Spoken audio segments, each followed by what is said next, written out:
Hello guys, Fluke Jerry speaking. Welcome out to 2020, day number 367, and oh boy, we're 3 days away till we finish the project.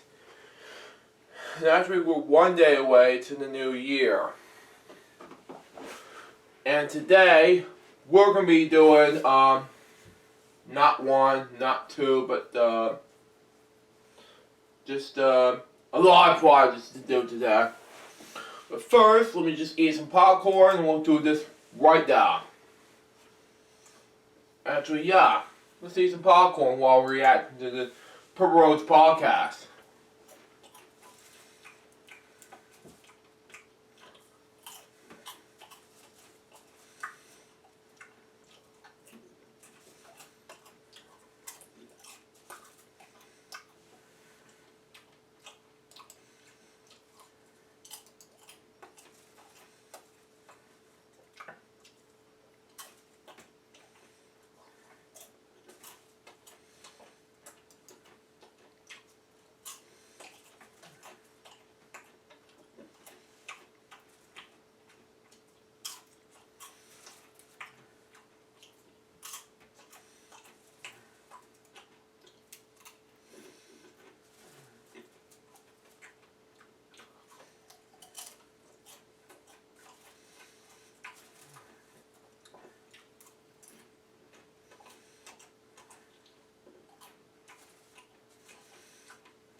popcorn kernel on my arm.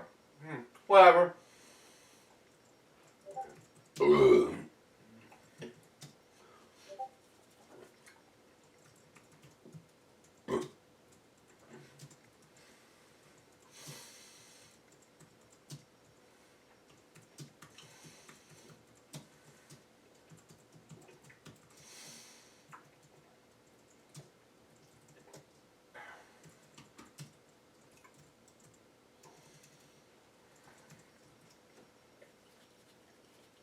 No, not using iMovie. We're using ScreenFlow for this.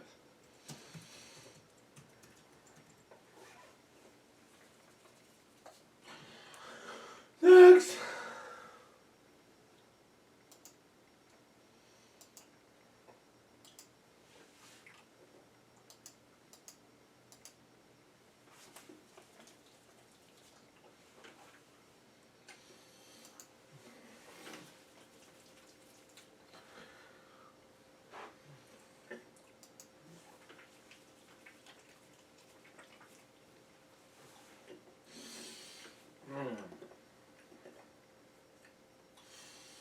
Okay.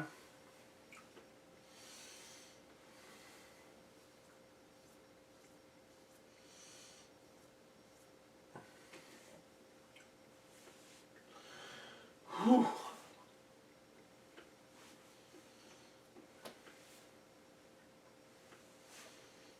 Now, all you have to do is look at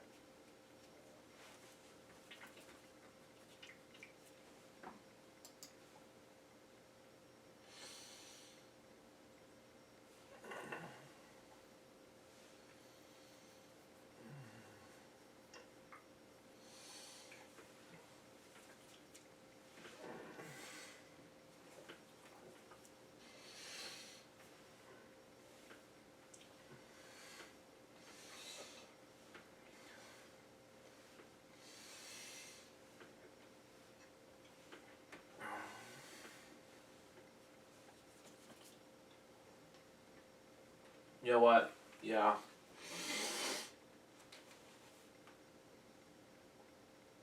No.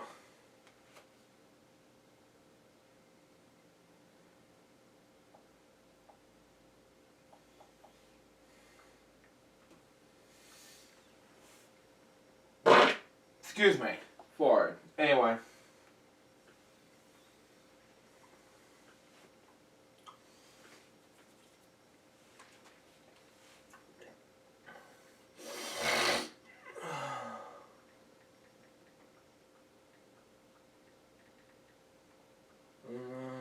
What we're going to do now.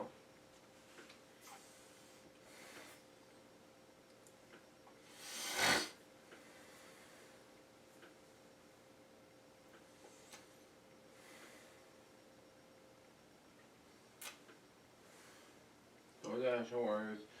What we're going to do.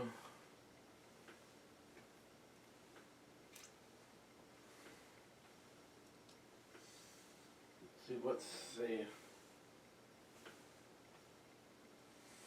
We got DoorDash orders, and then we got these food reviews.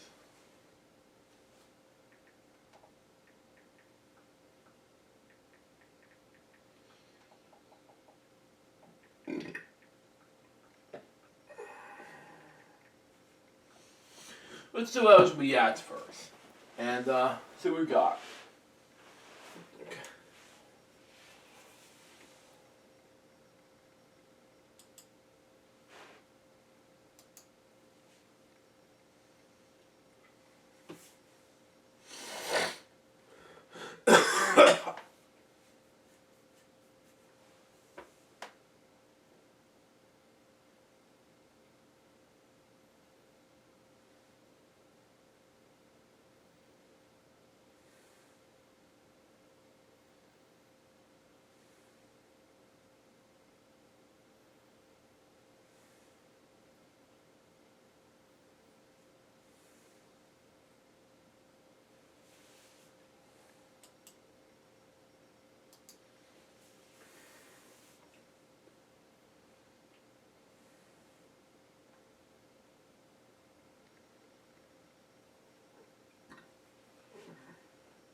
We're almost there. Just we got on proper roads and we're done.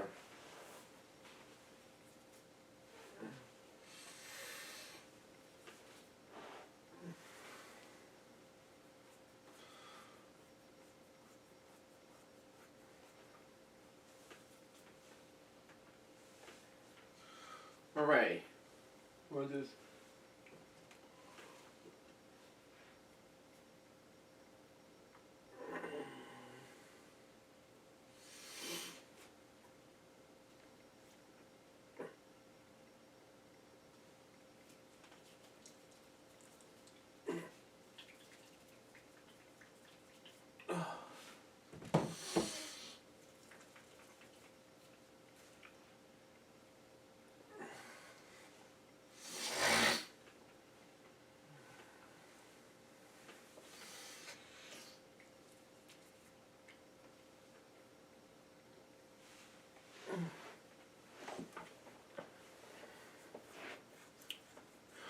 minutes, good. Hang on just one moment. I'm not gonna stop recording, and let's just go ahead and get this out of the way and just get this thing stay before I have to begin. Not dropping any glasses or anything, or what the hell, but let's see what happens. But anyway, first off, we need to be careful with the glasses part. Let me just see. What's not clean. Okay. Okay. Shirt.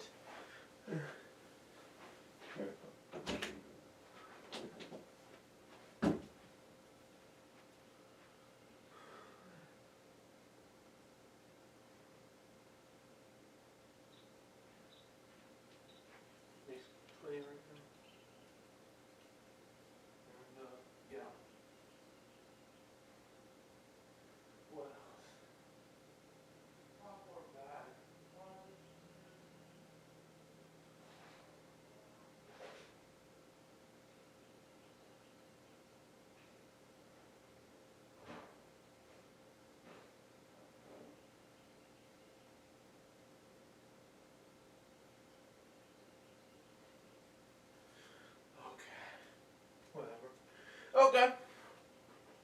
We are back! And, yeah. Just get everything situated before I would have to put my cups cleaned up. And, yeah, we're gonna get this out of the way first before we have to begin. Roads and, yeah. Set the trash. We're done. Just getting reaction fields ready.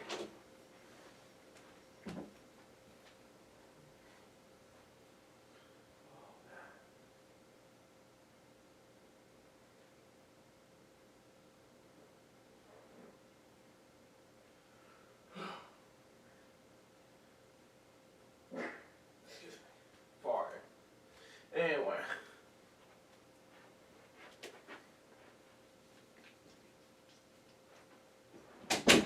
Not gonna lie, but we'll see. Anyways, I'm back. I'm just gonna start making this reaction video. Start. And, yeah. Sometimes it's not funny when I fart, but we'll see. Sometimes it is, but it always be there when it was trying to be rude. But we'll see.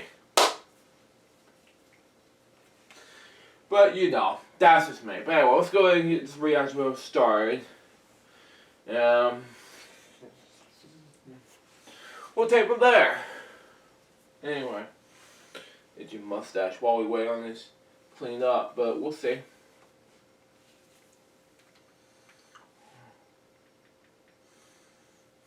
Okay.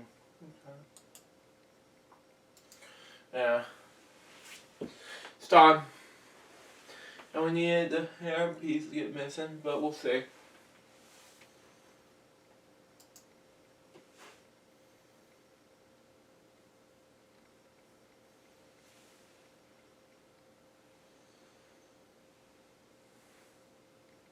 No, it's not there, okay. Okay, I'm gonna restart my computer. when this is finished uploading time. 27 seconds remain. Good. Let's go ahead and quit this sound effect.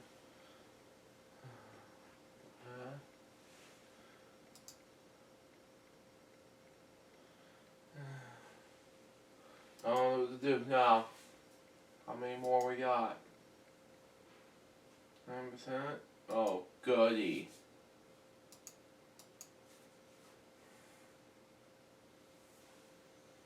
Force quit. There we go. Got it.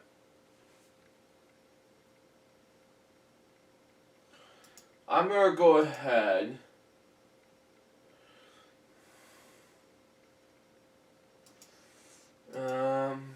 Restart my computer now, in case my computer explodes and everything.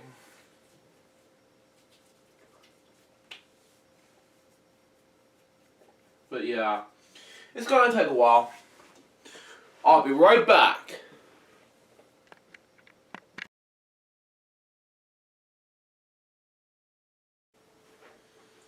I'm back, folks. We're getting ready to make LJPCBM episodes 572 and 573, just about now. And right now, I'm just getting ready to turn down my TV volume, my iPad, volume, and we'll begin our 3 episodes of LJPCBM.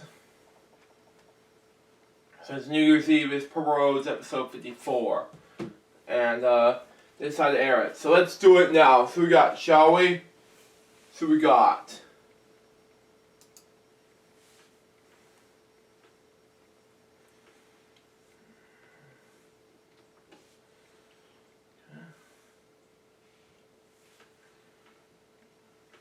Hello guys, this is Jerry speaking. Welcome to LJPCBM episode number 532, and today we're reacting to Purple Roads episode number 52, and we're reacting to this beginning in 5, 4, 3, 2, 1, go.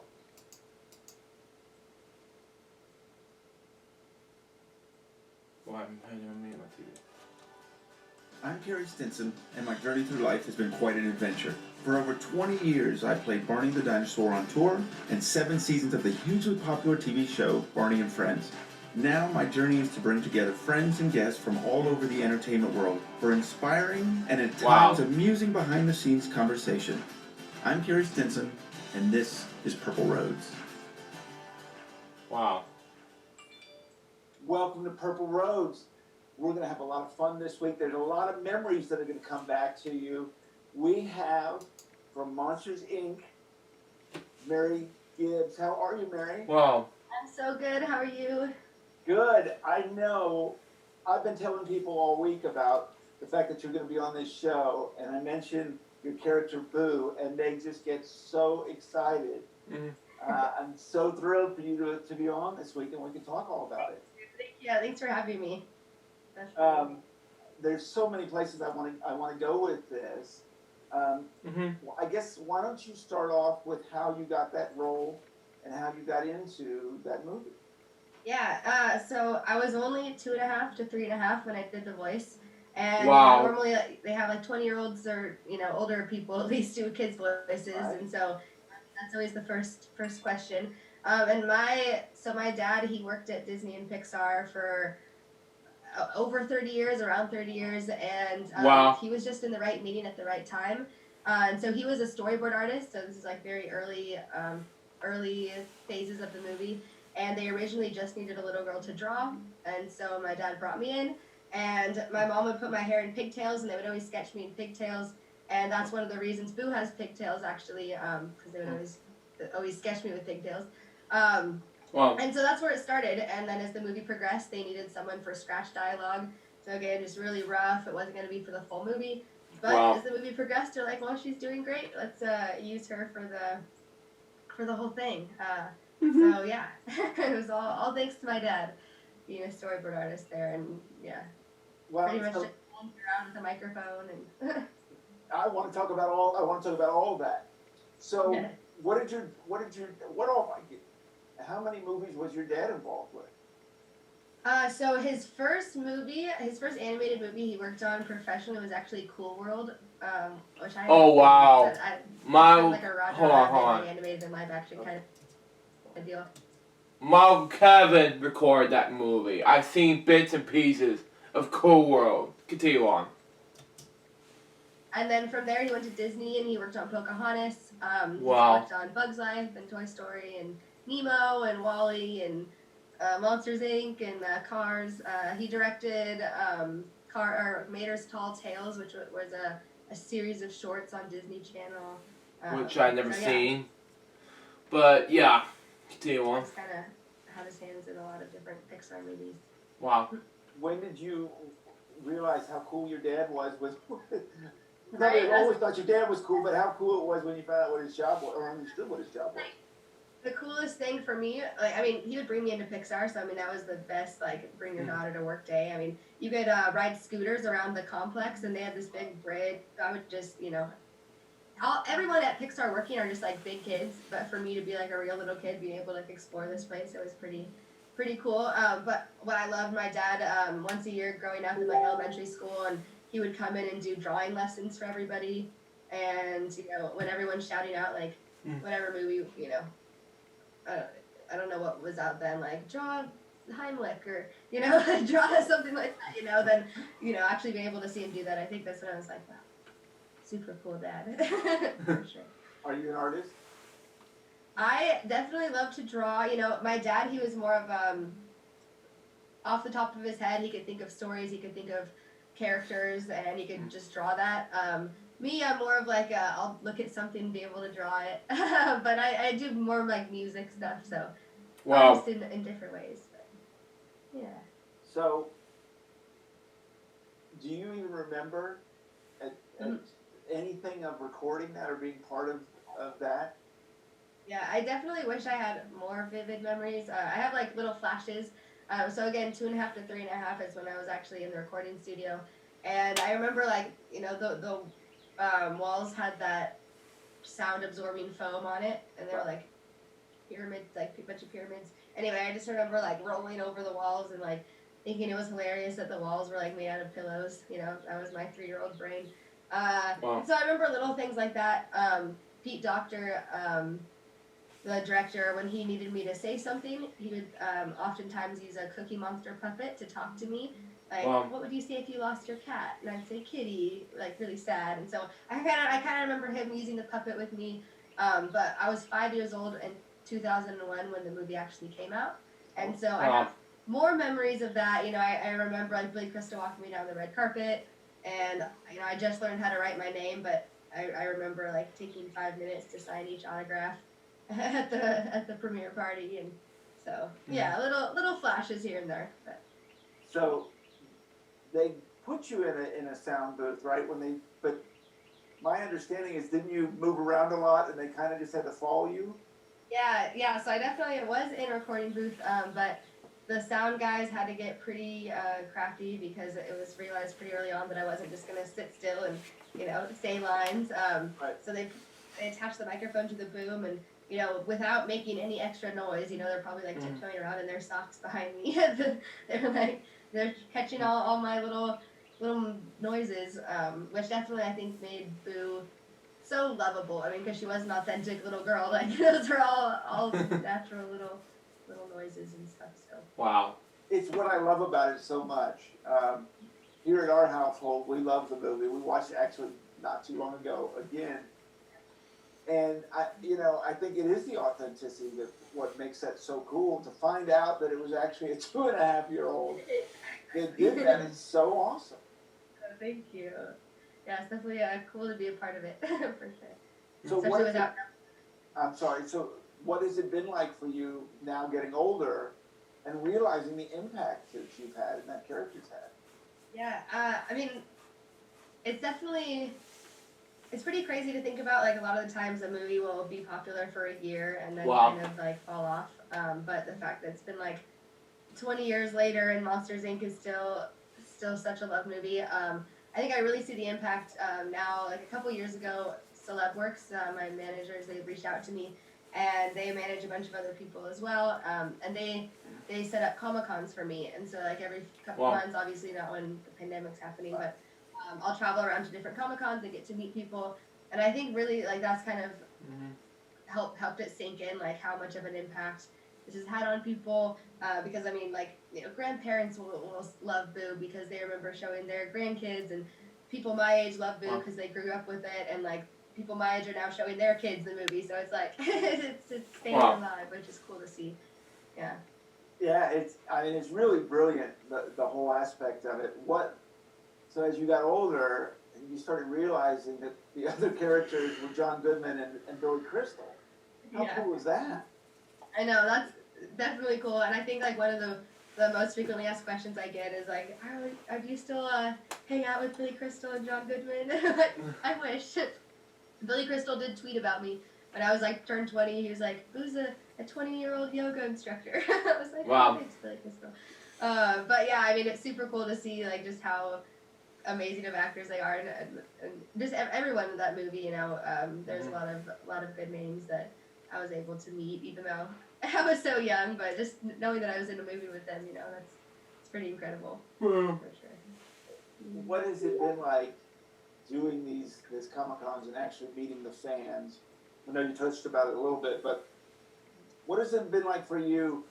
We talk a lot about on this show about the authenticity. We talk about how these characters really touch people. That it's kind of really, I know you mentioned this a little bit, but it really set in that you've affected what you did affected people's lives. Yeah, there's one girl that like comes to mind. I forget like the details of her story, but I remember her, and I remember her talking to me, and she was just saying that she was going through like a really big depression and you know, really like hard time in her life, and Monsters Inc. and whatever lesson she was able to like draw from that really like helped her overcome that. And like I've had a couple of stories like that where it's like really can see the impact of that movie on someone, and just to like be able to like look people in their eyes that are telling me that story, and like know that, you know, my little 3-year-old voice helped in some way. Is it's definitely a cool feeling. What was it like being at that premiere?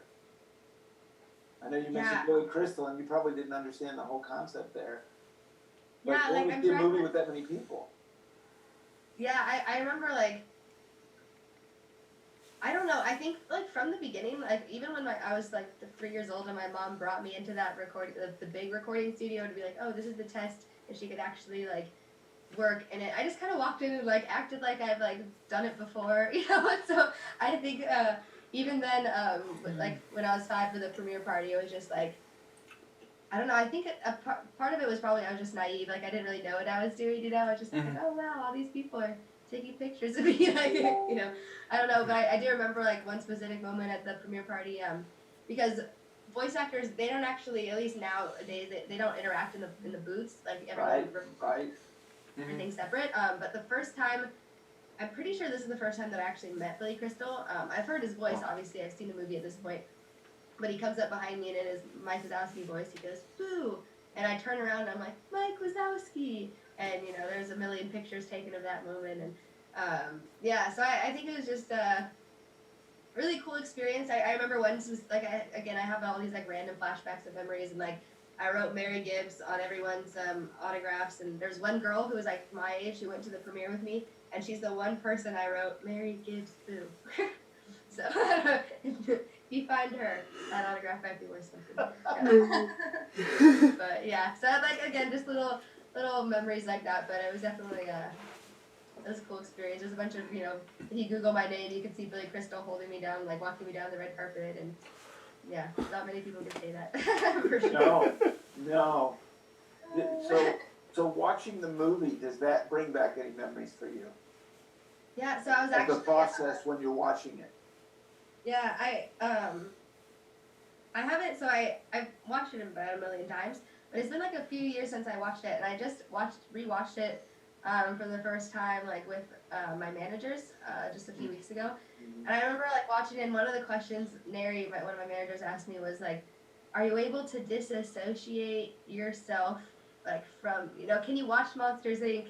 and just think like, oh, this is a good movie, or is it like, and I don't know. It's kind of, when I hear it, it's like, it's definitely hard to like I know this wasn't the same question, but I'll get into it if it jogs any memories. But, yeah, it's like, it's weird when I watch the movie because it's like, you can't really disassociate yourself from the character. It's just, it's pretty real, like, thinking about it.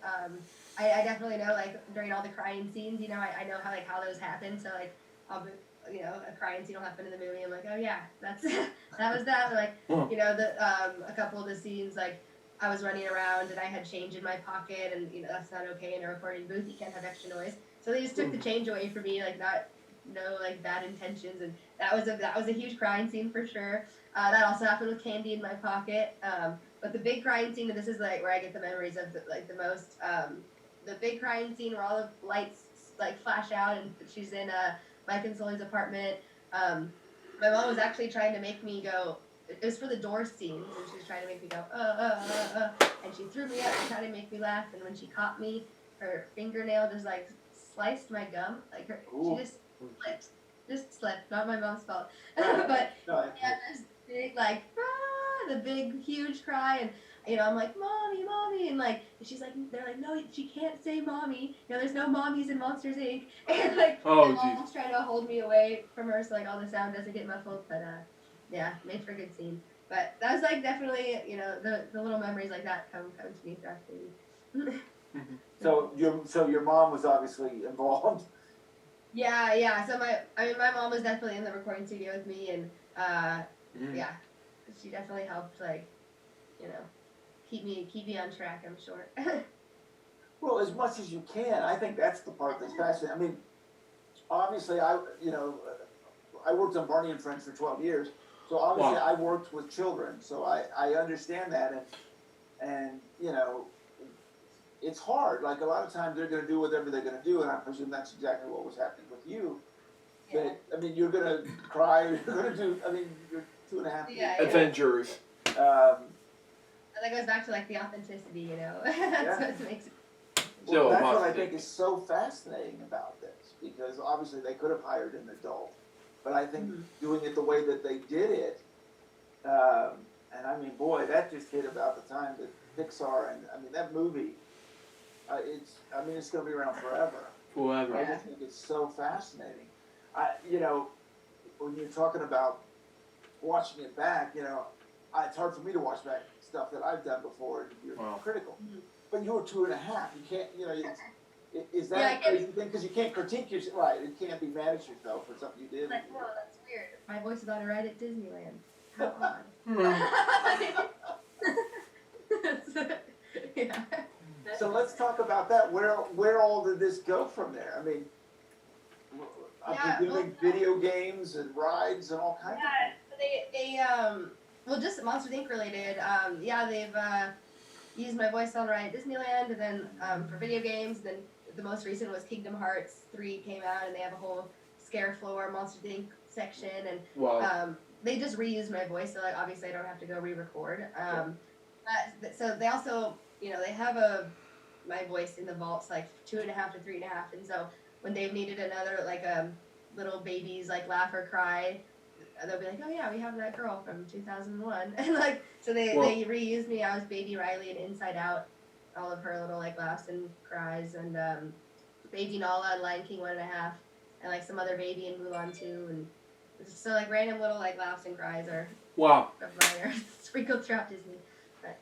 So what do you think about that? It's it's definitely like also surreal. I mean, the biggest chunk of my voice was for Baby Riley, where I actually like got credit for that. The other ones are just kind of like little, here and there. But yeah, I mean, it's really cool to just not even have to go and re-record anything. It's just like, oh, it's already done. Okay, yeah, you can use that. So yeah, it's interesting. Yeah, well, I mean, as you mentioned, how authentic it is. I mean, how do you? It's perfect to keep using it. Obviously, did something very special. Yeah, they have a ton of, not footage, but audio clips of me. So yeah, no, it's cool that they reuse it. I still want to play Kingdom Hearts 3. I've yet to play it though, but apparently there's a good Monsters Inc. section. Wow. Would that be strange? Playing something, seeing something. It's just like, I don't know, surreal is like the best word. I just keep using it, but it's just like, I'm sure it's something similar like when you watch things that you're in, it's like, whoa, that was Wow. me. Well, and that's I'm glad you brought that up because that's I was in the costume, so no one knows my face, and that would be the same with you in a lot of cases. So when people find out, what are the reactions they have? Yeah, that's a good question. I've definitely had a wide range of reactions. Some people, it's from like this end of like, oh, I've never seen that movie. I'm like, okay, cool. Wow. To like all of people, like I've had people cry. I think my favorite is like, when I meet people, I'm not like, hey, I'm Mary Gibbs, I'm the voice of Boo. But so the best thing is like when I meet people and like they're friends with me for a while, and then like they find out somehow, and it's like, that's always fun because it like blows their mind a little bit more. I think at like one of my Comic Cons, I have a guest badge, like it says I'm a guest, and I was washing my hands in the bathroom, and my name tag was facing me, and this girl was next to me, and she's kind of like looking at me weird and like trying to see who I was, I guess, and like she asked me to flip over my name tag, and when I did, she literally just started crying. So I've had definitely a wide range of reactions, but it's always best when they don't know at first, and then they find out later. Unless it's at a Comic Con where they already know. Sure. Yeah, same thing. I obviously didn't. I mean, now I'm doing this and I'm out there, but beforehand, I didn't tell very many people. And then, what did you used to do? And you explain. The TV, like, and then they start figuring it out, and they're like, oh my, and it's got to be the same thing for you because that movie. I mean, it's iconic. Wow. Yeah. It's definitely, I mean, just like Barney Monsters Inc. are two childhood classics. It's definitely cool to be a part of something so memorable. What are some of your favorite questions you've been asked? That's the, I mean, people always ask me if I can still do the voice. I'm like, well, puberty happened, unfortunately. Can't do that one. Let's see. Favorite questions I've been asked. Not to put you on the spot or anything like that. Was there one you can think of that? Yeah, I mean, no. Normally, I'm asked a lot of like the same questions, which is totally good. I love that. But I think like, let's see. I think I've never been asked what you've asked me though. It was like what memories come up like while I'm watching the movie. That was a unique one. I know you've already asked me that one, but I was like, I've never been asked that before. Yeah, I'll stay tuned. Let me think about that one. Come on, think for I'm studying for a biology exam today, so my brain's a little all over the place. So we will want to get into that. So is this the only thing you've ever done in the voiceover work, or have you done anything else? So I when I was 5 and the movie got released, apparently a lot of people, like a lot of companies, still thought I was like 2.5 to 3.5, just because the movie came out. They thought I was the same age anyway. Right. A lot of people like reached out to my mom, and especially they wanted me to be Pebbles in the Flintstones. Is that the little? Oh gee, Pebbles? The Flintstones. Okay. I wonder. Continue on. Like they wanted me to be that. But then they found out I was like past the age that they thought. The next like big one that I almost got was in Santa Claus 2 with Tim Allen. He has a niece in that movie, and I auditioned and I got the part, but then they found out a 5-year-old can't work as many hours as a 7-year-old, and so. Yeah, Lillian, mommy, she was so adorable, and she was an actress. So continue on. There were some things like that, and then like it just kind of my mom like pulled me out of it and like didn't want me to be like Lindsay Lohan or which was good. But then like now that I'm like getting back into Comic Cons, I was kind of thinking like, oh, it might be I'm meeting all these voice actors, and like I don't want to like be constantly searching for a role. Like I met one of the Blue Power Rangers, and he was telling me how he got his role, and He said he walked into like 950 auditions and was told no 950 times. But that next time he was told yes, and like that's what got him. I'm like, yeah, I'm more of a like Well, if something comes into my lap, I'll do that, you know. And yeah. so I met a couple people at Comic-Con. Wow. Andrew Nelson is one of them. He was he wore the costume for Darth Vader Wow. in Star Wars, some of the movies, and then was Darth Vader's voice in some video games. And then Jerry also, he does like videos for Theme Parkology, which is like Disney rides and stuff. Mhm. Anyway, they're working on an audio show called Heroes of Extinction, and Okay. it's about a hero or a superhero who, as he's getting older, he's losing his powers, and he's looking for a sidekick. And that's so again, it's an audio show. But they reached out to me and they're like, "How would you want to like dip your toes back into voice acting with this?" And I thought that was like a Wow. perfect way to like test the waters, see if it's for me. And so we recorded 2 episodes so far, but then like the pandemic and everything kind of like put things on hold. But Yeah. Horrible. It was pandemic. Yeah. Same way with the tragic legacy for Jim Lair. Continue on. from the first, he just texted me today actually and said he's almost done editing episode 1. So Yeah. that'll be I'm just grabbing my computer charger. But that'll be like my first little taste back into voice acting, and which I think is good. It's with people that I know. It's not in like a big, scary like recording studio with like a billion people. I actually got to record in a studio that used to belong to the voice of Disneyland, which was cool. Like Yeah. who says, "Ladies and gentlemen, boys and girls." So I got to like go in an actual recording booth, which was cool. But yeah, so we'll see. I'll see how episode 1 turns out and see how I sound. And we'll go Yeah. from there. But So, what was that like for you? All of a sudden, now you're an adult. Were you nervous getting in the booth? yeah, I was definitely nervous. I definitely realized it's a lot harder voice acting than it seems, especially when you're not like 3 years old and don't know what you're doing. Right. Because it's just you're just talking to a microphone. You can't like you just have to conjure the emotion out of thin air. Luckily, my friend Josh, he was there directing me, and like it helps like that I was. Again, I'm like comfortable and familiar with these people, and so like it made it easier for me to like mess around and like kind of figure out what works.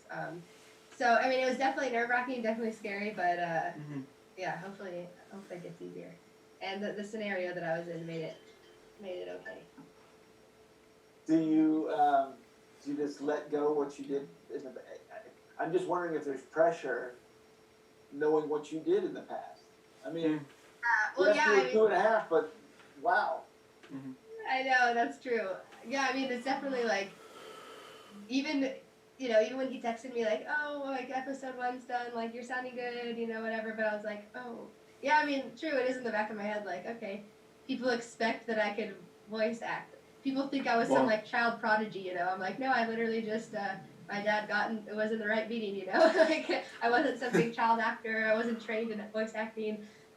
In 6th grade, I mean, I love musical theater growing up, but in 6th grade, they made us audition in front of all the 8th graders, and I froze up and I cried, and that was the last audition I did. So, yeah, I mean, there is some, like, there's a little bit of pressure, like, yeah, people think that you should be a good voice actor, but, yeah, we'll see how episode 1 turns out, and then Wow. we'll see. But, yeah, the pressure's definitely there. Do you have favorite moments when you watch Monsters Inc.? Maybe Yeah. It doesn't have to be ones that you were in, but are there ones also scenes that you were in? One of my favorite scenes, I know my dad worked on this one a lot, it was with the Yeti. Wow. When I didn't necessarily like that they were banished, but I just like the whole like Yeti scene. I think the Yeti is one of my favorite characters. My dad came up with the gag of the yellow snow cones. I forget exactly the line or like what it is, but it's something about a yellow snow cone. And so like I remember. Hey, I brought my snow cones. Continue on, folks. I remember my dad like actually kind of working on that. So yeah, that was a cool scene, and it always made me sad though when they left him and he was like snow cones, and the look on his face, I'm like, oh, so sad. But anyway, I love that. And actually, my favorite character was Randall growing up. Because I always liked characters that nobody else did for some reason. I'm like overly sensitive kid. And yeah, but I think like like I said, I just kind of rewatched Monsters Inc. Wow. For the first time in a few years, and I was actually like joking with my manager because I kind of forgot some of I like kind of forgot how the storyline went, but it's actually I mean it's a really the whole thing is just a really well thought out movie, and especially like early on, like Pixar was, making some really awesome movies. They kind of like slowly declined in the past couple of years, but that was in their height of like really putting a lot of effort into a movie. Oh, and also knowing that the big scene when all the monsters come in slow motion, and Sully's hair they like zoom up, and his hair is in slow motion. That was actually a big breakthrough in 3D animation, like getting all the hairs. So that was like I don't know, just kind of knowing little things like that is cool when I watch it. Well, it's amazing. I remember that time when every movie Pixar did. I mean, they were just hitting them out of the ballpark. Obviously, the pressure and everything going on is crazy. But I know we've seen several of their movies. They've really, it's amazing what they do. Do you have other favorite movies that your dad worked on with Pixar? Yeah, so I think my favorite one that he worked on was Wall-E. And that Wow. was because it was during the time I was in middle school. During that time, and Pixar takes like 6 years to work on a movie, and especially the storyboard artists, they really I think they work on the movie the longest because they're trying to figure out all the little like nuances and jokes and camera angles and everything before they spend a ton of money like computer animating it. Right. So he worked on Wall-E for a long time, and that's the movie that I remember hearing about the progression the most. Like it started out, they weren't going to be humans in space. They were supposed to be like these big blob aliens. They were going to be big green blobs, and like they didn't even speak English. And you're supposed to like understand what they said based on like context clues. And so I remember like hearing that and being like, I don't think that's going to make a very good movie. But like just being able to hear all the little like steps along the way, and then actually being able to see the movie in like full production, and really being able to remember that process just because of the age that I was at. I think that was definitely my favorite. It's really cool to see that. Well, and you've got to even think about if you pitch the idea of what Monsters Inc. and what it turned out to be. I think you start talking about these monsters and the doors and scaring and all that stuff. Yeah. Wow. Like, this is not a kids movie. Yeah, I don't know, but it's such a brilliant kids movie. Exactly. Yeah, I think like on Rotten Tomatoes or whatever. I don't know. Was Rotten Tomatoes around then? Anyway, on whatever reviews. No. Well, the review, anyway, when the movie was reviewed, that was the one thing that it was like the negative thing about it was like it was definitely scary for some kids, But I mean, overall, yeah, it was definitely a good kids movie, obviously. Do you remember? Were you scared when do you remember when you were 5 watching it, or when you were still a kid watching it? Did it scare you? Yeah, I think I watched it so many times, so I don't have any memories of being scared, but like when I rewatched it, I know obviously when like Sully does that big roar and Boo like goes and hides under the equipment or whatever, like I'm sure I definitely got scared. But again I just watched it so many times where it was like I know it's happening. But yeah. So what is your parents' reaction been that people are still asking you about this all these years later? Yeah, I mean, my mom's definitely like super blown away with the fact that I'm like going to Comic-Cons and still like riding the wave essentially like 20 years later, and just I mean I've already said this before, but just the fact that it's like a lot of movies they'll kind of die off after a year, but what are the odds that like I'd be a part of a movie that just like is timeless? It's Man.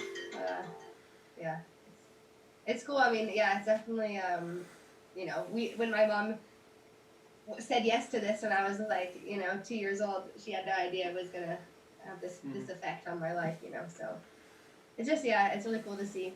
It's cool to see that I could still go to Comic-Cons, and like video games are still coming out with Monsters Inc. and it's just staying alive. Was she hesitant for you to be in the movie? That's a good question that I need to ask her. I think from what I recall, I think she like didn't have hesitation just because she didn't think like Pixar wasn't the big studio it was today. Like they were in a little brick building in Richmond. Like I don't know if she thought it was gonna like blow up like it did, so there probably wasn't as much reservation, I mean, she knew my dad obviously the people that he worked with, and I think it was a comfortable, familiar environment. It wasn't like I was going to try audition for all these like other studios, so yeah, I'll definitely, that's a good question for her, but from what I remember her saying, it was just like, yeah, she just didn't think it was going to be so big. So I was like, okay, yeah, you could do this. It's funny you say that, because, I mean, you've got Billy Crystal and John Goodman, but Yeah, that's true. but you put it in a, I don't, and I'm trying to remember the time period, but I don't remember, that's kind of when celebrities were being in these movies. I think that's when they were still a little bit smaller back then, a little bit. Wow. Doing those things, and now As you're training in the background, continue on. celebrities in all of these. Yeah. But, I know the one hesitation my mom had is because at first, they brought me in for scratch dialogue, like I said, and just to draw me, and that was at the little studio in Richmond, so that was super small and everything was fine. But then when they said like, oh, let's actually see if we can use her for the real movie, we're gonna have to take her to a different studio. I know my mom said when we went to that other studio and she walked in and she just saw a whole crew of people. And she was like, is this all for my daughter? And they're like, Wow. Yeah. And I think that was the moment I remember my mom saying where she was like, is she going to be able to do this? Is she going to freeze? Again, like, I'm not a trained voice actress. Like, I know some, like, hesitation definitely came up for her then. But, yeah, I guess I just, like, walked in like I knew what I was doing. I don't know. But it all worked out. do you have any idea how many days it took to record what you did?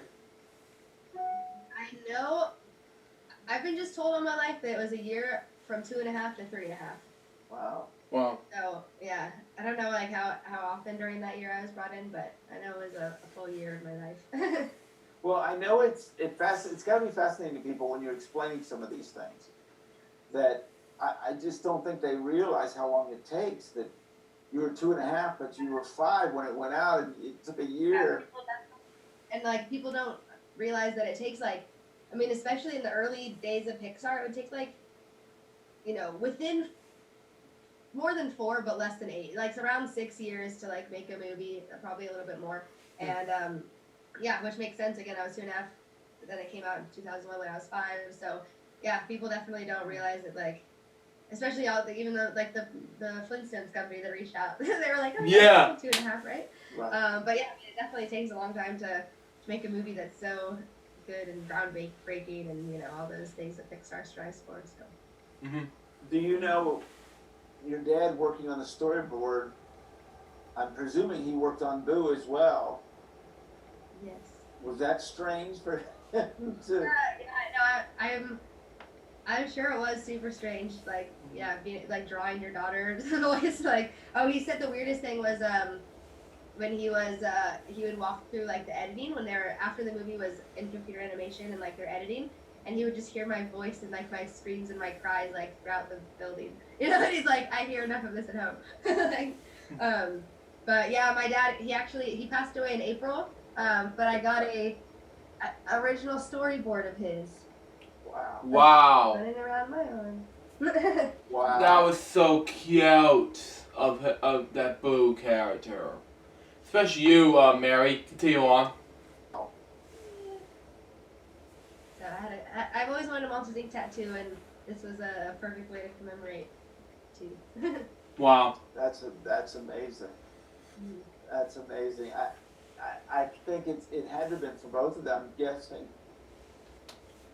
There's one thing, right, to audition your daughter, but then she gets it, and then it's now what do we get ourselves into? Yeah. I'm sure, and I think it was like it probably really clicked with my mom. She was probably like, yeah, no worries, it's a small little studio. And then again, I think it clicked when she walked into that big studio with the whole crew, and she's like, wow, this is like really something. And like, yeah, to know like, Billy Crystal and John Goodman are gonna be a part of it. Like, yeah, definitely would Wow. be good to know exactly what was going on in her mind. Now, did you work with them? I know you were 2.5, but were they part of that at that point, or was it all recorded separately? Do you know? Yeah, from what I remember, the first time I actually met them was during the premiere party. Okay.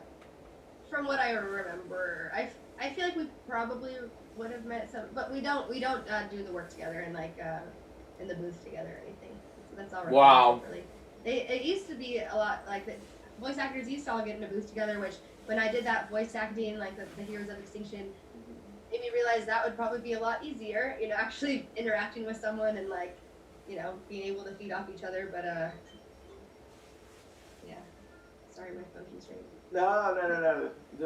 You know, it's been the fun part doing these. You know, with unfortunately with COVID, but you know, there's all kinds. I've had dogs walk through all kinds of things. It's info. Yeah, it makes it fun. Yeah, when we recorded, when we did Barney and Friends, all the voices were together. Wow. They were all in booths next to each other. So. Wow. So like it's your own booth, but you can hear them all. Yeah. So for me, I would have earphones, obviously, in the costume, and then they each had their own booth. We would use 4 cameras, so it would be a quad split, so they could watch all the different cameras and see where we're going to go and what is going to go on. And I know it's really now it has gotten to such an individual recording people.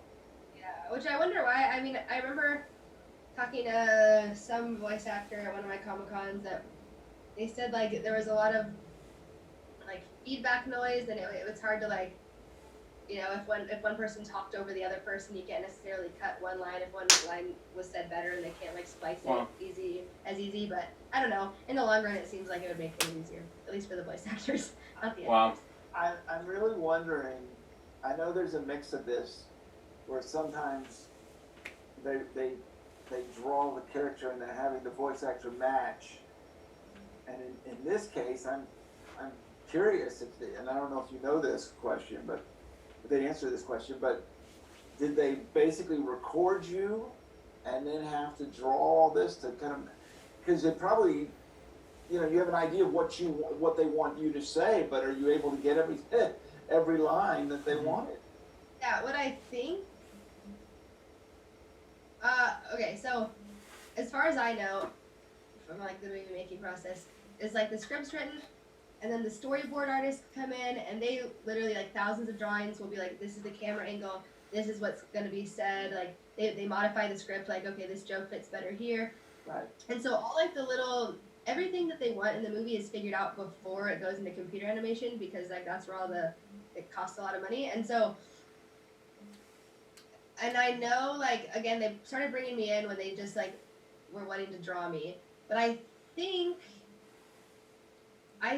the voice recording phase happens, like, after the storyboards are done, when they know everything that they want to be said. Harry, that's my mom. Let me... So I think it's, like, after the storyboards are done, maybe, like, it's being computer animated is when like the voice, because I know like they kind of already know what they want to be said. Sure. It's not like I think they already have my voice before it's like the mouth is computer animated. You know what I mean? And so I think like from what I can like recall from what I've heard. So yeah, I know they didn't like, you know, it's not like I don't know. That's a good question. And then does your mom have any funny stories that she remembers, things you did when you were recording? Let's see. I mean, besides from just like, you know, running around and like being a 3-year-old, I have to do like an interview with her and me because I'm sure she'd have a lot of good input from her side, you know. Yeah. And she'd probably just like would laugh about all her unintentional making me cry and like Wow. that was a big memorable story for us. But yeah. So what did you think when they asked you to do a Comic-Con? So I mean when Chris and Neri, like my managers, reached out to me, I had no idea. It just was never even a thought to me. Like, oh, I was in a movie, maybe I could like go to Comic-Cons. Like, I don't know, I just never put those together. And I think when they reached out to me, I thought it was like a scam or like, you know, I don't know. I was like, I'm gonna get paid to do what? Mm-hmm. Like, I don't know. I just didn't even think it was a possibility. And then after meeting with them and Chris and Ari, they also manage 100 other voice actors from the Wow. voice of Mickey Mouse to Goofy to Barney to Oh wow! Continue on. Poison Ivy to Tinkerbell, and after I saw they were actually legit, it's just crazy that again that I know every time I go to a Comic-Con I always have this fear Wow. no one's gonna come up and see me, no one likes Monsters Inc. anymore, then it's Wow! complete opposite because it just again we talked about at the beginning, just seeing how it's impacted people, and it's just really special to be a part of it. But yeah, I mean the Comic-Cons are wild. The craziest thing is just all the voice actors I get to meet, and I get to sit in the green room with the Sons of Anarchy and freaking Tinkerbell on my left and the biker gang on my right. I don't know. It's been I got to meet all the Disney princesses, and I don't know. My favorite part is definitely the people I meet, not just the voice actors, but the people that come up to my booth that I get to talk to. But yeah, it's really fun. I love Comic-Con stuff. So. I've yet to dress up for cosplay yet, but next time. Yeah, well, it's really interesting because we've had several here on Purple Roads, Comic-Con actors and voiceover actors, and several of them were kind of in your situation. I mean, they weren't 2.5, but they weren't professional voiceover actors, and I think that's really fascinating, the authenticity of it. Wow. Yeah. Sometimes you're looking for something so specifically that almost the imperfection of it is what makes it work so well. Yeah, that's a good way to put it, definitely. What's can you think of an interaction with a fan that has really touched you? I think the biggest was that the girl who said she's struggling with depression, and using Monsters Inc. to kind of help her through it. There's this other couple that comes to mind, and I just remember them. They just shared their life story, how hard of a time they were doing, and that they were in. And I remember I just gave them an autograph for free, and I just seen how much it touched them, and they came back to me 5 times throughout the Comic-Con to talk to me, and yeah, just it sounds kind of conceited to say, I guess, but it's just being able to make people's days, even if it's in that moment, and just whether it's me hugging them, and for some reason makes big impact for them, whatever it is, it's just being able to connect with people. But yeah, that one couple specifically, I think I'm still friends with them on Instagram, and that other girl. But there's been a couple people like that where it's just when you could really tell what you're doing it has an impact on them, and yeah. Well, we talk about this on this show. I've talked about it. When I got into doing the Barney role, I had no idea. I was looking to get into the industry, and then next thing you know, you're impacting people, and it kind of changes your perspective because, we make a living, but also there's a responsibility to it that people are affected by what you do. Barney was my favorite. I have this picture, but anyway. Wait. Yeah, here it is. So this was me. Watching Barney.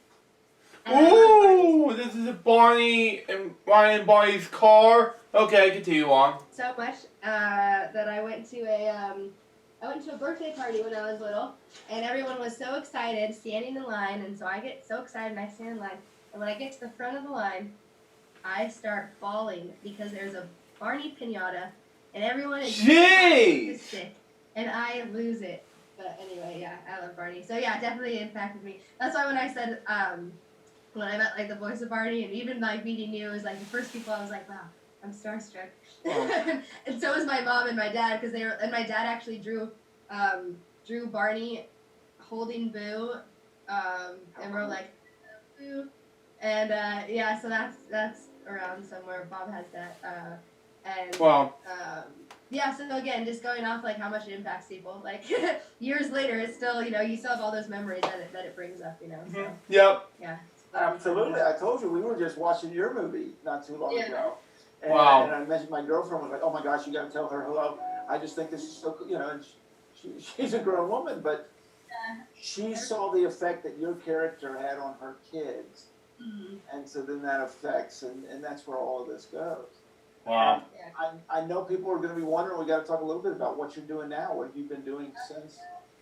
Okay, yeah, so besides from that little like Heroes of Extinction, haven't been doing any voice acting, but I do like to be on the other side of the camera, and so I've been doing a lot of like filming. I love editing. I've been trying to get more into like 2D animation.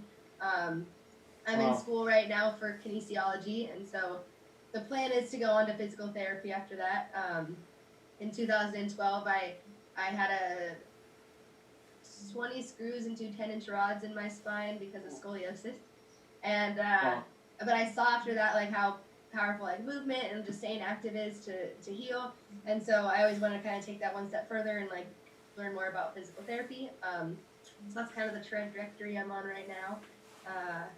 So yeah, just school and filming, and I've been fire spinning recently.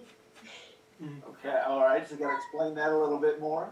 Did you see my? I just posted a video of it. Let's see. You can see my phone. Wow. Whoa, that was that. Let me mute this in case. Mary Gibbs? Jeez, she was on fire! Anyway. And it's traditionally a martial arts weapon that has it's like a rope with a knife at the end of it. This has a ball of fire on the end of it. And that's been my quarantine project, learning how to spin fire. Wow. Was that on Instagram? We'll have to send people. That was on Instagram. Yeah, it's Mary M. Gibbs is my handle or whatever. We will put the links and get people. Watch it. I haven't watched me spin fire. Absolutely. Well, this has been just such a pleasure. Yeah. Thank you so much for having me. This was fun. Well, you touched so many people. And Yeah. I presume once we get through COVID and the pandemic, you'll be out again doing the Comic-Cons? Oh yeah, I'll definitely be doing them again, and when we thought the pandemic was getting better, there was one Comic-Con I did in Vegas. It was a horror Comic-Con, which horror fans are actually also Disney fans in a lot of ways, so that was Like me. Cool to be able to like get back in there for a little bit, and like of course everything's like re-shut down now, but yeah, I'll definitely be back out there once it's safe again. Exactly. Well, thank you so much. There's been a lot of memories running through my head of that movie, and I just think it's so cool to kind of hear the process. Well, thank you again, Mary, for being on the show. My pleasure. And thank you so much, Purple Roads fans. We'll see you next week, and remember to keep your eyes, ears, and your heart open, and you'll find your Purple Road. So that was Purple Rose, episode number 52. Mary Gibbs, Boom, Monsters Incorporated. What do I think about this episode? It was amazing. So far, this episode went to be a success. Anyways, guys, double episode for LJPCBM React. Episode 532. Hope you enjoy it. Stay tuned for the next one, which is going to be Purple Roads, episode number 53, Santa Claus. About Christmas already over, I'll still want to react to this. Until next time, so Joseph goodbye, peace out, baby. We get more, I should react to you guys pretty soon. Till then, LJPCBM out. See ya.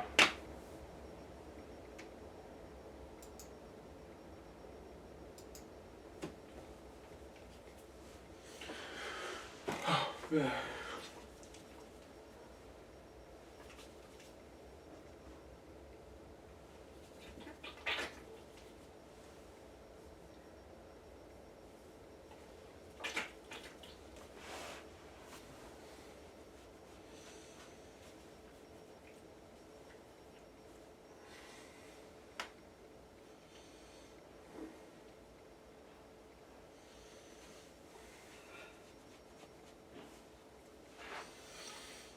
Get in trouble by copyright, you know.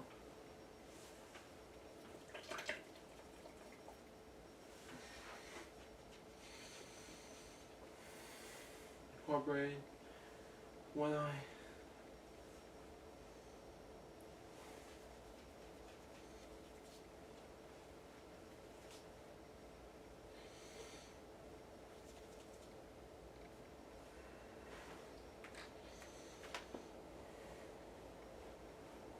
it's gonna take a while, folks.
Oh, okay.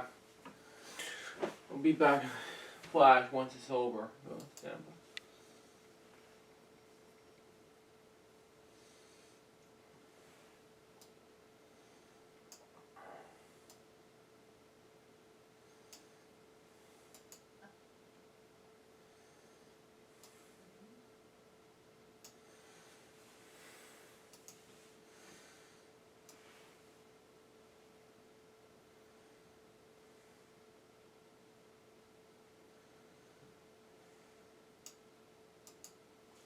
Nathan?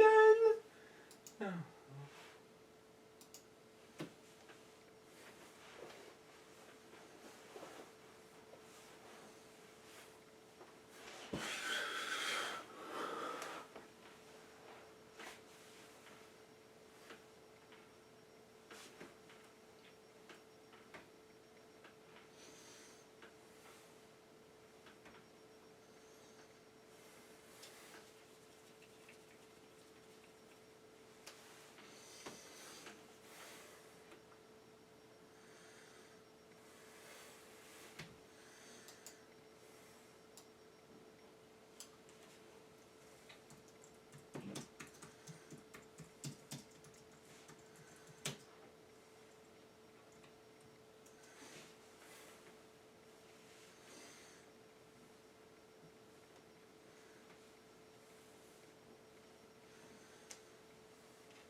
It was amazing.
2. It's called.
Right now.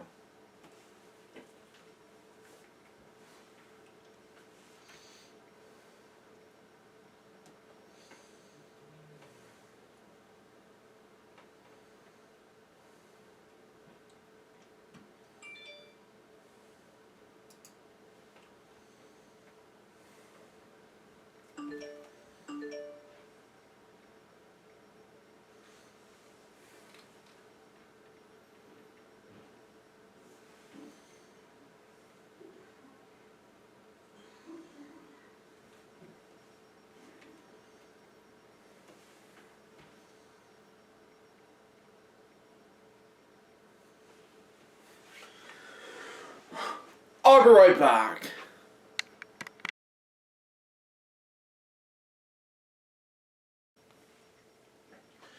Hey guys, I'm back. My lunch is gonna be here any moment now.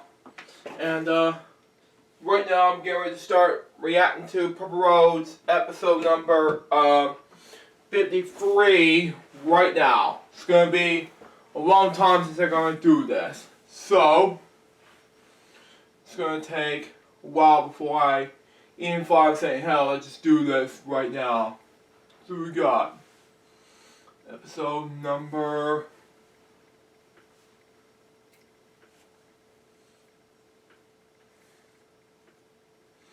53. 53.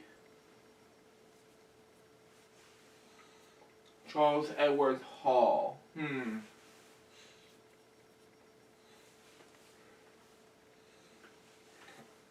Okay. Now let's go ahead and get an hour. Stop. Thank you. No, stop. Thank you. You know what? Yeah, it doesn't take that long, so, yeah.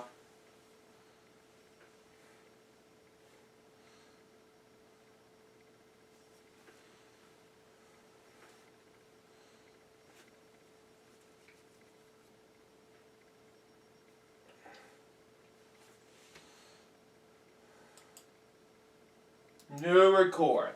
I got one episode to do on LJPCBM. Stand by. What the hell is this? Anyway.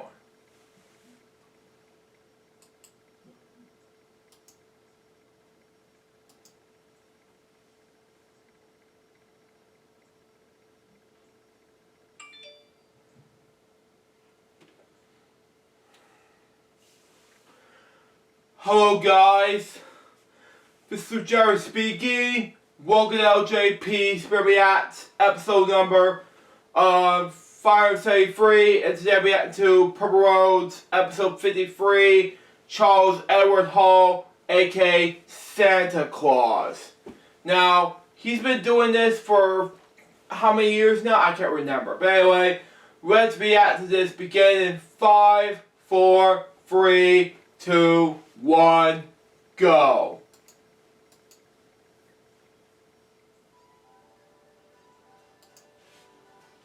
I'm Kerry Stinson, and my journey through life has been quite an adventure. For over 20 years, I played Barney the Dinosaur on tour, and 7 seasons of the hugely popular TV show, Barney and Friends. Now, my journey is to bring together friends and guests from all over the entertainment world for inspiring and at times amusing behind-the-scenes conversation. I'm Kerry Stinson, and this is Purple Roads. Wow. Welcome to Purple Roads. This is so cool as we're here on Christmas, and there's no one more appropriate here to have than Charles Hall from Radio City Music Hall Christmas Spectacular. We have Santa Claus. How are you, Charles?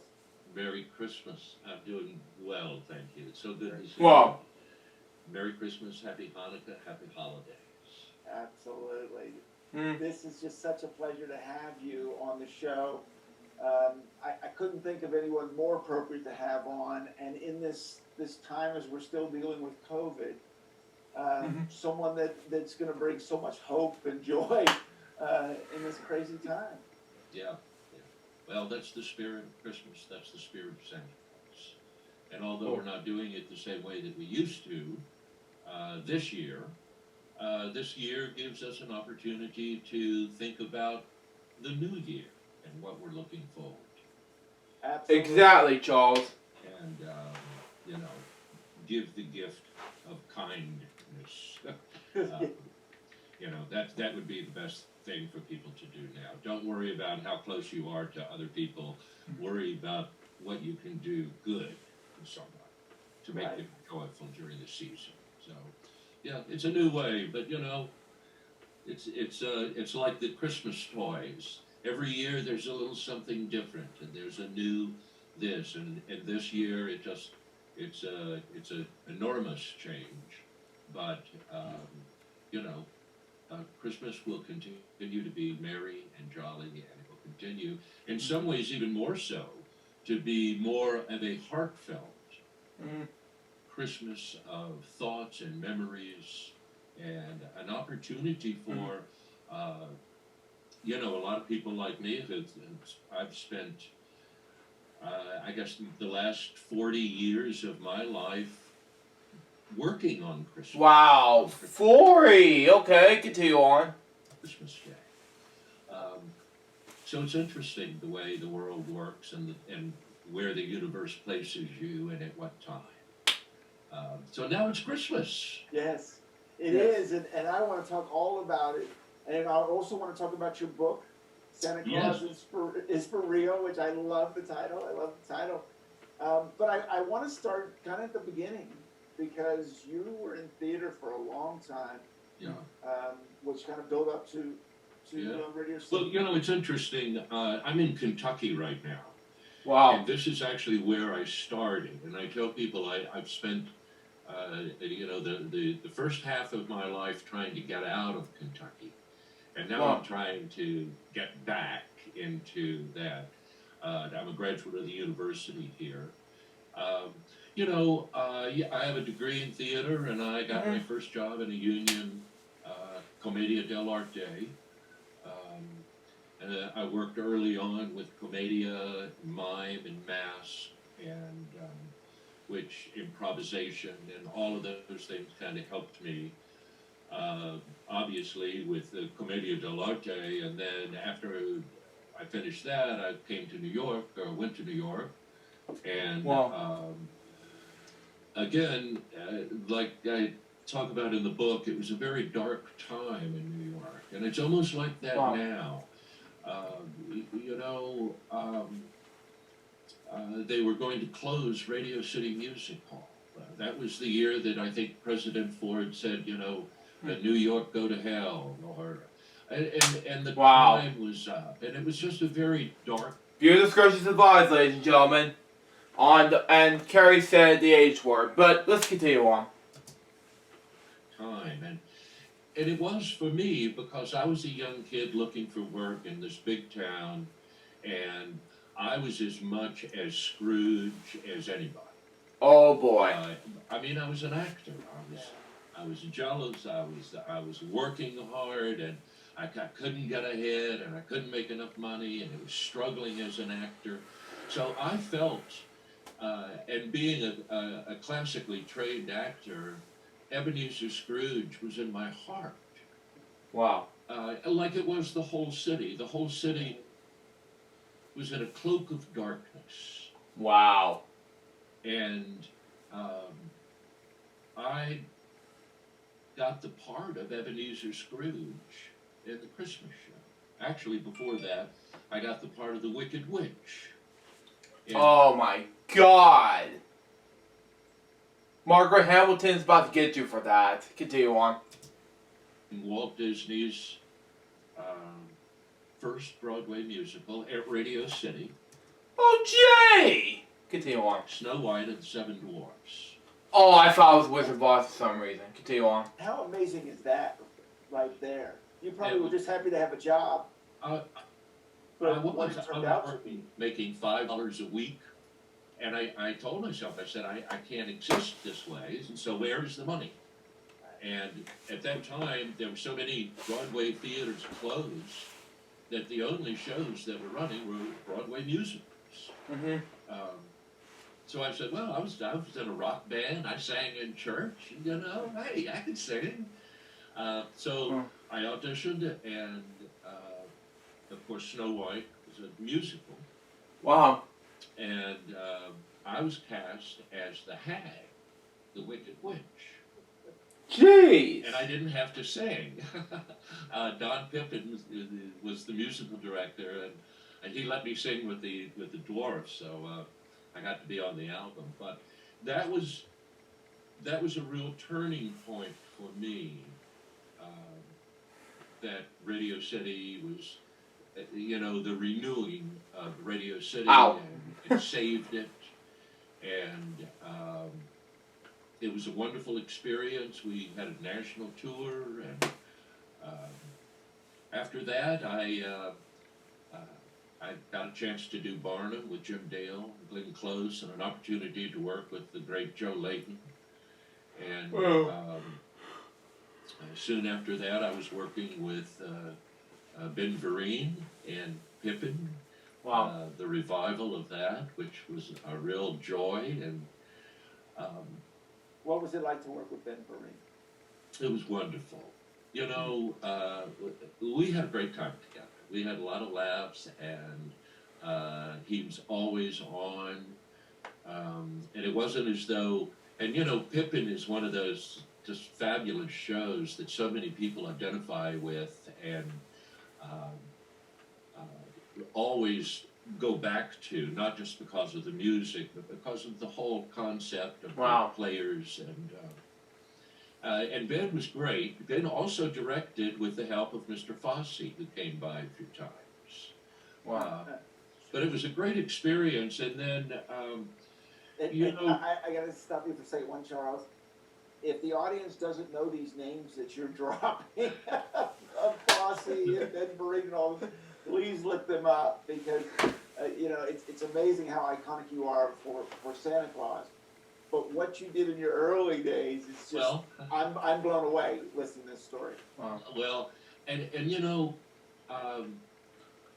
I was, like Ebenezer Scrooge, searching for that success, not just financially and with a job, and I keep going back to Scrooge because it was soon after that I was asked, because of my relationship with Radio City and Mr. Yanni, Bob Yanni, the great Wow. Bob Yanni, from Walt Disney, who created the Electric Light Parade, and Wow. just a phenomenal, a visionary. And he was the one that had the vision of doing Snow White at Radio City. Wow. It was very successful, and after that, he had brought in the first Christmas show as we know it. Before that, Radio City had of course, they had the Rockettes, Wow. And they had a number, and they had a group singers, but they never had a show like the Radio City Christmas. It was actually known, and that it started as the Magnificent Christmas Spectacular. Wow. And And what year was that? 81 maybe, 81, Wow. because we finished Snow White in 80, 81 on the road, and then we came back, so it could have been 82, early 80s. Wow. And I had finished the tour at Snow White, and Tom Rusinger, who was playing Ebenezer Scrooge, got another show and left for the last 2 weeks. So because Mr. Yanni and Frank Spencer, Frank Wagner, the director, knew my work from The Wicked Witch, Wow. I auditioned for Scrooge, and they brought me in to play Ebenezer Scrooge. Wow. And as I had been saying before, Scrooge had been in my heart. I knew Scrooge. I knew how he suffered. And I knew how that lost love and that broken heart. Charles Dickens classics. Oh, excuse me. Charles Dickens classic. Continue on. And how that replacement of things. And Scrooge taught me so many wonderful lessons. Like being able to fall on my knees in front of 6,000 people and weep. Wow. And it's the most cleansing thing an actor can do. If you ever get a chance. But in the book, I talk about I walk up stage one day and there's a stagehand, and he said, "Wow, Charles, that was really great how you did that. That was some really good acting." Oh. I said, Eric, I wasn't acting. It was real. Mm-hmm. And they asked me to do the next year, but that's when I did Barnum and then subsequently Pippin. And then in 1987, Okay. an older character man, actor, John, long passed away, stopped me on the street. And he said, Charles, you should audition for Radio City Music Hall because they want Scrooge, but they want someone to also play Santa Claus. Oh, gee. That's where it all began. Continue on. And it's like, well, I played Scrooge. I mean, who cares about Santa? Wow. And I auditioned for Ebenezer Scrooge, and of course I got the role. And then Bob Yanni walked over to me in the large rehearsal studio at Radio City, and he said, "Now, I want you to audition for Santa, to be Santa." Ooh, okay. I said, "Okay, well, show me the script and give me the sides, and I'll read." And he said, "No, there is no script. There are no sides. No, I mean Scrooge. I want you to be Santa." Okay. And it was at that moment that as a child I remembered my Uncle Walter. Ooh. And it's kind of opening up the book that Uncle Walter was a big man. And Mm-hmm. every Christmas, of course, they would come over Christmas Eve and we would exchange gifts. And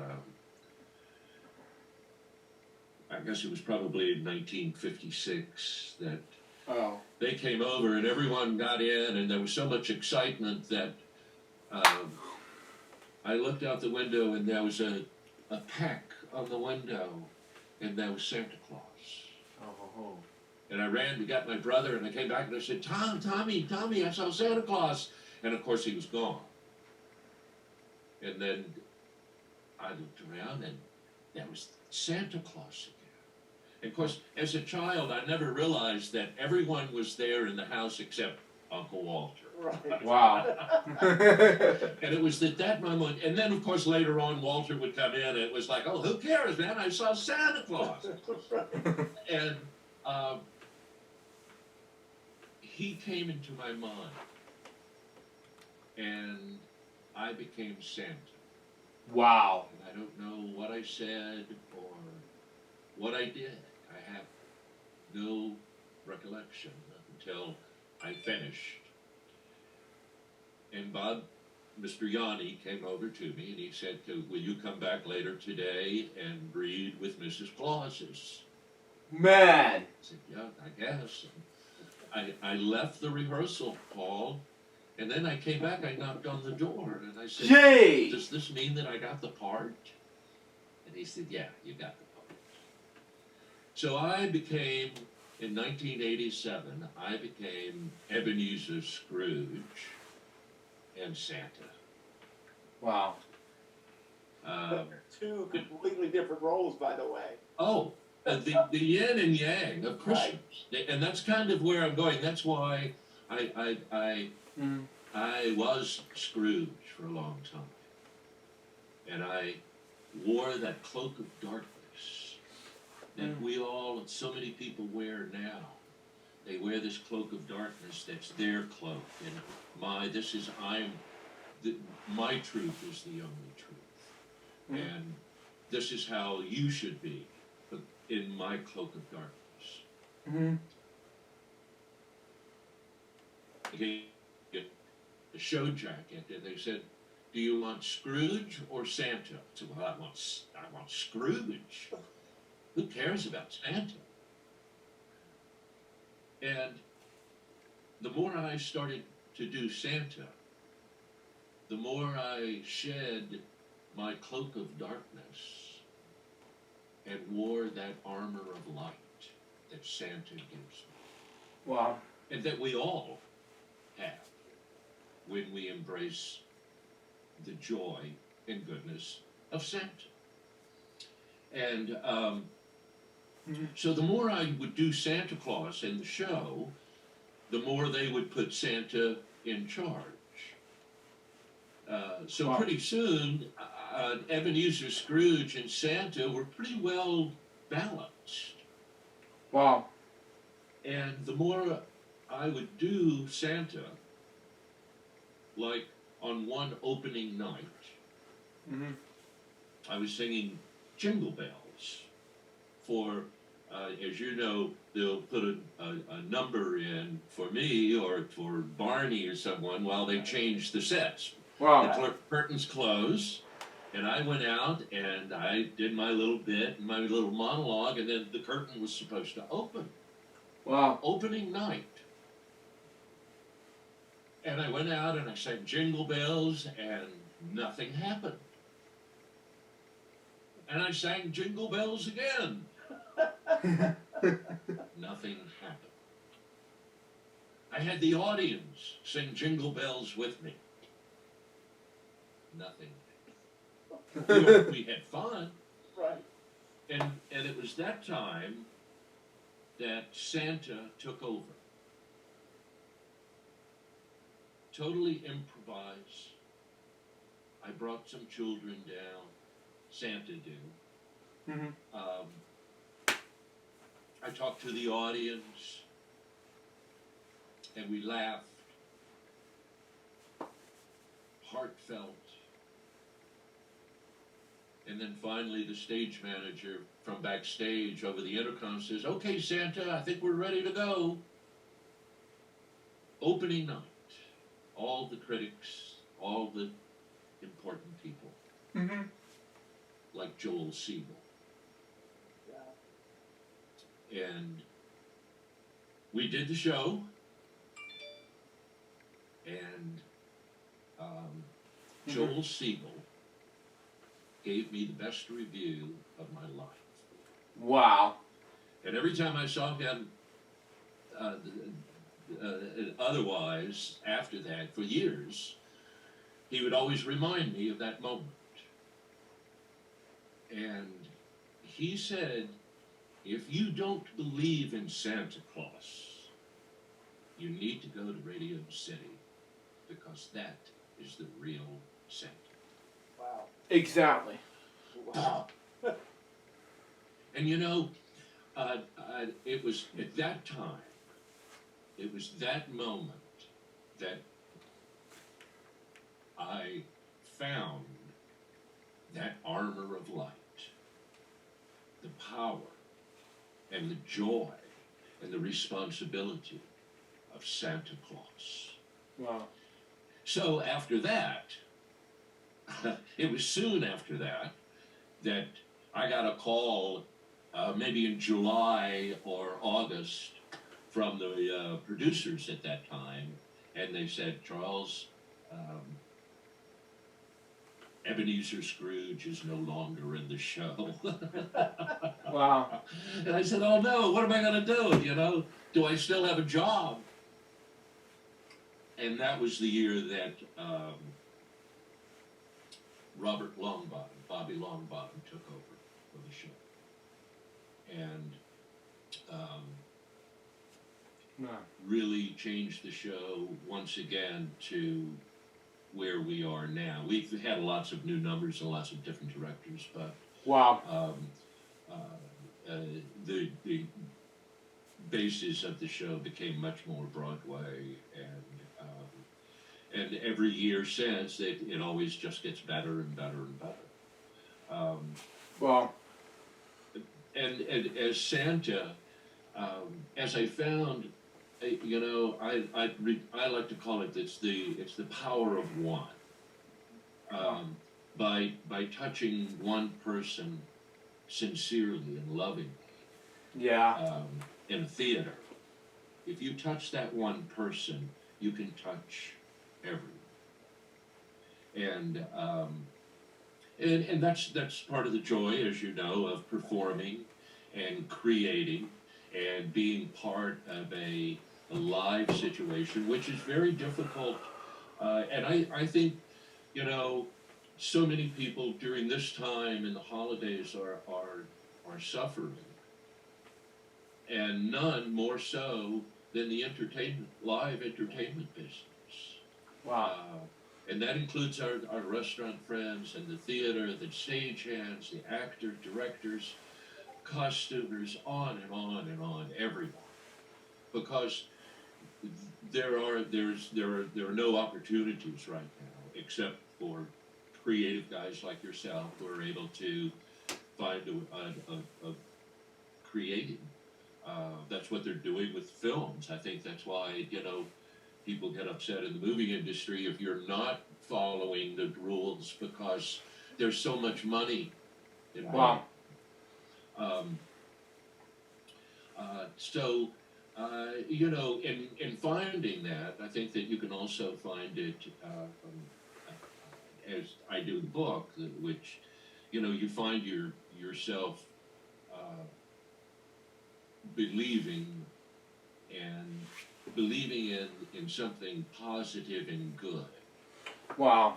That if that belief is true and pure enough, and you mix it up with a lot of hard work, intelligence, then whatever it is that you believe in, as Santa has us believe, that it will manifest. It's the manifestation of belief. And that's the whole concept of the book, is believing. I believed in myself the same way that you did. Mm-hmm. And you have to find that. You have to be able to believe in yourself. Exactly. So that you can help other people do the right thing, be the nice thing. Mm-hmm. Parents a lot of times will come to see Santa and they say, you know, you tell him whether he's good or bad. You tell him whether he's good or bad. And, you know, Santa would say, I don't do good and bad. That's not what I do. I do Sure. naughty and nice.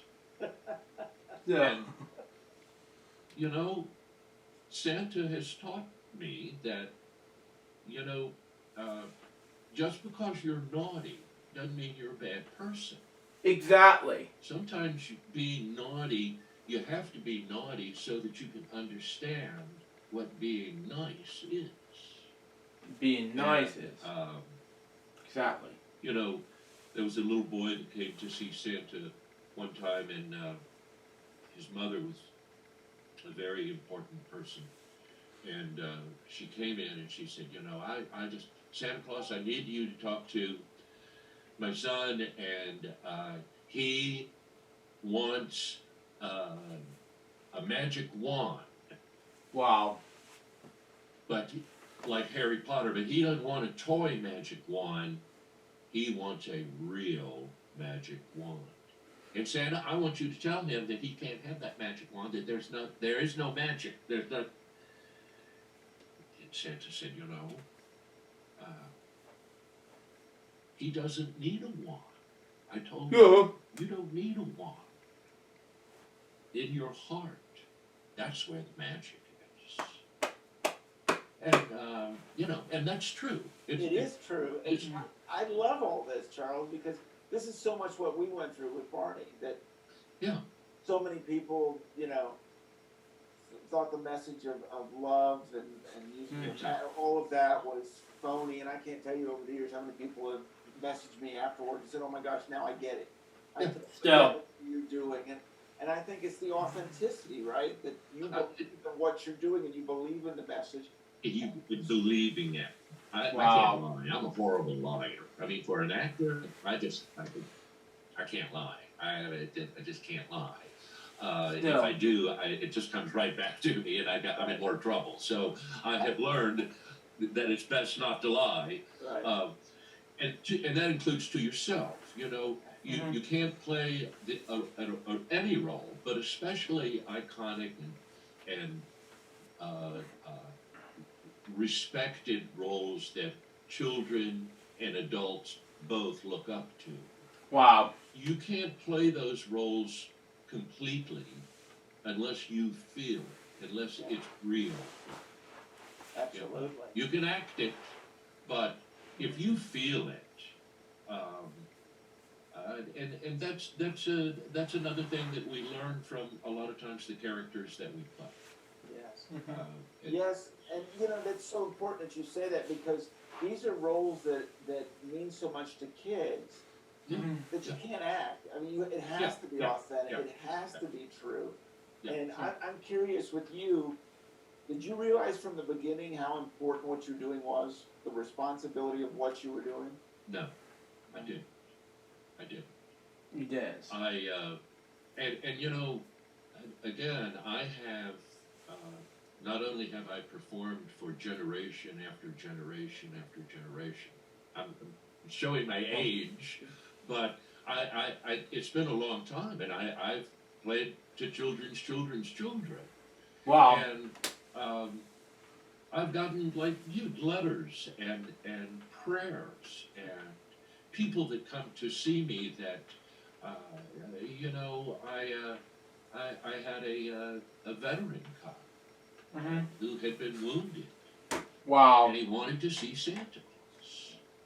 Wow. And, you know, and he came in and was wearing his uniform. It was amazing. You know, and it's part of the spirit, and it's part of one's belief, and everyone thinks that they can, you know, be Santa, and they can. They can. Wow. It doesn't matter if you're a male or a female or black or white or what color you are or race, creed, religion. It doesn't matter because that's not what the real Santa is. Exactly. The real Santa is what comes from your heart. And that's why now, in these turbulent, strange times, now's the time to pull out that kindness card, that nice card. That's the greatest gift. Still. That's So- the greatest gift. I have been as fortunate as well to get to perform the Radio City Music Hall. It is such an amazing place. Isn't it? Wow. Isn't it? Know from the second you walk in there how lucky you are, how blessed you are, how special it is. Yeah. You've been doing this for so many years.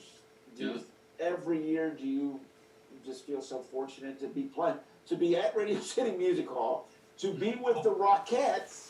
Oh, and And then- 6,000 of my closest friends 3 or 4 or 5 times a day Playing Santa. playing Santa. Mhm. Yeah. And you know what? I tell you,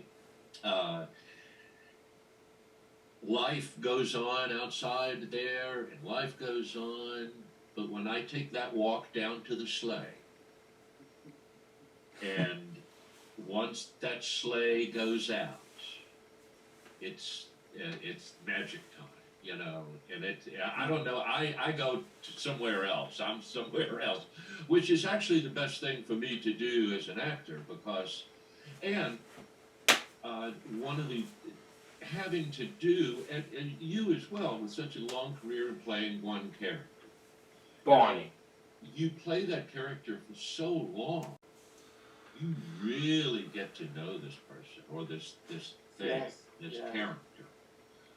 You really get to know the inside and out, whether you discuss it with other people or whether, because they'll probably think you're half nuts anyway. Right, If you say, you know, right. you know what I mean. Yeah, I do. And Yeah. that's why, again, I would find myself many times in the dressing room Mhm. as Santa, looking into my mirror and having heartfelt, deep discussions with Santa Claus. Wow.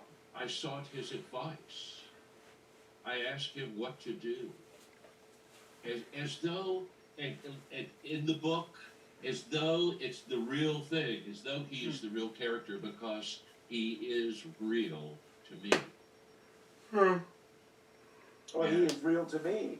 And He's real to me as well. I get so excited, and we've got teenagers here that, you know, as soon as we've gotten into this month, they want to watch the movies. They want. yeah. It just makes you happy, and it It's- brings and everyone that's what it should together be. That's what it should be. Makes you happy, to be joyful. You know? Wow. in such a pure way. I think that's the thing that's so beautiful about it. Yeah. You know, I thought it was so amazing that Macy's Day, the parade, and Yeah. everyone can't wait for Santa. It just doesn't change. Wow. It's so amazing. I can imagine the anticipation that everyone has when Santa's going to hit that stage at Radio City. Yeah. Mhm. It's pretty awesome. And you know, again, to think, as you were saying, when you walk into Radio City Music Hall and you see the art and the beauty and the restoration that has been done by Madison Square Garden is just Wow. completely mind-blowing. And to think that back in 1979, when I was the Wicked Witch, Mm-hmm. they wanted to tear it down. Wow.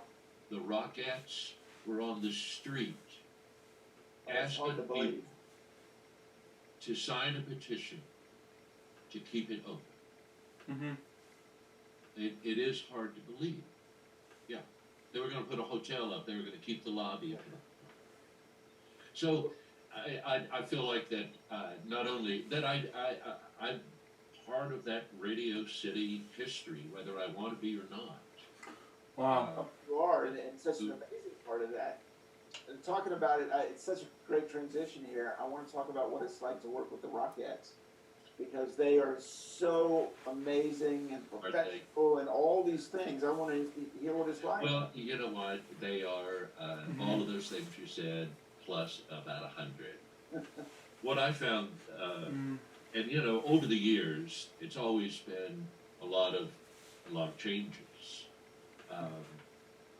But the ladies are, first of all, they're extremely professional. Yeah. They work harder than anyone. Uh-huh. I couldn't. I've had to do kicks with them, and I've actually hurt myself trying to do kicks with them. I learned that a long time ago. But I've also found that when we do publicity and when we're doing things together, uh, they're smart, but they're really funny. They Still. their sense of humor and their wit, and I miss them. I miss all my Christmas family this year. I really do. Yeah. I thought that they did a great job with Christmas and the lighting of the tree and the Thanksgiving Day parade, and Yeah.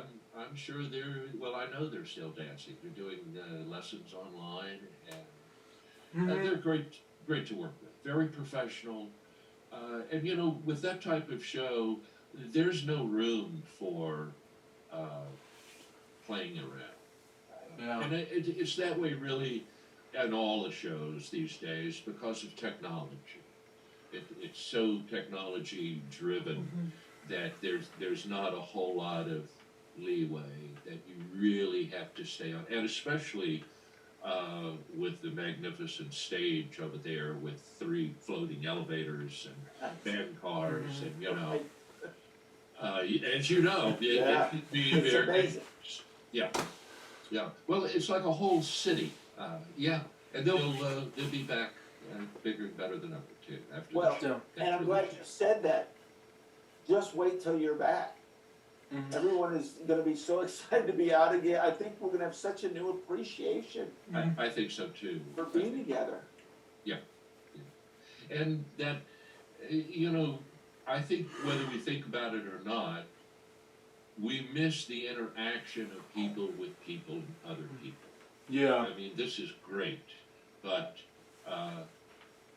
to feel the people, that, you know, doing 4 shows a day, and people say, you know, do you get tired of it? You know, and or how do you keep doing it? And it's like every show is new. It's a new audience. They have not seen the show. And so, you know, and that's, in my performance, depends a lot on that audience, because there's that ebb and flow with the audience, Right. where it gets into my theory about the power of one. Sure. When I come through the audience, a lot of times people will specifically want seats where I come out because they'll hand me their baby. Wow. And I'll take the little baby and hold it up, and sometimes the baby will be, you know, great, and other times the baby is like, what? Right. And it doesn't really matter, because in that moment, the love that I have for the child and being there Wow. is spread through. I mean, it's felt through that. And again, it gets back to being heartfelt and believing in what we do. Well, and you understand what I learned for all those years. Yep. Barney can't be sick. Barney can't be tired. Barney can't be mad. Barney No. can't. No. You have to just, as you said earlier, you go away, right? And really, Carrie just You becomes leave Barney. that backstage, and That's right. in the dressing room. So I know exactly how you could do 4 shows, because you understand, you know, all this audience can't wait to see Santa. That's what he said. Yep, exactly. I've done 5 shows a day. Wow. Wow. I can't do it anymore. It's too much. And also, my role has changed throughout the years. Wow. You know, it's not like if it's Scrooge and Santa, where Santa would come on and do 1 number.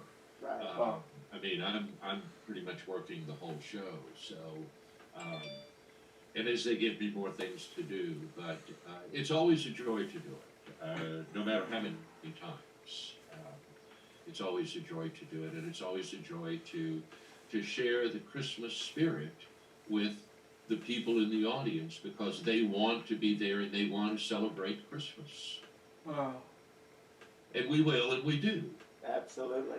You know? Have you had the chance to do meet and greets, or to meet with individual kids, and what is that experience like for you? Well, occasionally, with that many shows a day, it's very Right. difficult. I do a lot of Garden of Dreams, Wow. children, and I certain amount of celebrities with their children that that see the show, Right. that publicity will have them Right. come back. And but as far as the public, I don't see the logistics of the theater and my dressing room and so many shows. It's just too much. Mhm. Yeah. But I see a lot of celebrities because they like to come to the show, Sure. like everyone every year, and enjoy it. And I'm always happy, Well, and you probably learned.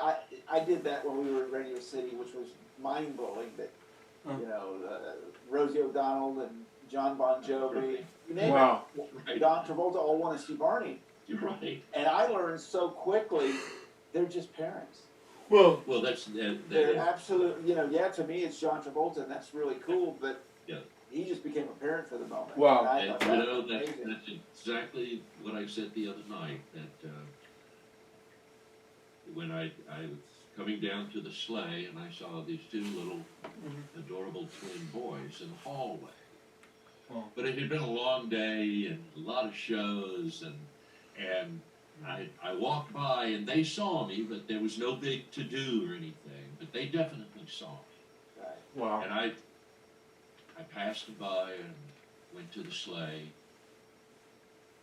I said, you know what, I can't do this. So I got out of the sleigh and I went back down there to those two little twin boys, and I sat on the step with them, talked to them, and then from the corner of my eye, I see this little guy come out wearing tight black jeans, and I look up and I saw Wow. a little black vest and a black shirt and the black horn-rimmed glasses and a little black hat. And my monkey mind is going, oh my gosh, that's Elvis Costello. And Wow. my monkey mind is going, oh my God, I love your music. I have it on my tape. I love it all the time. Jeez. My monkey mind, not my Santa mind. Because, like you said, I didn't see him as a rock star. I saw him as a father, as a parent. And Wow. it was such a sweet moment. And I felt so good because I didn't I love your music. And I had that experience. I was leaving a show at Radio City Music Hall, and production came to me. I was the last one leaving for the night, and they said, Kerry, can you do a meet and greet really quickly? And I said, sure. So we went and we came out, and here's this child. Wow. I look up, and it's the drummer for U2. And I'm a huge Wow. fan of U2, and You two is amazing. Continue on. I'm like, the same thing. yeah, But he's smiling about his child getting to meet his hero, and it just puts it all in perspective. it does. And I'm with you. I was calm too, so I was very proud of myself. But yes, you have those moments, Yeah, but you realize that they're just parents. Yeah. yeah, it really is. Yeah. Quite a lot of fun. Still. So tell me about the book. Where did this come from? The idea, Well, putting this you know all what? together. Everyone had been telling me to write a book. And it was like, write a book about their stories. That's kind of where it started. And then as I got into it, I started thinking, my life in Christmas. Because Christmas, as an actor, it's almost like having a steady job, that and that's what I tell young actors is that you need to find a long run. You need Wow. to find a Les Mis or a Christmas show or a Phantom or something that's got to work you for a while. And as years and years, people would talk to me about, oh, you should write about the story with so and so, or when so and so came, or the stories that happened to you. And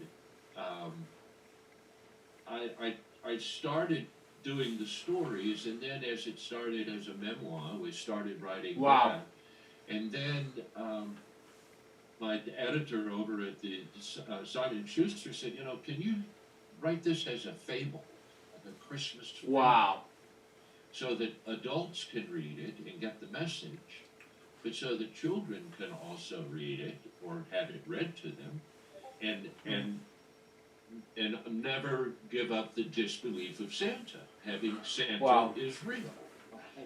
Which is, again, my subconscious that I would talk to in the mirror in the book becomes a real character.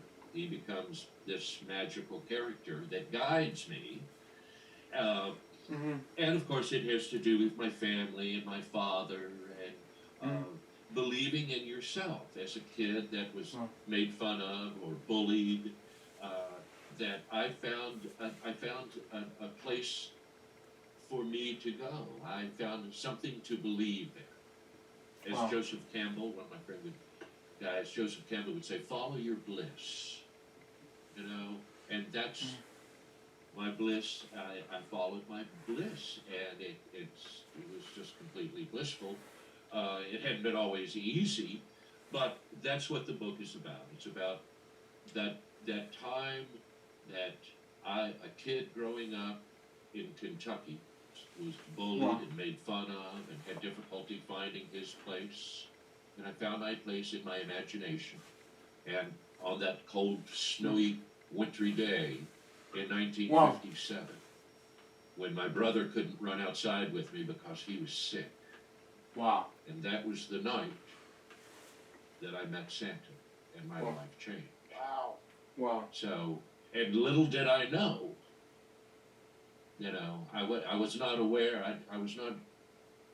I knew, but I didn't know, so the only thing I could do was to follow my bliss, and allow the universe to guide me in the path that I should be. And that's what led me to playing Santa. And then not playing it, and then going beyond that, and actually becoming, I mean, people yell at me on the street in the middle of July, and I'm not wearing an outfit, and it's like, yo, Santa, and it's like, hey, Merry Christmas. So, you know, and then, like we were talking about earlier, is that, you know, you have that moment when you actually understand the power that you have, that people what they want and what you can do for them, and it's not just being an actor or being Santa Claus. Right. Every person, everyone can do that in their own way. You know, just because it was, you know, we're on stage in front of people and all, and it's no more special than, you know, the person that works at Starbucks. Wow. It's the kindness and joy. Right. And that's what the book is about. It's about all the things that happened to me at Radio City, good and bad. You know, there was a stagehand that my first year, he tried to hurt me when pulling the sleigh, and tried to pull it fast and hard to see if he could hit my head or knock my hat off. And, yeah, and he would always smack my ball, and I mean, you know, I was a young man, and yeah, he bullied me, and it actually was gonna wait out. He told me, he said, "I'm gonna wait outside the stage door for you. I'm gonna get you." And through the whole show, you know, young kid, like going, geez, you know, this guy's gonna like beat me up. It's like, what's wrong with this?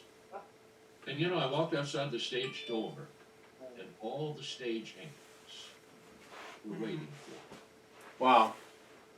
Just waiting for me. Hey, Charles. Good night, Charles. See you tomorrow, Charles. It was. Wow. Yeah. And you know, it's, you know, and that's what the book is about. It's the stories. Okay, I'll be right back. I have to get Elton Mead. We will be soon presenting as soon as I come back from DoorDash orders.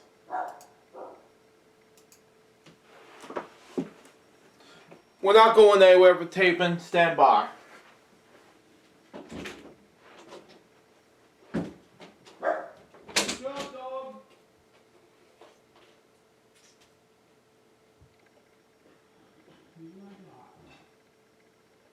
Thank you.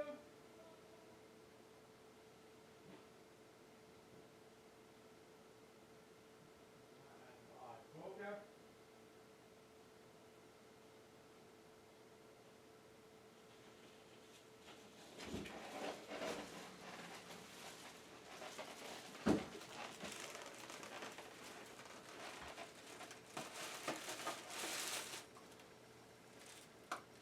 She put ice on my juice. Oh well.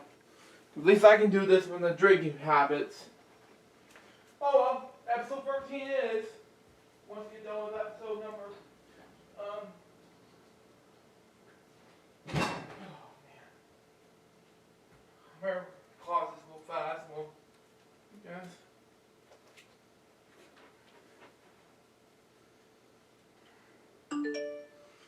Pause. Stand by. Let me call my mom real fast. We'll go ahead and do the lunch real fast.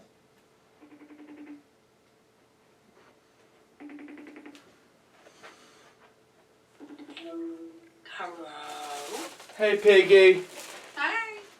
How's it going with you? Good. How's it going with you?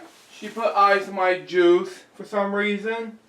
That's okay. You can just put it in the refrigerator and eventually it will melt. There wasn't any way for me to tell them no ice. Okay. But anyway, that was one part of the rip off. Okay, I'm putting it in the refrigerator, okay? Are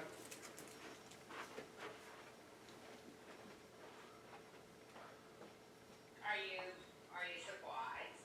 I'm surprised, but I'm still in the middle of finishing up taping episode number 573 of LJPCBM Reacts. It's going to take like 15 to 20 plus minutes. Oh, that's weird. Once I get done with DoorDash, I'll continue this 20 minutes of that, and then I'll be done. Alright, sounds good. It'll take me some time. I wanted to call you and say, hey, I'm putting this in the refrigerator and things like that. Okay. Since there's ice inside of that, but that's just me. But anyway, I'll start taping DoorDash episode 13, and then I'll be continue off where I left off my LJPCBM at. Alright, sweetheart. Love you. Love you too.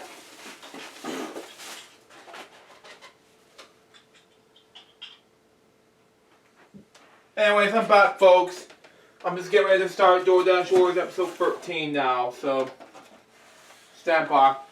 Ooh, this might be some Zaxby's food. Okay, might be eating those right now. Can't call mom, but I'm just taking the project. Ooh. Okay. One.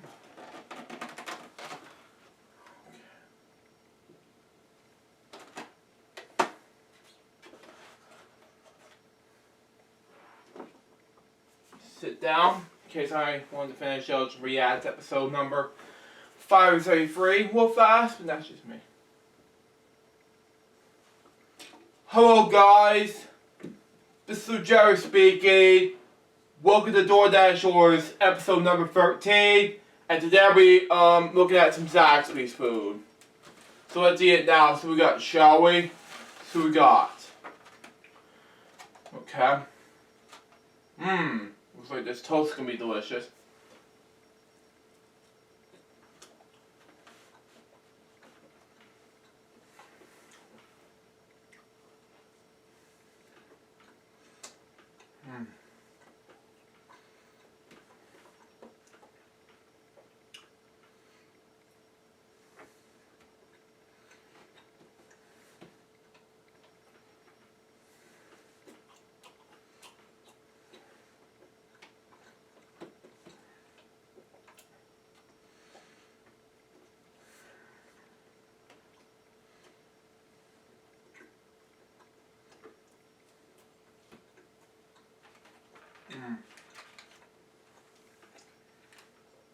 peel the honey mustard right now. It's pouring down rain when it comes with New Year's. Peel the good. Why not?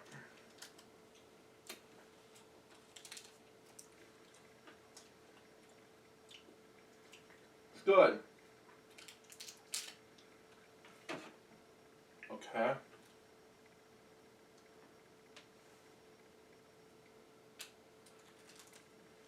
David Joyner moves, but anyway. Next. Let's eat the French fries first before we get to the.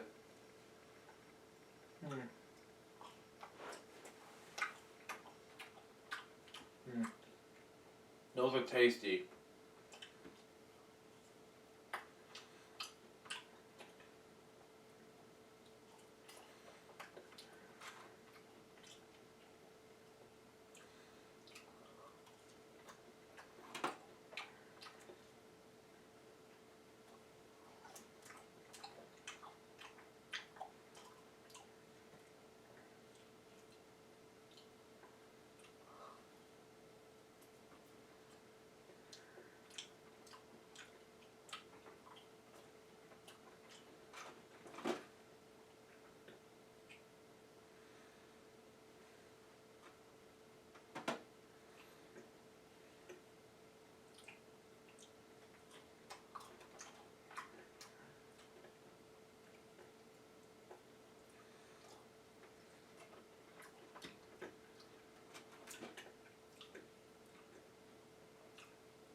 I got 2 more chicken to eat.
Excuse me. This one's the last one. You know, and when we come back, we will get to our one last thing in our scoops, and we'll be done with this DoorDash Orders episode. We'll be right back after these commercial breaks. Excuse me. Stay tuned.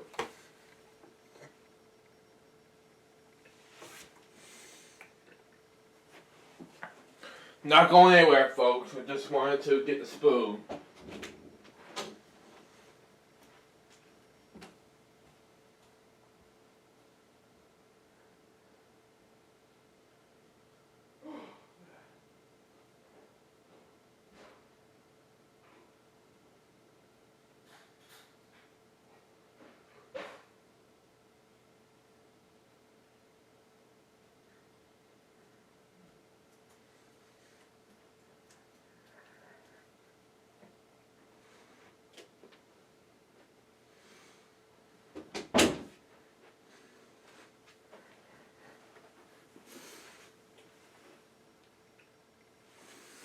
Welcome back to DoorDash Orders episode 13. I just got a spoon. Now we need to do is complete the with some, I don't know what it's called, but it's some vegetables, but that's just me. Let's just eat this now and see what we got, shall we? So we got this thing. It was delicious, but let's just see what happens. They put ice on the orange juice. I'm not gonna drink it, but I'll just wait until the refrigerator decide whether or not hell we'll just do it anyway.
I'm giving Zaxby's a 10 out of 10 overall. That was episode of DoorDash Wars, episode 13.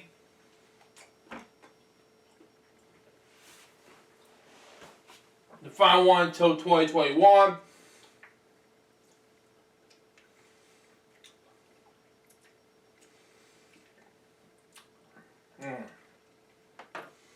Sorry about that. Very unnecessary. Hope you enjoy it. Stay tuned for the next one, which is going to be the 3 simple LJPCBM react episodes of Purple Roads podcast. Till next time, salute Jones, goodbye, peace out, baby. Get more videos, guys, very soon. Till then, LJPCBM out. See ya.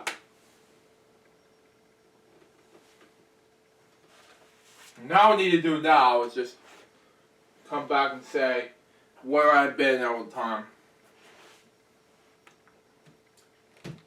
Anyway, let's get the clock rolling and come right back. Continue and resuming, okay? I am back, folks. I am so sorry. I just don't know what else to do. I just ate an entire lunch from DoorDash. It's called Zaxby's, by the way. And what I like to do now is when I completed DoorDash Wars episode 13, this is the last one until 2021, I may have to do is complete that DoorDash Wars and edit this and the whole simple thing. Let's just see what happens.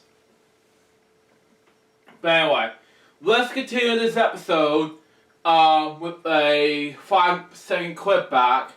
Continue in 5, 4, 3, 2, 1, go. And that's what the book is about. It's about the stories about me becoming Santa. Do you have Wow. a favorite story about becoming Santa? I have a couple, but probably my favorite one is the Joel Siegel story, because it's just that night, you know, when nothing is working around you and you're stuck out there with 6,000 people. Wow. And Ow. it's you know, Yeah. but they say actors die many deaths. That could have been one, but it wasn't. And it's because something magical happened to me in that moment. That's when I realized I am Santa Claus, dude. You know, Wow. I really am. Wow. I believe that. You know, now when I have that jacket, I don't want Scrooge on it. No, I want Santa. I'm proud to be Santa. Exactly. I learned a lot from Santa. You know, people have asked me in the interviews, they say, you know, does Santa ever have a bad day? And I said, no. Charles has bad days, Right. but Santa doesn't. And again, Santa is always there, as he is for you and anyone else who believes, to pull me up by my bootstraps and get me going in the right direction. Exactly. You know, be nice. You know when you're nice and you know when you're naughty. Okay? I do. Right. I do. Yeah. And I have to watch it because, you know, I like to be funny, and sometimes funny is dangerous business. So, You know? comedians It's are. like electricity. You can hurt people. You can cause harm to them. And Santa doesn't want that. Santa wants you to be nice and joyful. You know, Santa wants you to be nice to your little brother or your big sister or your mom and dad. You know, that it's all part of it. And again, if you want to get deeper than that, then you can bring in the whole religious aspect. Sure. And children know that as well. Children tell me there's nobody's perfect except Jesus and Santa Claus. Yeah. And that's, you know, that's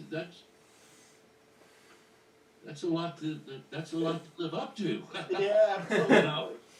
Absolutely. And that's why, you know, with the season, with the heightened emotion of celebration, the heightened emotion of the birth of Christ, that is a guy that, you know, didn't live that long and never traveled 200 miles, never wrote a book, never did a TV show, never had a podcast, Wow. you know. Yeah.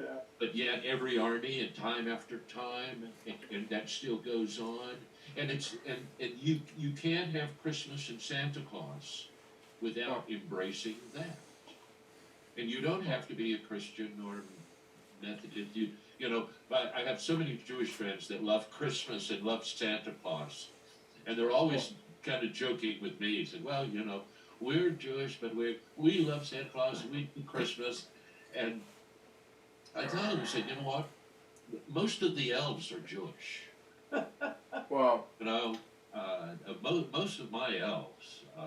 So we embrace to embrace Christmas, Wow. and that's what it is. You know, they understand the happy and the joy. Right. You know, the book is a quick read, and it's a happy Christmas book, and Yeah. people seem to like it, and we have an option on it with MGM Film Studios. Oh, wow. Mm-hmm. We're fingers crossed with that, and hoping that you know, Christmas will be bigger and brighter and more joyful in the years to come. You know, every year, every time I got to play the role of Barney in front of kids, and I got to do the "I Love You" song, it was the most special. I knew what was coming as soon as the music started. Yeah, I yeah. knew what was coming, all the love and all of that. Is there a moment for you as Santa in the show that you know something magical is getting ready to happen, or something that you get excited about? You know, yeah, there are a lot of things that I get moments. You know, when I come in through the audience is again because of the energy. I'm there in the audience with them. They're handing me a baby. Wow. I never know what's going to happen. Right. And that, you know, the show is double cast. We have two different casts. We have two companies of Rockettes. I have 3 Mrs. Clauses. I have 3 sets of boys that I work with. I have 4 conductors. I never know sometimes. I'm not very good at listening to. I'm having too much fun in my dressing room with my, Wow. with my helpers, and you know, it's in that moment. It's in the magic moments where I don't know, and if I expect the magic, a lot of times it won't be there. Wow. But it might be somewhere else. Right. So Okay. I never know, and sometimes working with children, with the 2 boys in the show, the older brother and who's in charge of the little brother, and they're looking for a gift, and they have the conflict. One believes and one doesn't, and you know, sometimes just in the moment something is different or something happens, and it just becomes magical.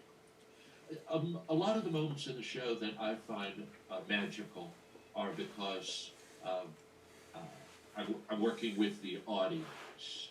Wow. You know, I'm reminding them to intertwined in my Christmas story. I'm reminding them to turn their cell phone. Excuse me. Little fun jokes that I can do with the audience that's not, you know, on the whole stage with a lot of gear and a lot of technology. But I would have to say that every show is magical. There are just some moments that are more magical than others, and you just don't know where they're going to be. And again, a lot of it depends on the audience. You know, that say, yeah, I can go on stage and now I'm doing my monologue and I got some guy yelling at me or talking, you know. Wow. Bring me a present, you know, I don't know what it is. Yeah. And I'll react to them. I'll acknowledge them. Wow. And that's where the magic happens, is that, you know, when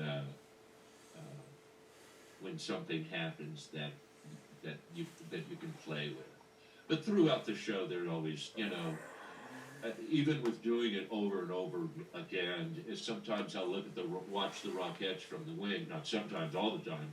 I'll watch the Rockettes from the wing doing one of these numbers that they do, 4 times a day, and that I watch, 4 times a day from the wing, and I'll see them,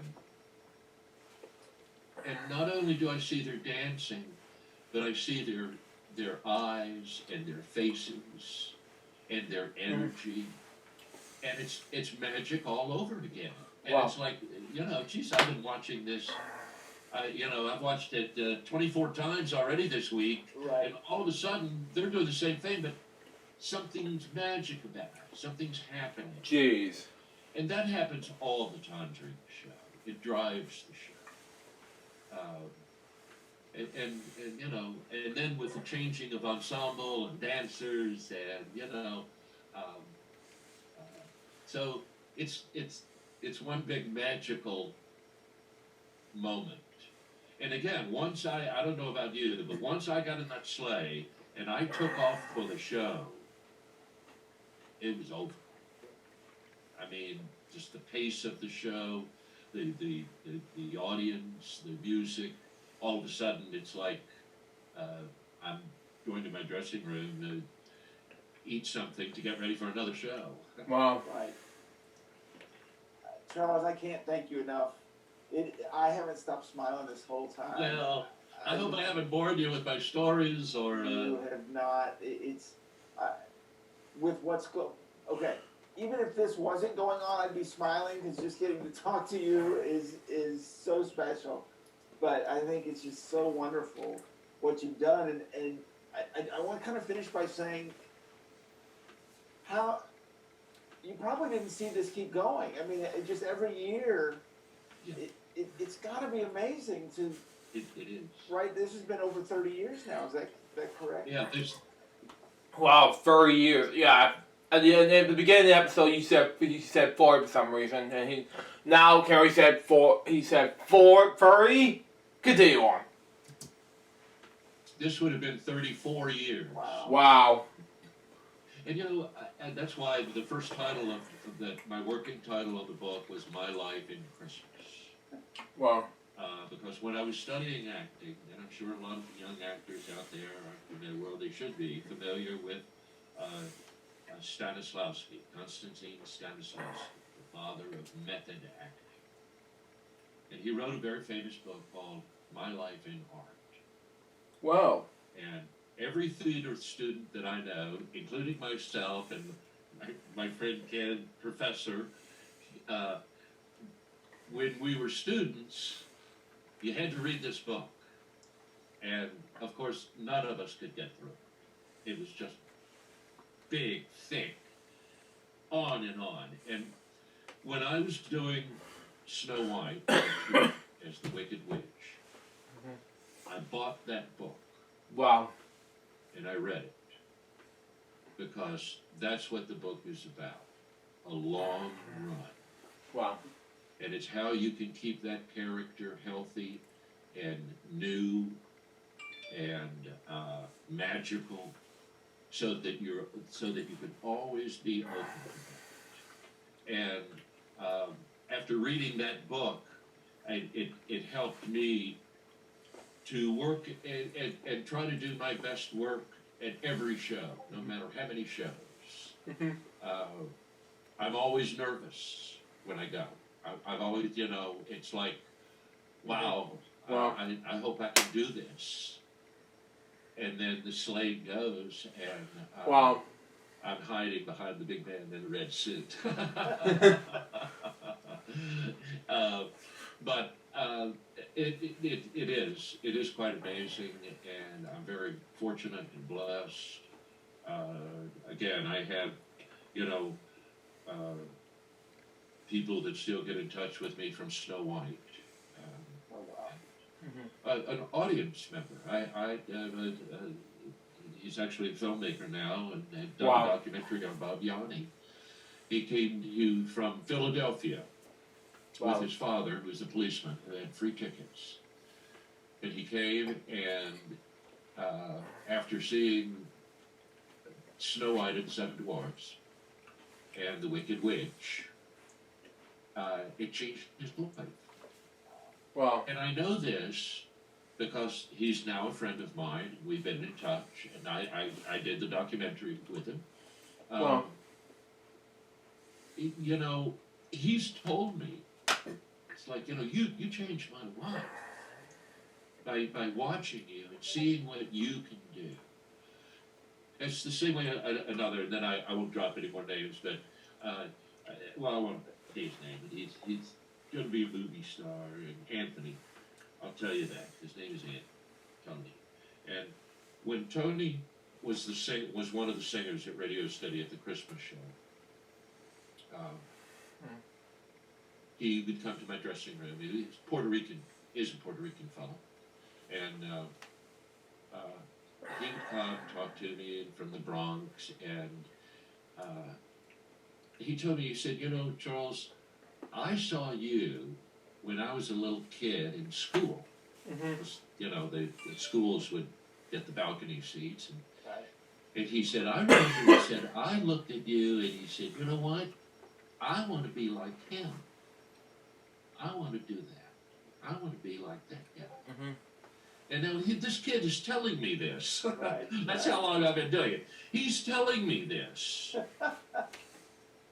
So that same day, right before the show, we're in the back together, and I told him, I said, you know, Anthony, there's all those little Spanish boys out there Wow. in the audience tonight.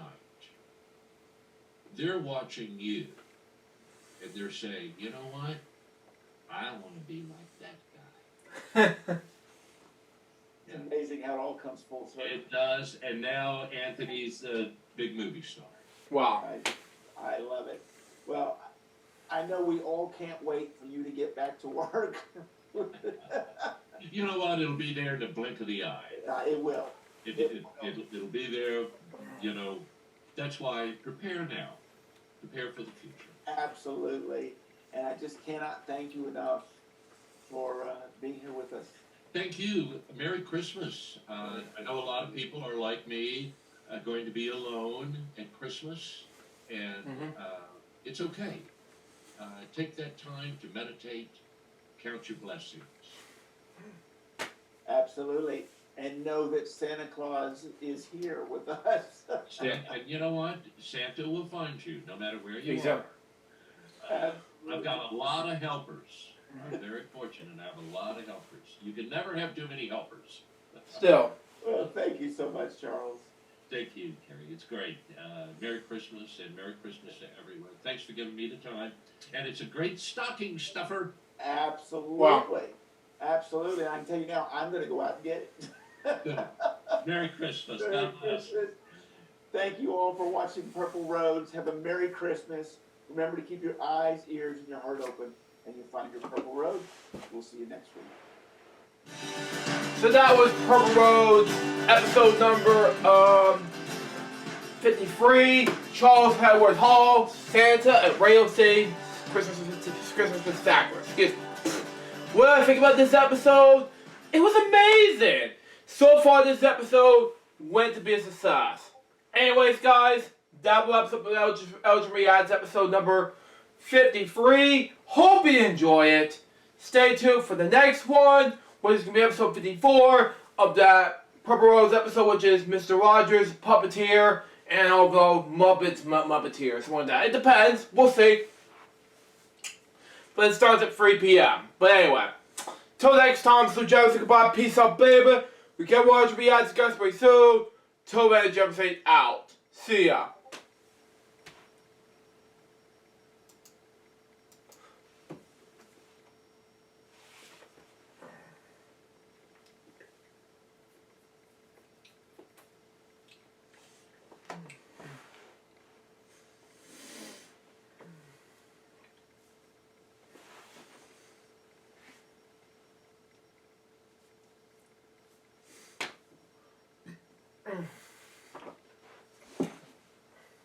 Okay, I can sit down now. Okay. Whenever I want to.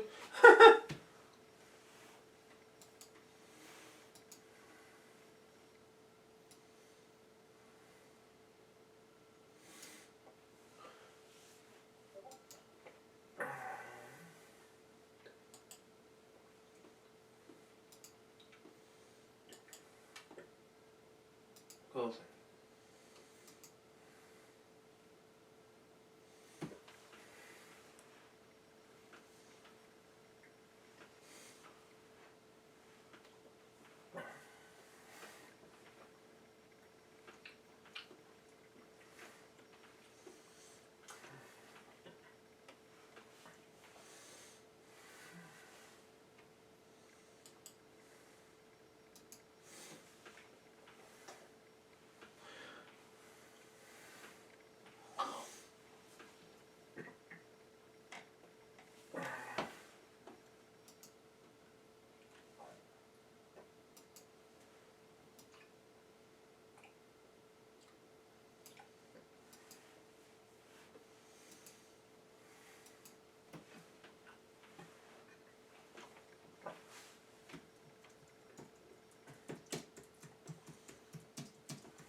New document right now. Here we go.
Waiting for you, documentary.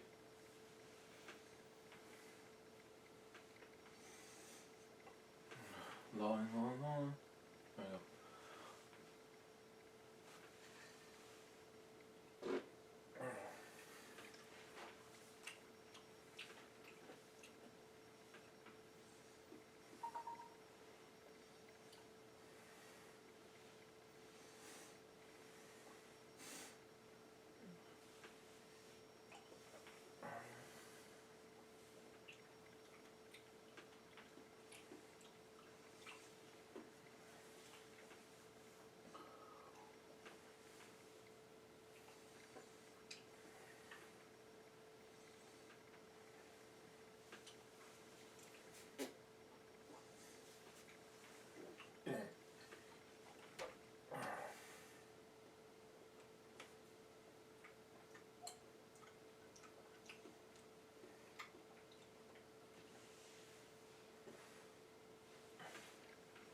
we go. Turn on my TV volume case.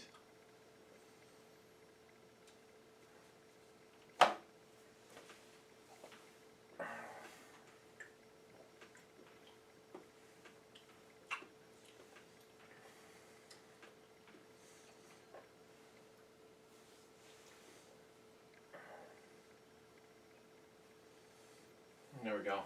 Got it.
Just for the big finale coming up on Saturday. This is going to be huge.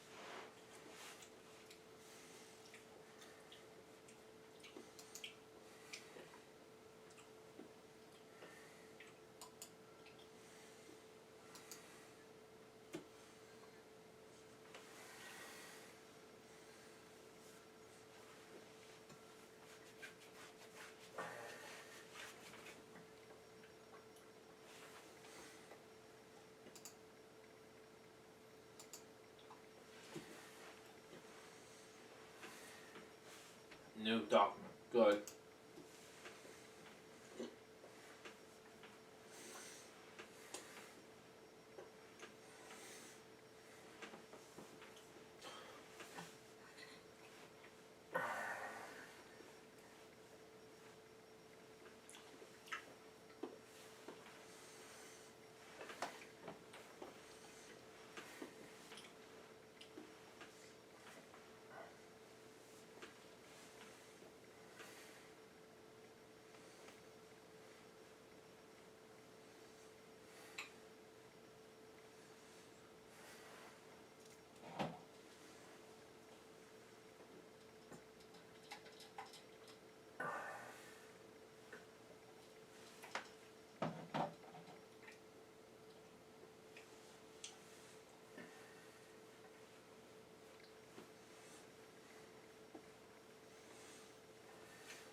Okay.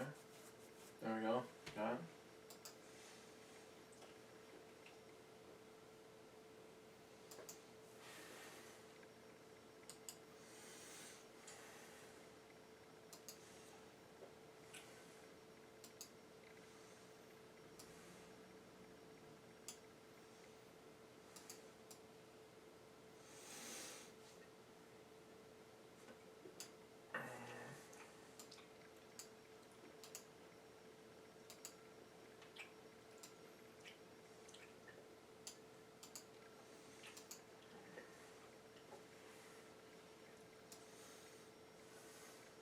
Uh-oh. No! Hang on.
Really?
What the hell is this?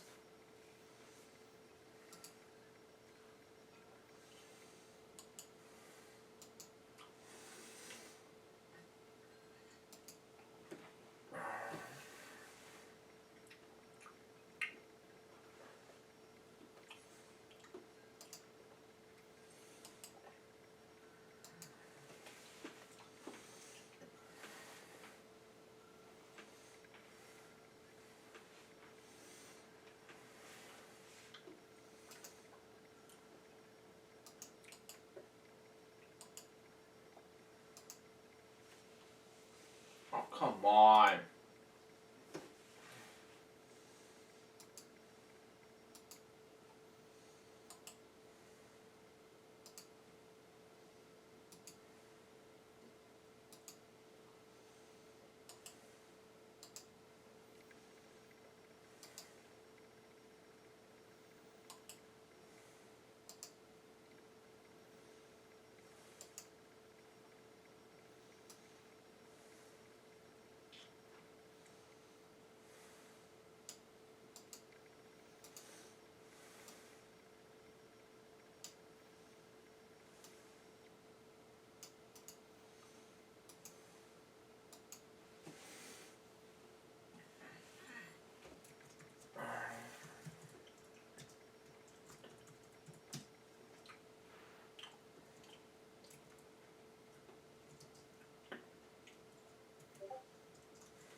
Let's try this again.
Okay. 793.21 left. Okay.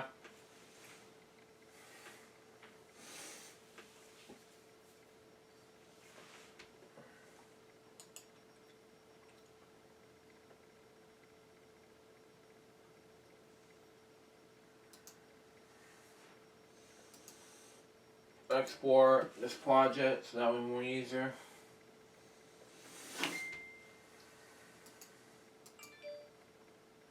It's out of the way because I'm gonna export this project. Yeah.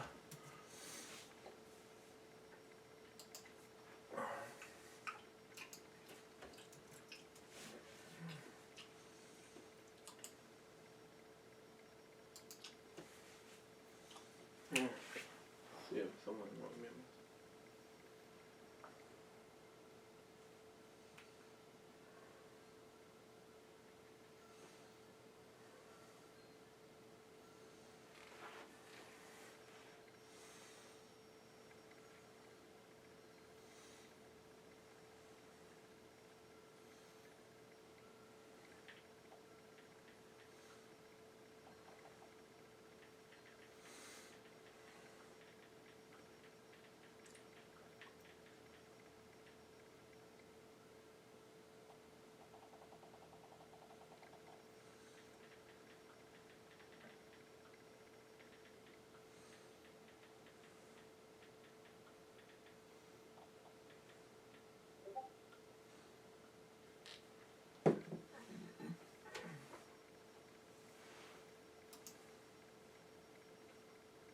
Oh, come on, really? Hang on. Well, I guess we'll have to get rid of this then.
Hang on. Let me turn this real quick before I even reach turn down the volume.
Stand by.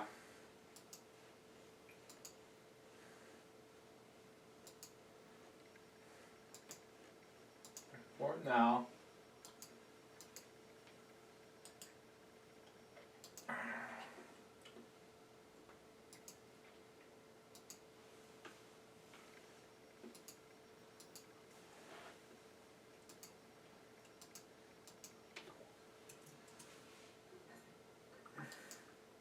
Let me get to that.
No.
Mm.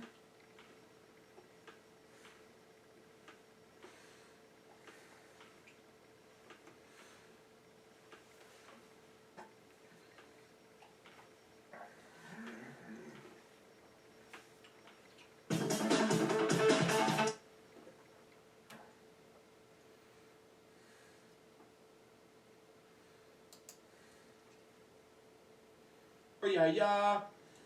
Christmas Special 2019 edition outtake. A Gerald Fields blogger.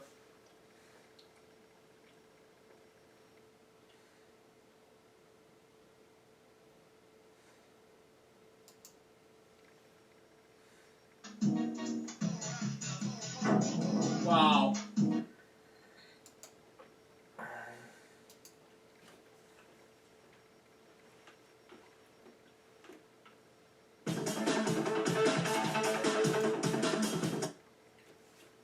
Alright, 13,200. And your IQ ranking for this Brilliant. game is Not bad.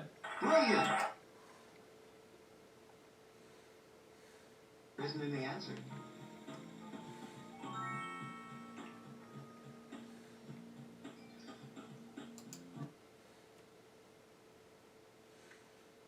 All right. strategy there. The answer number is 50. Yes! No. Do you want nice? No. Burns, a regular cast member. 5. January 28th. Ooh, at Paris, France. Okay. And Somebody got mad. Oh yeah, I see right here. It says, available for Macaway.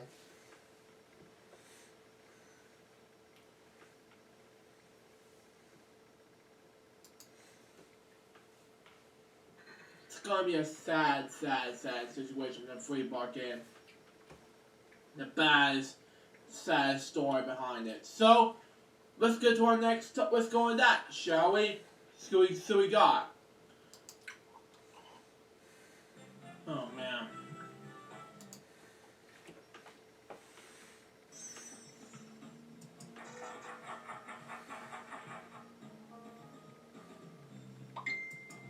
Sorry, that letter, get ready. It's the lucky lightning round. You'll need to think back.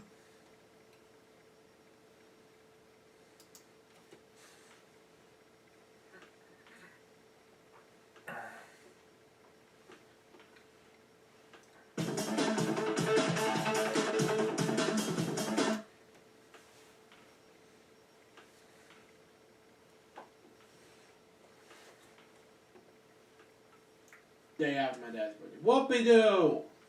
Yeah, screw you on this thing. But anyway, next up.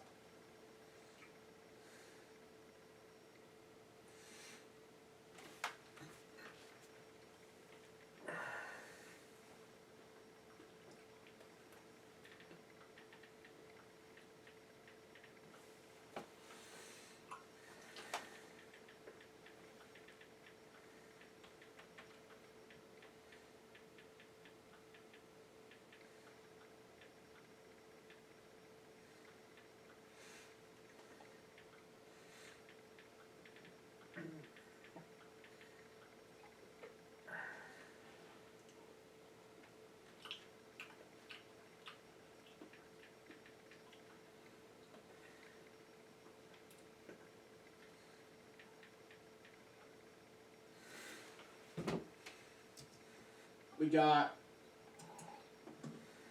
drummer Joey.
happened? Did he get another whammy?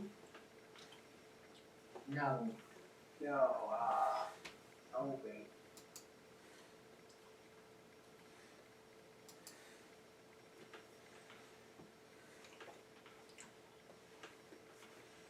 Ooh, that's off to a great start. Come on now, let's go. I gotta press on. Come on, big bucks, big bucks.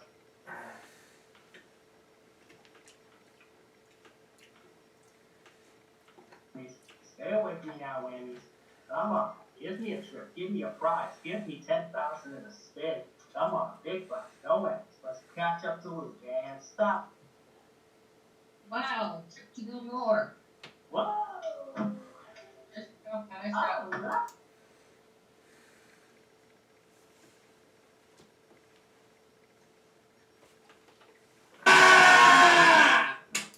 $10,000 in a spin. Come on, no whammies, and stop. $2,000 in the Yeah! Hurrah! Hurrah!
Got to go. Come on, big bucks. Big bucks, no whammy. Come on, big bucks, no whammy. Stay away from us. Give me a trip. Give me a flight. Give me $10,000. Come on, big bucks, no whammy. Just catch up to Luke and stop. Oh! No. Yeah!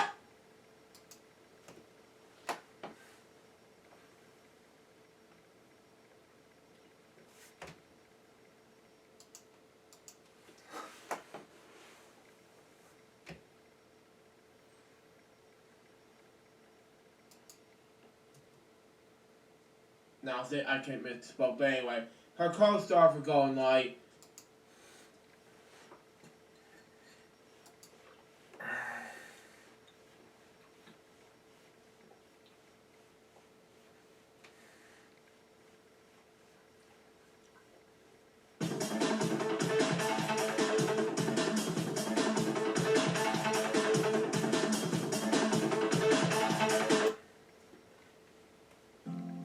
Here are the answers. 6. And then we'll do Elvis from 2020, dude. Let's be frozen in the winter. He was much thrilled and grateful. Wow. Sometimes just be him. Okay. She would drag a friend or a mother to the restaurant he worked on as a busboy and a waiter. He told her his dream would be someday bring her family to New York, to see with him on stage.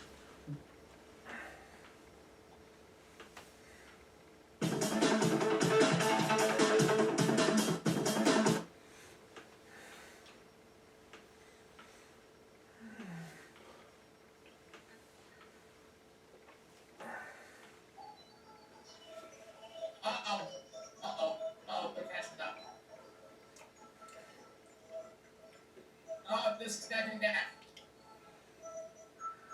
Through it there first. It's not Squidward.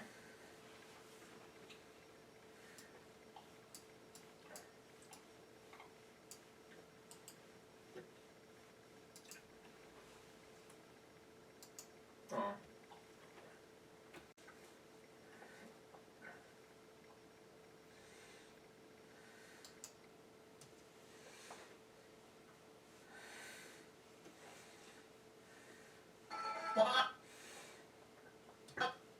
Sakurai. Oh.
It's a long time that the Bucks have intercepted.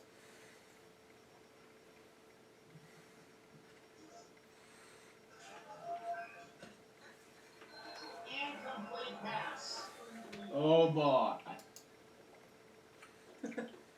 Let me get some food.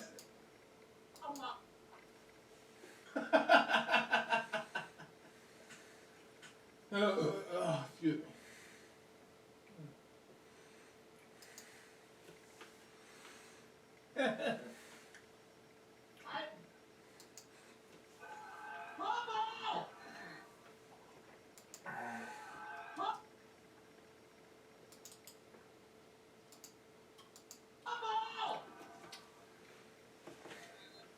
Dang it, Jaguars recovered the ball. That will be the last play in the third quarter. There's a score, though. Check it out. Yes! Yes!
but you picked a W. It was just a mistake, Josh. Yeah.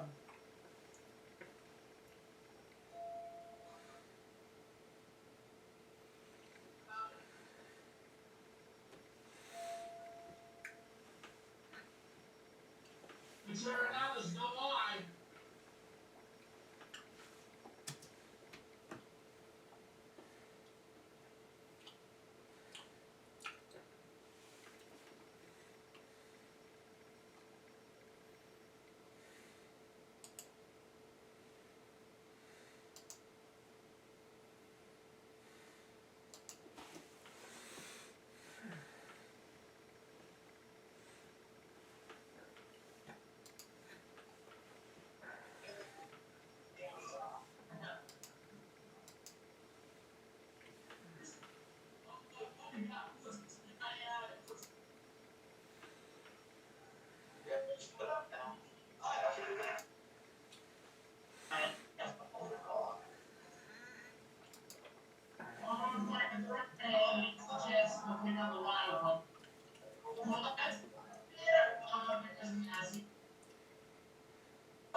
Wow, I did not know that.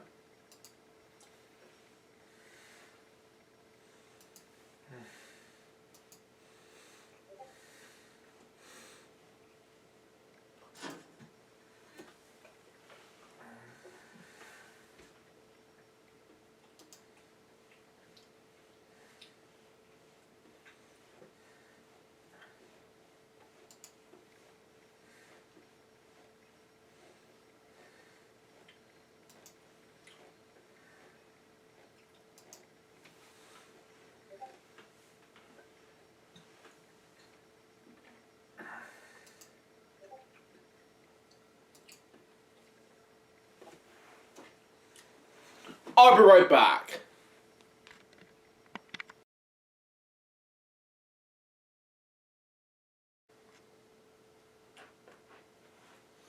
I'm back, folks. Gonna do a full review on this, and then we'll do LJPCBM episode number 574. So stand by. I'm gonna reorganize the episode a little bit, and we'll do other things. Jail piece. I talked about Reese's Jokes episode 37, but that's just me. Let's go ahead and do it.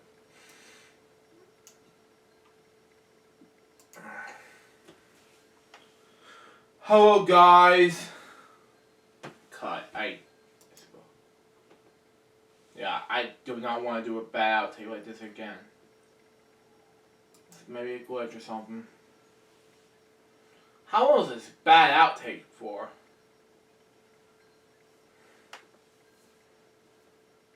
Oh, this is a terrible outtake, you know?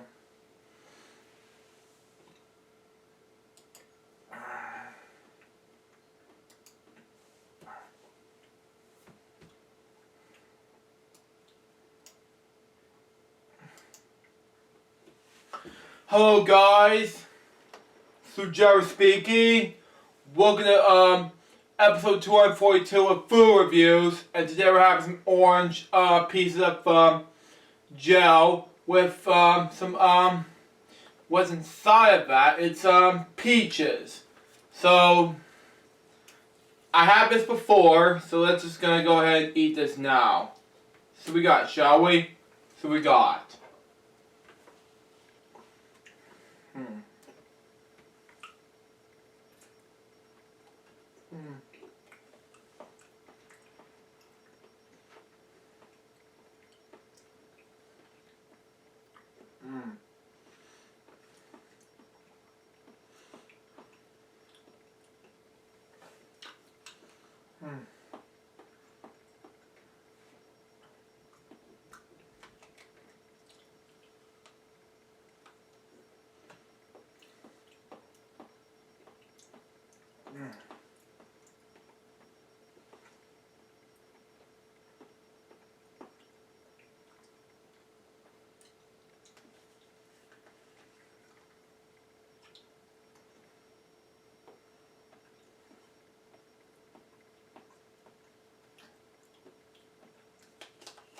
Next.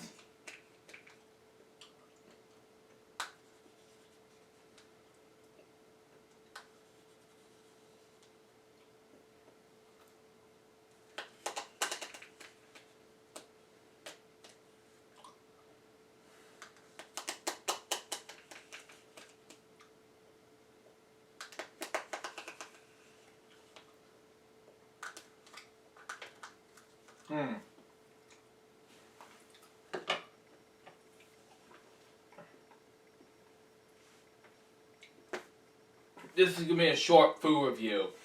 I'm giving this a 10 out of 10 overall. Now we're up to food reviews, episode number 242. Hope you enjoy it. Stay tuned for the next one. It's going to be episode 534, or we're going to do recaps of for what happened the past year. Plus some Jim Lair and Alex Trebek tributes. Till next time, so just goodbye. Peace out, baby. We got more videos, guys, very soon. Till then, LJPCBM out. See ya.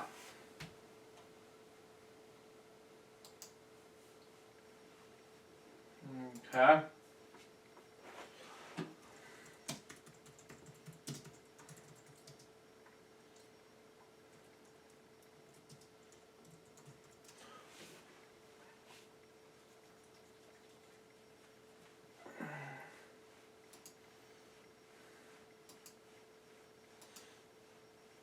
Let's try that again.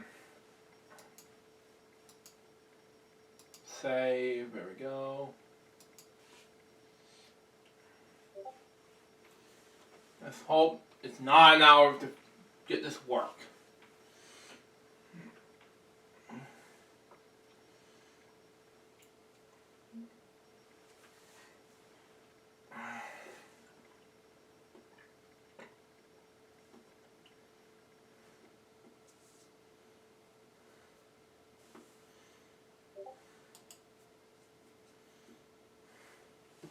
Okay.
on gel.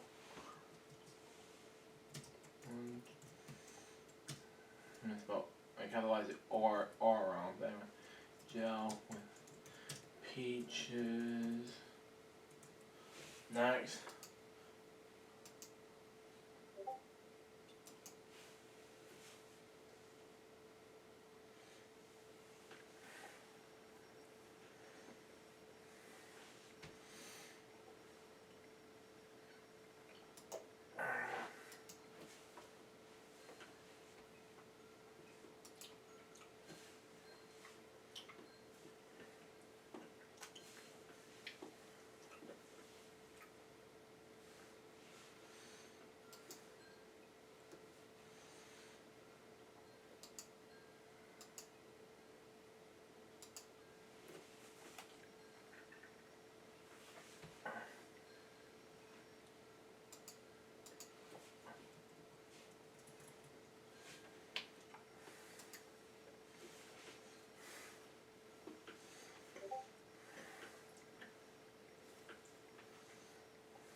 So I have 54 minutes left till export time is over.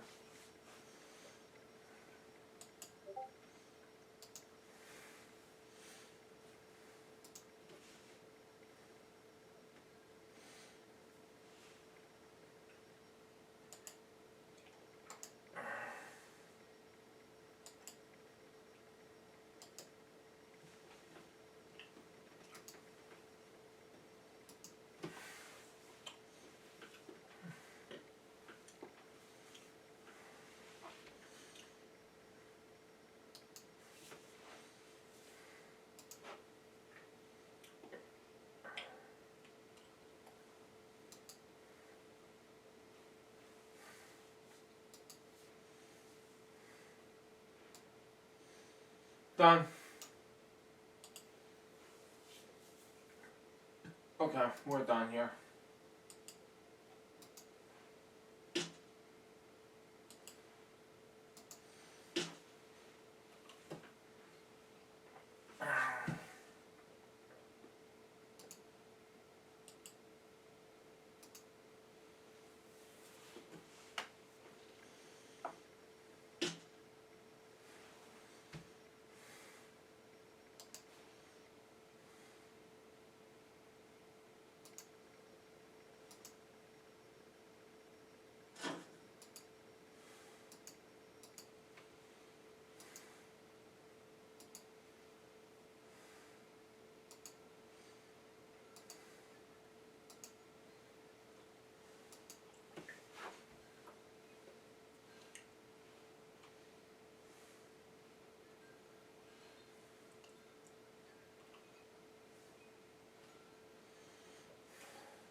.48 minutes left.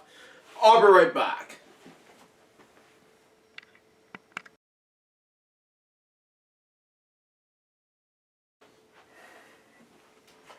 I'm back, folks. Get ready to make one more episode of LJPCBM right after this is over, and all you have to do now is complete that project, and we're gonna get things ready to get started. So let's do it.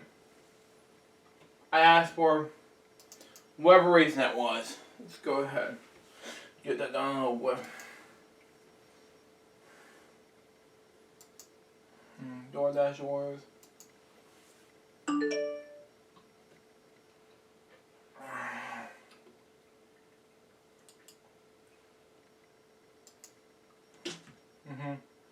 Yep, we're done.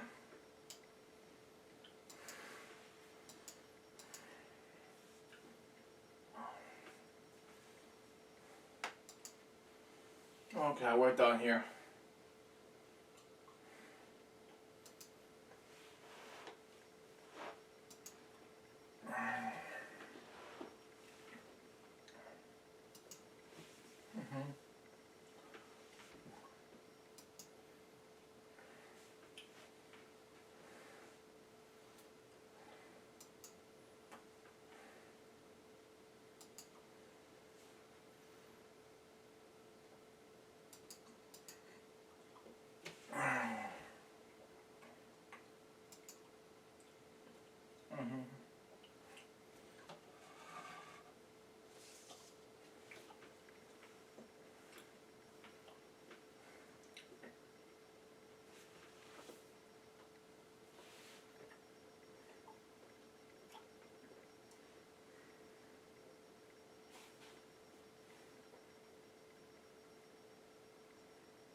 So it's gonna take 16 plus hours?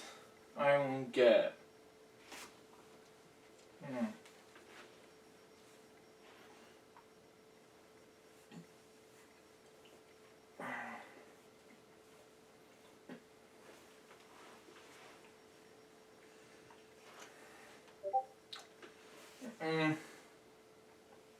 LJPCBM 574. LJPCBM.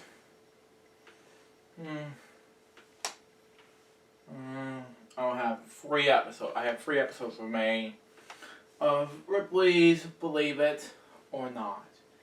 Hey, Mom. Anyway.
No, still.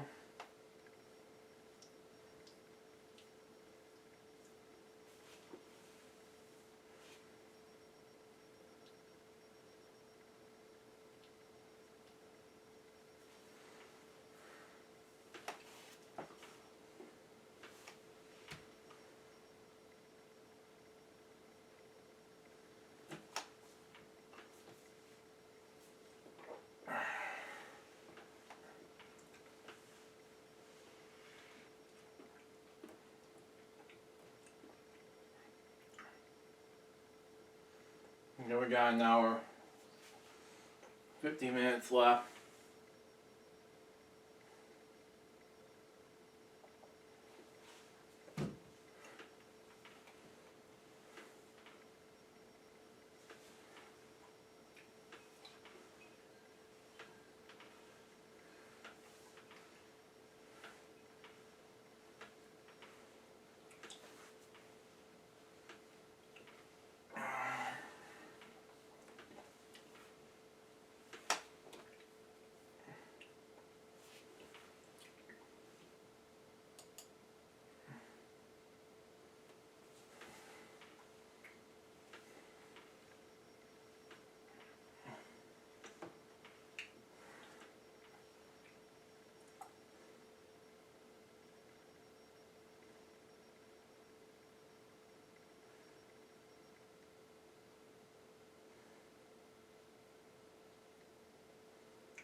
$54 minutes left.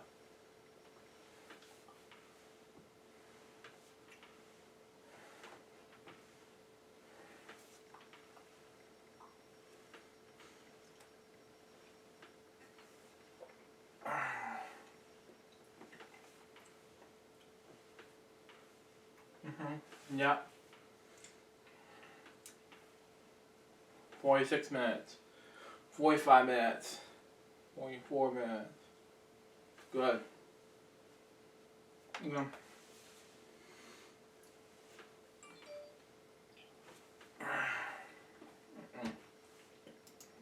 Not yet.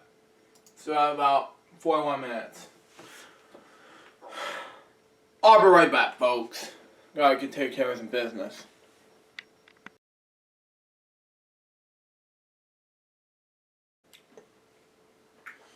I'm back, folks. I'm getting ready to react to Purple Rose episode 54. The last one for those to react to the rest of the year, and then we'll wrap up with a huge bang. We'll just go ahead and delete this now. Once it's complete and everything, so see what happens. So we got, shall we? So we got. See how many gigabytes I have right now. Well, good. 790. Okay.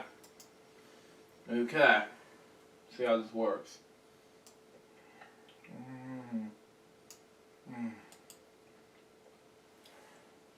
Look, Happy New Year 2021. Okay. Whatever the hell that means. But anyway, next.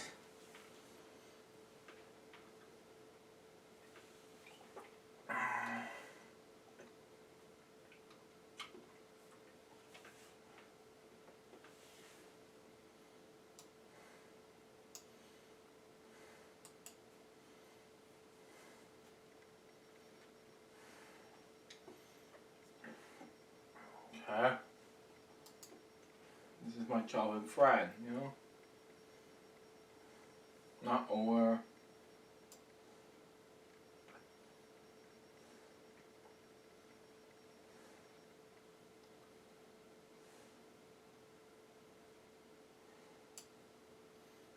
Okay. Now, let's get back in the video. Oh, okay. It's almost there. 1.28 gigabytes. Good. I'm not gonna upload any Patreon exclusive reviews. That's a big fat no-no. But right now I'm gonna go ahead and get this out of the way first before we decide how we're just gonna get this thing out of the way.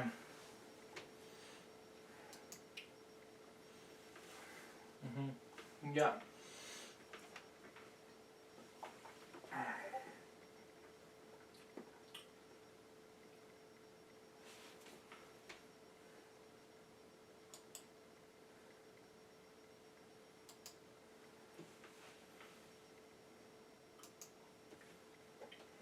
I lost 4 subscribers now. Whoopie-doo. Now do I have to add more subscribers in this bullshit? Well, that's great.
No, that's bad. No, screw it.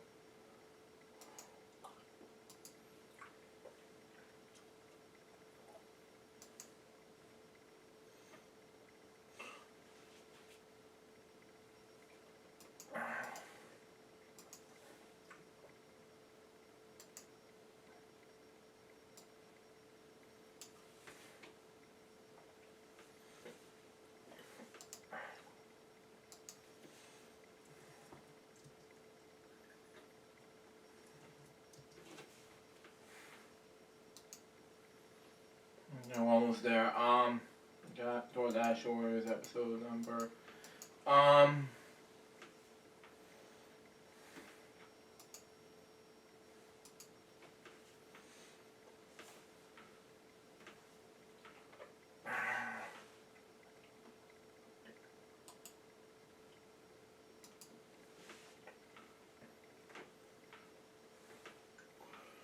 Okay.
Okay.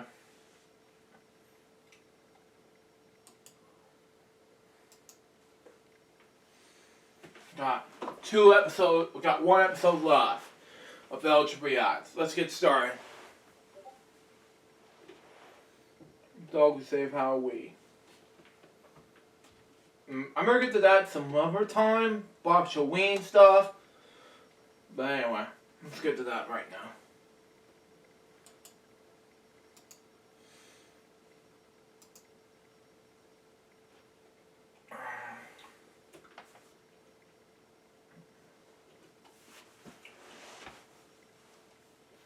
Anywho. Starting on my iPad volume.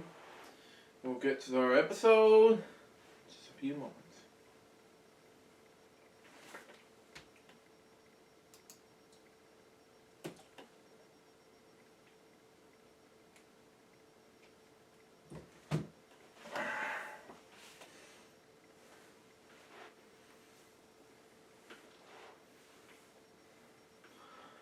Hello guys, this is Jerry speaking.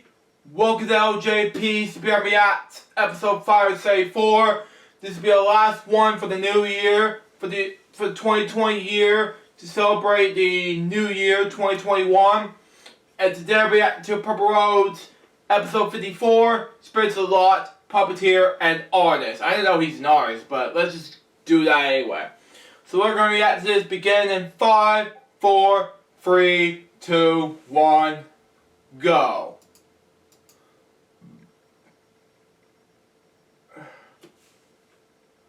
There we go. I'm Carrie Stinson, and my journey through life has been quite an adventure. For over 20 years, I played Barney the Dinosaur on tour and 7 seasons of the hugely popular TV show Barney and Friends. Now my journey is to bring together friends and guests from all over the entertainment world for inspiring and at times amusing behind-the-scenes conversation. I'm Carrie Stinson, and this is Purple Roads. Wow. Welcome to Purple Roads.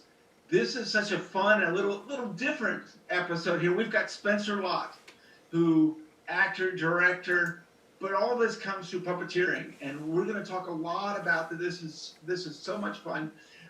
You will know a lot of his work. Spencer, how are you? Wow. I'm great, Carrie. How you doing, sir? I am thrilled. You know, we were laughing. We were just talking right before we started all this, and went, "My gosh, we need to be recording this." Wow. We have a lot in common We do. through this industry. It's a small world, especially in children's Disney reference. Continue on. entertainment, right? It's a small world. It really is, Yeah. and there's so many places I want to go, but I want to start off with children's entertainment means the world to me, and I didn't know when I got in. I had no idea I was looking for a job. I've mentioned this many times in this show, and it changed my life. I mean, it absolutely changed my life. What has children's entertainment meant to you? I mean, for me, it gave me a path, right? I grew up a kid in Kansas. Wow. And the only thing that I was allowed to watch growing up was PBS. Wow. And so I got Sesame Street, Mr. Rogers, Shining Time, all of these classic shows, right? They were like such a huge inspiration for me, and my introduction to puppetry and theater and art and acting and special effects in Hollywood, all these things. So, and I didn't set, like you, I didn't set out to become, to make a living in this field necessarily. It was definitely opened the door for me. But now almost everything leads back to making like high quality content for young people, right? Either film, TV, a lot of the theater, live theater work I do in New York is also geared for young people and their families. So it's just, I think there's, I don't know what it's, an ethos, or there's something about it that you seem to be drawn in. It seems to choose you and pull you in to make this kind of material, or to be passionate about this kind of material. So yeah, I'm right there with you. Yeah, I think that's so interesting you say that, because I think it really is true. I was kind of blown away very quickly, because all of a sudden I realized there's a responsibility to this, as I mentioned a lot on this show. The fans of this work are passionate, and you can actually affect and change people's lives. We see that at Sesame Street, right, all the time. Yeah. It matters, and the audience is open and engaged, vulnerable, excited. The audience is listening, and so we take that responsibility huge. It's a huge responsibility. Yeah, exactly. Yeah, and I've always said this, and this is something I know you can relate to, that Sesame Street or the other things you've done. You can't be tired that day. You can't be sad. You can't be any of those things. You have to become that character. It's that important. And they didn't come to see Spencer, or in my case, they didn't come to see Carrie. They came for that character that they know so well. What is it like for you to get ready when, let's say Sesame Street, for example, when you're getting ready to do a take? How do you get into that character and commit like that? So this is a great, this is a kind of an actor's challenge, right? To show up, and you've already slogged an hour on the subway to get to the studio, and all these other variables, dynamics of the set. But yeah, it's our job to tuck that all away and to just channel. Really, it's this like childlike fill in the blank. It's this energy, this wonder, this curiosity, all the things that make our characters tick. We have to be able to hone right in on it. The amazing thing is that the group of Muppeteers on the show are the best in the world. They're phenomenal. They can sing, they can act, they can improvise, and they're doing it all above their heads with puppets. And so when you're getting to riff with a character, with Grover, with Elmo, with Rosita, who's been alive and around on the show for 20, 30, 40 years, that helps, because they are grounded. Those performers are so good, and they're so consistent and so steady that helps bring, those of us like me who are new, that helps bring us up to really like, oh yeah, we have to be as consistent as Grover. Right, we have to find whatever those parts of the character are, and it's a challenge, especially coming back after lunch. If we've got lasagna at lunch and you're gonna come back in, from your break and pop into this like, little kid wonder. It's a great challenge. It's a real job. But it's our job to play. It's our job to like be the representatives and the icons for those characters and those archetypes. So you figure it out. I always avoided the lasagna for that reason. I know, right? No, I'm sure. Yeah, I always avoided those heavy meals. I was very fortunate to get to work with the great Carol Spinney. Wow. Early days, Barney and Big Bird did a thing together, and I was blown away. He was a hero of mine as a kid, watching that show, and then boy did he not disappoint. I mean, he was just one of the nicest people, and his work level was incredible. It was incredible. What is it like for you working on a show where you've had people like that I mean, that show has had legends Yeah. in this industry. Yeah. I mean, that's that legacy is everywhere, right? Yeah. It's in the green room, in the photographs of all the cast over the decades. It's in the little notes or the drawings that Carol would make and leave in the Muppet box where they keep the puppets on the set. You know, it fills every inch of that place, and so. And it's so rare to have a 52-year legacy, and so the people who have been there for decades, and they've seen everything, and they've changed as the show continues to evolve, and so as a newer performer, it's just my job to soak it in and to carry that. You know, there's a joke on set that, you know, if we blow a take or something, someone will say, "Oh, well, there, we destroyed the legacy. There it goes." You know, that we take it very seriously, and we want to make people like Carol, Richard Hunt, Jerry Nelson, Frank and Jim, and all these icons. We want to do them proud. They're huge artistic shoes to stand in. And someone like Carol or Jerry Nelson, you know, like decent human beings, like wonderful, and would write back to your fan letter by hand with an illustrated cartoon of Big Bird. You know, their impact is great, and we feel it on the show, and we do our best to live up to it and to continue it as we can. Yeah, just amazing. He gave me one of those too, and it was amazing. You know, I'm going in as a colleague, and all of a sudden it's, you know, you automatically become this fan, you know, as we say, fanboy. And just as nice as he can be. But before I go to, because we're going to run off to the races here, I do want to get back a little bit, and I want to talk about how you got into puppetry. Is this something as a kid that you just were fascinated, or how did this all come about? Yeah, I latched onto it early. So I've got a kindergarten paper that says, it's got a little green blob that's, you know, supposed to be Kermit, and it says, "I want to be the next Jim Henson." Wow. And, you know, the teacher wrote, "Oh, well, Jim Henson was a very creative person, and maybe you can do that one day." I've had amazing teachers and parents and support that have allowed me and supported and fostered my growth as an artist. Wow. So I grabbed it early. Muppets, Sesame, all those things. And then started building my own puppets, and then started my own company when I was a teenager, and started doing touring shows to libraries and churches and Boy Scouts and things like that. And it just kind of went from there. So I've always had the puppet bug, and I'm not, the nice thing about it is that it's allowed me to explore so many different types of art and artistry. Through puppetry, I get to direct, I get to write, I get to perform, I get to build. It kind of, every time I feel burnt out, I can lean into a different aspect of the art form, and that keeps me going and developing in new ways. So it's been really good to me. Was it? I already know the answer to this question I'm asking. I know how difficult this is. You know, right? I mean, how many kids want to be a puppeteer and weren't able to get there? And the thing that I find is what I love about doing this show, and I find talking to people, is they just didn't stop. You know, no didn't matter.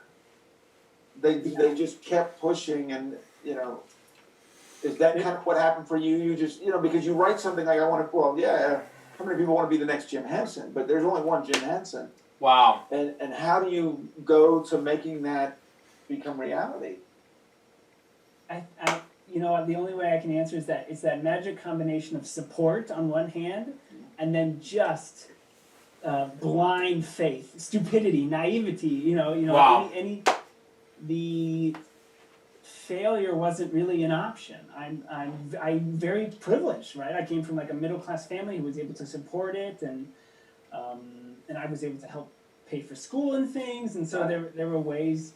Some of the other obstacles that some other people might face, I haven't had to, and so I'm very aware of that and very thankful for it.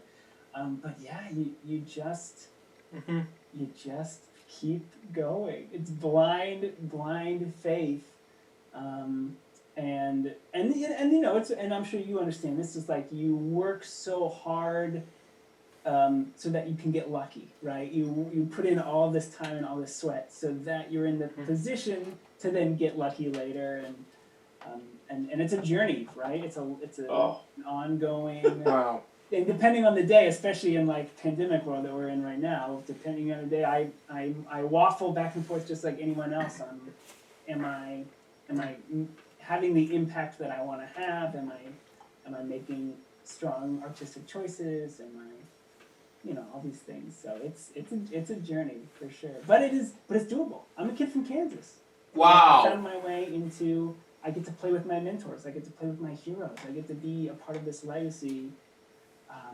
It's not lost on me. It's incredible. I feel that way too. Plano, Texas. Yeah. You'd be told that wasn't possible. And we're going to talk here in a little bit too about some of these legends, including from Mr. Rogers. We had David Newell on here, Mr. McFeely, and of course, from Pittsburgh. So you've seen a lot of this that's possible, and I think what you just said is so important. That failure just wasn't an option. Yeah. Because if you think going into this industry that you're not going to be told no and you're going to be told yes every time, you come to the wrong business. And one thing I really try to get on this show is that that's not personal, right? It could be they were looking for this or that. It has nothing to mean that you don't have the talent. Now, I love that, Kerry. That's such a good lesson, right? Is that I am who I am. I'm 5'10". I'm bald. I have this squeaky voice, and some jobs, I'm perfect. Some jobs, that is exactly what they need. Other jobs, I'm not what they need, but it doesn't have to do with me. All I can do is double down on me, and treat people with integrity, and be lovely, and be consistent, and good, and not worry about the rest. But that's hard. It takes a lot of practice not to take it personally. You're so absolutely right. Does, and don't let anyone think that when I was younger, I didn't have my moments of disappointment and all of those things. But I had the same mentality, which was, well, you just keep going. You just keep going. Let's talk about, before we get into all these things you've done, how hard it is to be a puppeteer. Because we've had some puppeteers on here. We had John Tartaglio on. Yes. Who's incredible. Wow. And I did it from the body costume. But holding a puppet over your head and not really seeing what you're doing and voicing and all of those things you're doing, I mean, there's a real art to it. Talk about that and how your beginnings of being a puppeteer and where you developed that career. Yeah.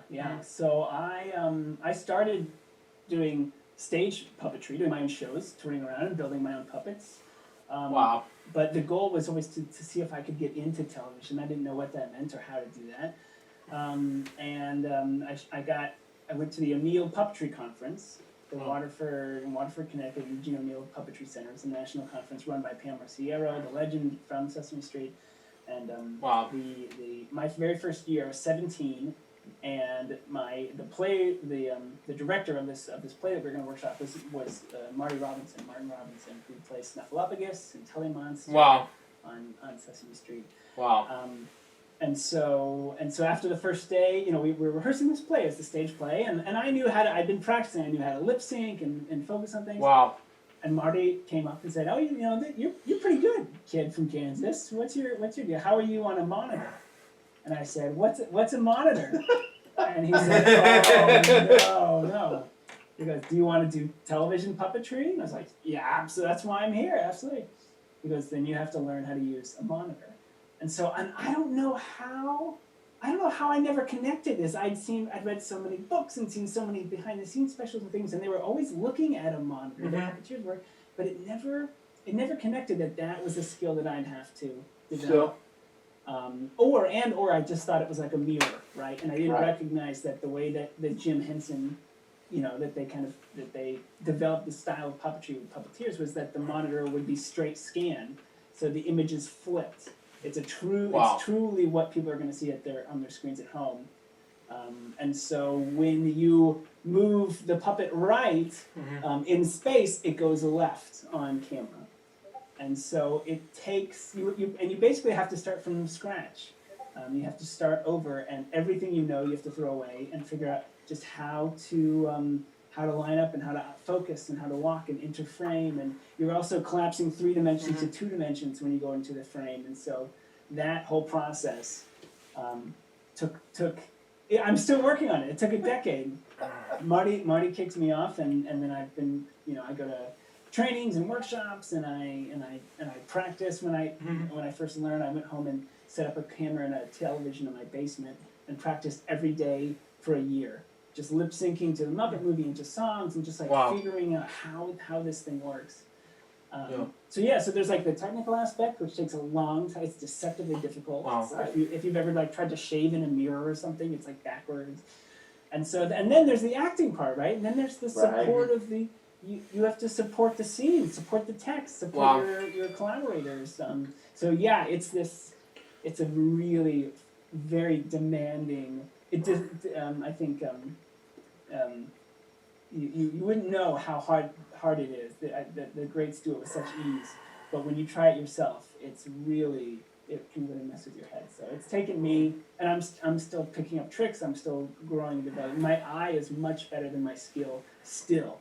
So I'm still logging my hours to become a better TV puppeteer. And then when as if the monitor and the acting is not enough, you're stuffed in a sofa, or you're stuffed, or you're laying on the floor or under a table. It's never very glamorous. That's for sure. Yeah, I'm so glad you said. I think people think of the technical aspect of that, but being able to actually bring it to life. The acting of that is really something special because, and I went through this with Barney. I mean, you don't have facial reaction. There's a lot of things you don't have. Yeah. It's a static figure, right? You have to figure it out, yeah. Mm-hmm. Right. Did you have a monitor, Carrie, did you have a monitor in the costume? Did not. Mm. We did not, and I was surprised when Carol did. Yeah. When I saw Carol, I was like, oh, yeah, we didn't have, well, we talked about, we were from Texas, and it was, we've talked about it on this show, that originally they built the costume thinking the voice would also get in there, and that didn't work, and so we ended up what we call Dino Sync, having it separate. And so, but see, none of us were trained costume performers. I mean, we had some skill, but... Sure. So... the job was to bring it to life, so that's what we did. Like, I didn't say, well, I need a monitor, I can't do this, or things like that, right? You just go, okay, this is what we're going to do. Yeah. But doing the exact same thing you did, practicing, and you're just thinking constantly, and how can I do this, and what can I, and it never stops. Yeah. Never, no. Definitely. Yeah. Definitely. So let's talk some more about Sesame Street, because it's such a fascinating. I grew up with it, and now here it's still going the way it's going. What was it like for you to get on that set for the first time? Oh my goodness! I mean, it's overwhelming. It still is overwhelming. Still when I walk on and there's the 1, 2, 3 steps, there's Hooper Store, there's still these pinch me moments where it's hard to believe. Wow. It's this really, like I said before, it's this legacy, it's this tradition, and there's been so many artists and celebrities and educators and dancers and musicians, there's all this kind of DNA built into that place, and so to be a tiny part of it is amazing. I first got to put a Muppet on my hand in 2006. I got invited to a Sesame Puppeteer workshop. It was basically kind of like American Idol for puppeteers, and they say it's not an audition, but it was kind of an audition, and there's 50 of us from the United States and Canada, and we're there at Kaufman Astoria where we shoot Sesame, and they've got the table I remember just walking in and there was just a table full of Muppets there. Wow. And as a kid from Kansas, like being in the rooms, like those are real Muppets. Those were built in the Jim Henson shop. What is happening? This is amazing. Wow. And so you could tell us that were new because, you basically go through the line and you go and you slate on camera and say, hey, my name is Spencer Lott and I'm from here and da da da. But as soon as you put on that puppet, all of us nerd puppet builders were just like, okay, where are the seams? Okay, great. This is what kind of foam are they? We're like taking mental notes of these puppets as we're waiting in line to perform. So we did this puppeteer workshop where we would do singing and improvising, and they were just kind of checking out our chops and seeing where we were at. And I was super young. I actually skipped my first week of classes my freshman year of college to attend this workshop. It was my first time in New York. Wow. I got lost coming off the drive. I ended up in Jamaica, coming home one day, and I was like a very typical Kansas kid. And then after every day, they would make cuts, and so they would whittle it down. So I made it to the Thursday of the 5-day workshop. I made it to the second to last day, and it was just like we talked about before. It was, first of all, I got invited. I was in the room. I'd submitted a tape and been good enough to be picked. So that was a huge confidence booster. Be like, okay, I'm doing something. I'm doing something right. Right. And then by the end of the week, there were so many new skills and so many new things. Like, oh, I need to work on this. I need to work on this. I need to work on this. And so it was. To me, it wasn't at all. Some people when they got cut were super deflated and depressed, which is totally understandable. But I was exhilarated. I saw it as a challenge. That, oh yeah, okay, great. If I'm already in the room, then I can build up these other skills. I can work on these other things. And so I got to tour the set. That was the first time I got to walk around the set and poke my head into Oscar's trash can, and feel Big Bird's nest, and have this tactile response to all of the things that I grew up watching. And then it still happens. It's still, they pull out Super Grover. Wow. And we're like, that's Super Grover. And then you're in the scene and you forget about it. Or every time Snuffleupagus comes out on set, everyone freaks out, no matter how long you've been at the show. It's so much fun. It's so exciting. So yeah, it's a cool place. It's a magical place.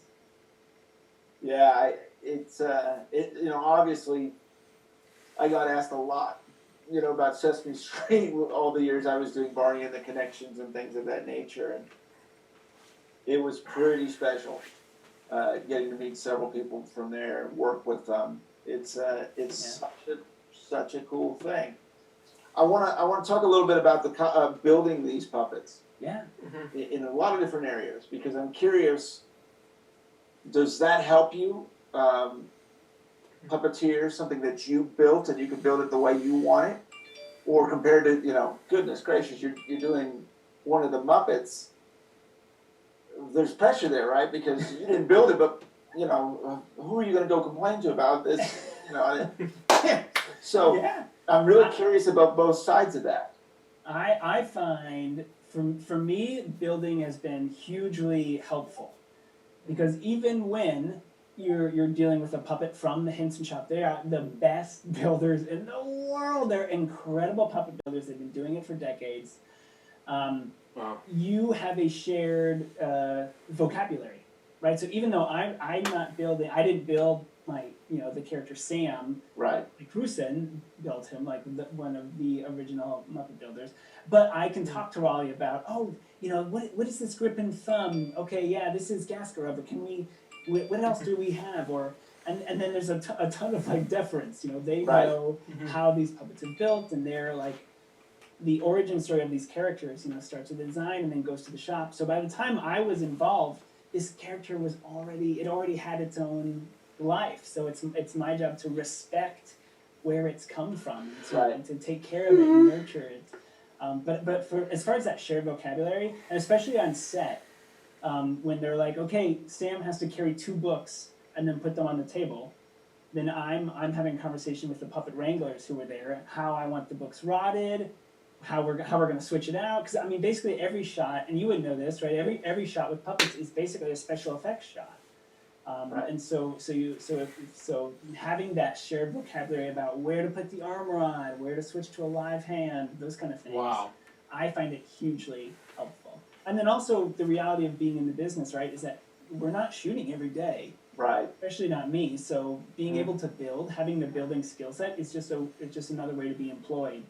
And Right. to work for shops all over town, to build my own stuff for gigs. So I found it's a great way to diversify my income, but still be, in the world. Right. Are those the fun parts for you? You made me smile when you're talking about carrying books and things. Those were always fun to me. Getting to do the stunts, whatever, They would ask Barney if he could roller skate or jump rope. I'm like, absolutely, I can. Let's do it. You better Right. believe it. Puppeteer challenge. We're Right. on set. It's always puppeteer challenge. What Wow. can you do? That's exactly how I feel. I love that stuff. So for you, it was awesome. Oh yeah. I mean, there's the stakes are higher instantly, right? What was going to be a simple thing, now another part of your brain engages. And especially being new and being surrounded by all these people who are like, come on, what, you got to get right the first time. Right. So it's like, Wow. okay, here we go. I'm with you. I love that, the challenge. And then anything that's practical. I'm just a huge fan of puppetry and costumes and practical effects in general. So anytime we can do it in camera, like real, tactile, Right. that's the best. Yeah, it's funny you say that because the producers put their head down on the desk when they'd ask me, "Can you do this?" I'm like, "Yes." He's like, "Oh." Of course, he said yes. All right, we can do it. The pressure you're talking about is that, especially Barney had all the kids on the set, right? So we can only shoot so long. There's all kinds of laws and things. Of course. Do. So you say, "Hey, I can jump rope" or something like that. Well, you can't take half the day to pull that off. You gotta figure it out quickly. That's right. It's true. It's true on our set. We shoot, when we do those street stories, we'll typically shoot an episode a day, and so there's a matter of seconds for you to figure out the best way to do it. I totally feel you. Yeah. So we got to talk about the movie that you did last year. One of the reasons I'm smiling so much. So, A Beautiful Day in the Neighborhood. Wow. Mr. Rogers movie with Tom Hanks. You were a puppeteer and the lead puppeteer and helped build these puppets as well. Yeah. What was that experience like? Carrie, it was another dream job, right? I grew up watching Mr. Rogers and was definitely affected by the tone and the care and the artistry of that show.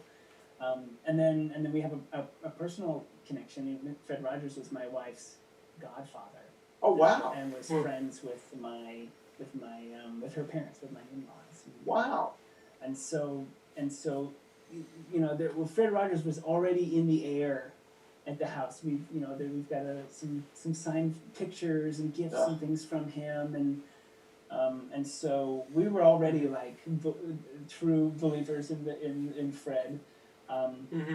And so when this opportunity came around to build these puppets, it was just a no-brainer. It was a huge challenge, like an artistic challenge, to try and replicate these puppets. There weren't any patterns. There were very few references, and the puppets were already, they'd already been behind glass for 20 years, and so it was an amazing challenge. Did you get to see them?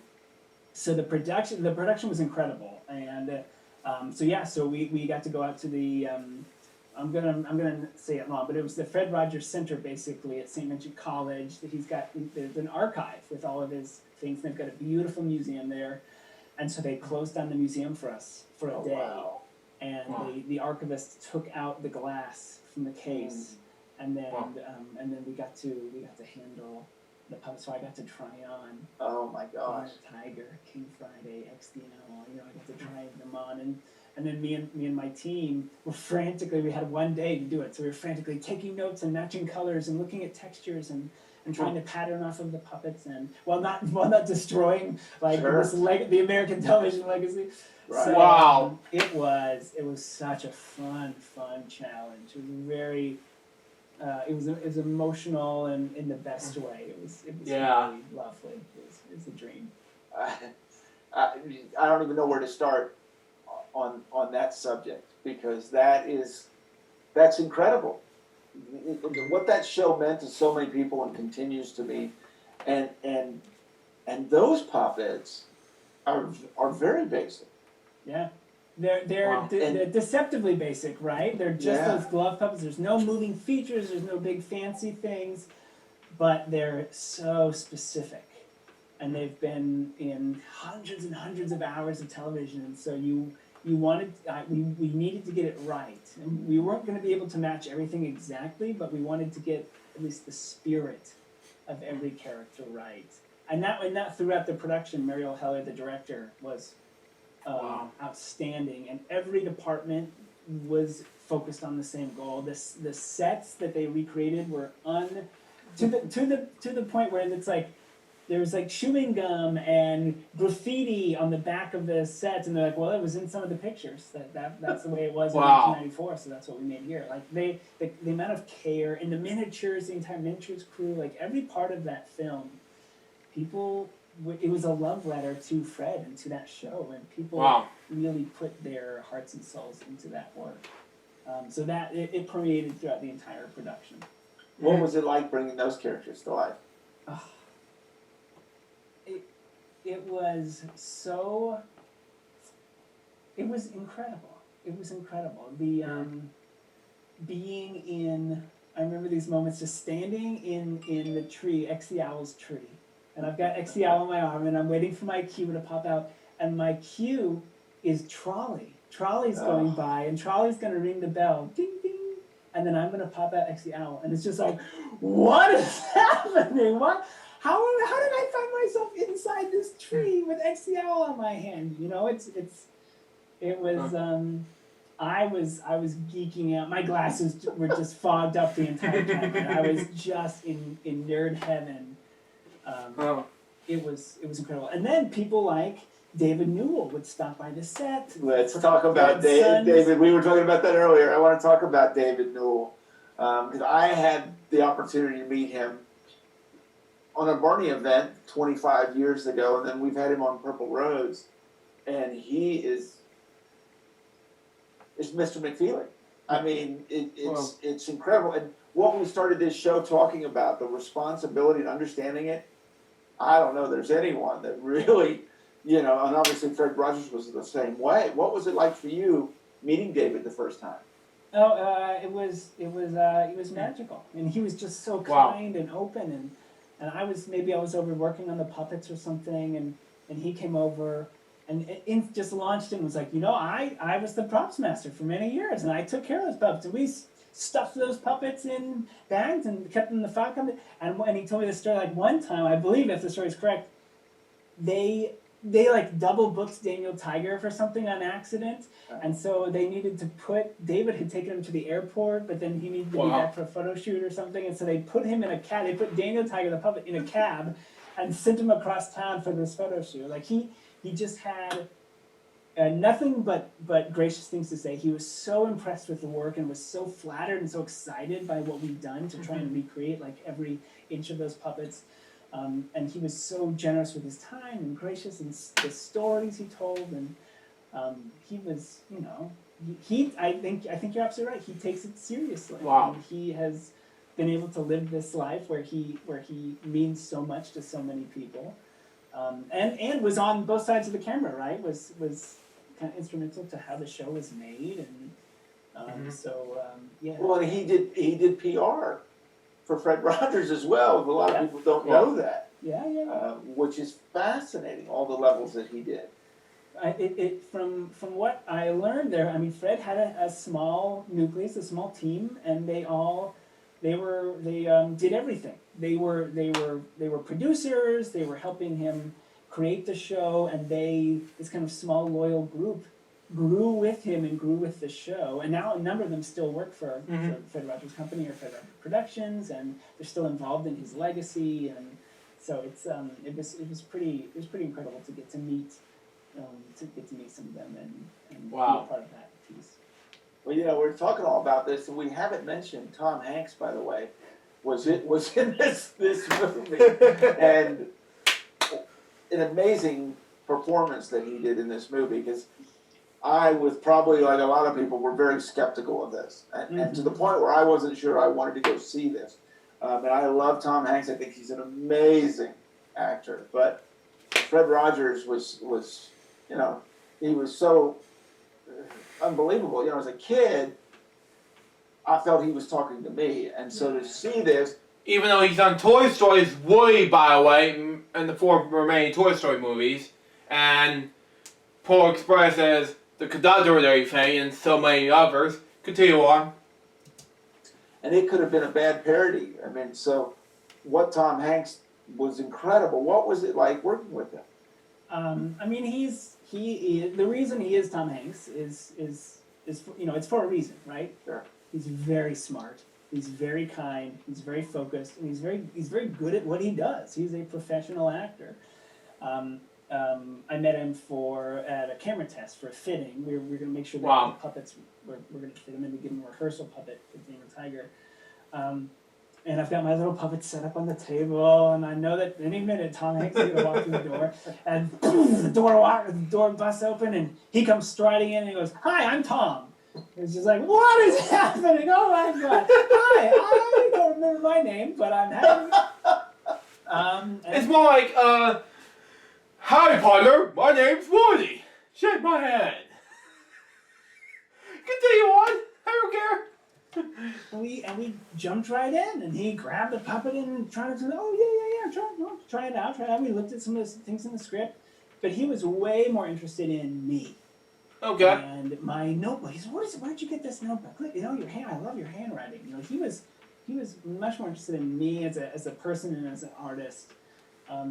He's very smart. He's very smart. We talked about this Fred Rogers style of puppetry and the stillness and all that. And he's like, "Oh yeah." Like he was amazing. He was Tom Hanks. And so he would and he did a lot of his own puppetry in the film, right? Those moments where you see him puppeteering, that's really him. Wow. Usually when they punch into a close-up or something, he'd tag me in and I'd hop in there and do it for him. But that was really that beautiful slow tracking shot where he's in the clock doing the scene with Dan Tiger. Yeah, that's him. He's really doing it. He's looking at the monitor. He's got that old school tube monitor there, and he's really doing it. So he was the real deal. He was lovely and smart, and he cared about the legacy, and he knew how much it meant to the people in Pittsburgh. We shot it there on location, and so he took it just as. Now that Tom Hanks is, even though he doesn't feel so good, but I'm not going to talk about what he's doing right now. But even though I felt worried for Tom Hanks and his wife at this point, but even though it's good, and he has a beard now, even though he's good enough for Tom Hanks and Mr. Rogers, but that's just me. Continue on. Just as seriously as anyone else. And what's that like? Are you giving him tips? Are you directing him? Are you helping him when it comes to puppeteering? So I'm around, right? I was the puppet captain. So it's basically a coach, a consultant. So working with him and the director to just get whatever they needed. If he had a question or if he wasn't sure if something was reading, I could offer advice or something like that. Wow. We finished one take, and Mari, the director, was like, Tom, how'd that feel? Tom goes, well, Spencer's the only one who knows if it looks any good. If Spencer's happy, I'm happy. Let's move on. So it was always a dialogue, but it was a lot of fun. Mm-hmm. Is there pressure on this? Do you just have to go, this is another puppetry job when you're doing something like that? Because can you just get overwhelmed when you start figuring Tom Hanks and all of that? Yeah, it's good to compartmentalize, right? I'm sure you've met and performed with many people in many stages, over the years, and I find it's healthy to not think about it. Yeah. To be like, this is my job. This is my scene partner. It's my job to help facilitate things and make things smooth and easy. And then you freak out in your hotel room, Right. but that's and luckily Sesame has helped train me to do that. We get to work with amazing artists all the time, and you of course realize that they're human beings and they want to nerd out with you at the same way, or they're just like having a rough day, or they're reading a book, or they're just doing their job too. So luckily, I'm able to kind of, read the room and take those social cues and do my thing. But yeah, you can't think about it too much. You gotta do the best work you can do on that day, and be prepared. Know your stuff, and trust your instinct, trust your gut, and say, oh no, I can do this job, and I'll help figure out whatever we need to do.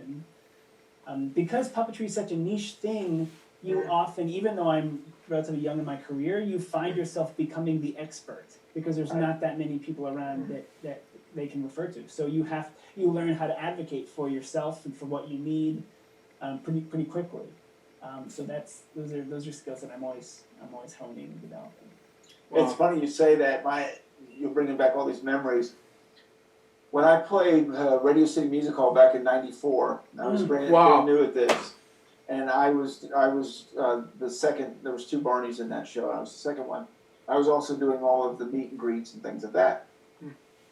So they sent me to go do this meet and greet, and here is John Travolta and Kelly Preston, and I'm hugging John Travolta. No big deal. Right. Okay. No big deal. Right. I'm 23 years old, hugging John Travolta, who at that time and still to this day is, I've heard of him. Right. And I went to what you're talking about, where you start going, but really at this moment he's a parent, and the kid, you're able to turn that and go, exactly. This is amazing. Like, I'm going to go freak out later, as you mentioned at the hotel room. Wow. But oh my gosh, this in child. that moment, you're in service. Barney is hugging, right? You're in service of this idea, of this feeling. Yeah, it's that kind of relationship where you're like, this, I know exactly what you're talking about, exactly. And it over the years happened a lot, and you start to even realize more kind of what you're saying is that they respect the skill that you have, and that probably took me a moment to realize that you're with these incredible actors or musicians or whatever, but they respect what you do, and it was it takes a little time to understand that concept. Now, I mean, that's one of the things that I love about puppetry, and especially working with Sesame or Muppets, is that and I think David Grubman, who plays Cookie Monster and Baby Bear, he describes it like being a superhero. Wow. I'm just this skinny little white guy in real life, but then, I'm here I am at Good Morning America doing this thing with Al Roker, and I get to be this hero puppet, and then puppet goes in the bag, and I walk out of the studio, and I get on the train, and I go home, and nobody bugs me. It's like there's such an interesting dual life, but it's really healthy. It's really nice. It's fun to get to be backstage in the Tonight Show and working with Jimmy Fallon or being at Radio City or doing the Kennedy Center, all these things, but then like have a little family and not worry too much about all the other trappings and that stuff. So it's fun. It's kind of the best of both worlds. So, yeah, it's so funny. Like Hannah Montana reference, and stupid show. Continue on.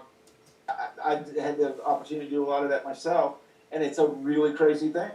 Yeah. Because you walk in, no one knows who you are. Nobody knows who you are. Nobody knows who you are. This guy from Texas? What's this guy from Texas doing? Right, security's, they're asking you explain, and they're like, oh my gosh. And then, you go in another room, and then all of a sudden I'm gone, and here's this big purple dinosaur, and people are like, oh my wow. God. And then you're done, and you go to the street, and you walk back to your hotel or whatever. Total anonymity. Nobody knew that you just played Radio City Music Hall. Yep. Right. Yeah, or the Good Morning America, any of those things. It's a Yeah. it's a bizarre, crazy, unbelievable experience. Yeah, it is. I want to know. I'm really curious as we're talking about all of this. Doing puppets for Sesame Street and doing puppets for Mr. Rogers. Mm. The different styles there.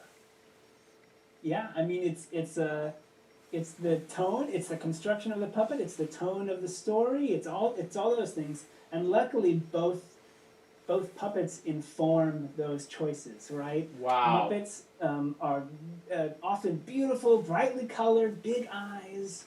We play in these larger spaces. There's a lot of talking and singing and choreo, and the puppets are built for that, right? They are these kind of almost pop art versions of these characters, versus Mr. Rogers, which is these glove puppets. They're small, they're compact, they're layered.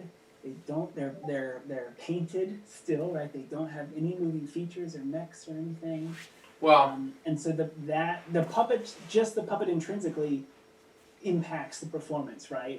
Immediately.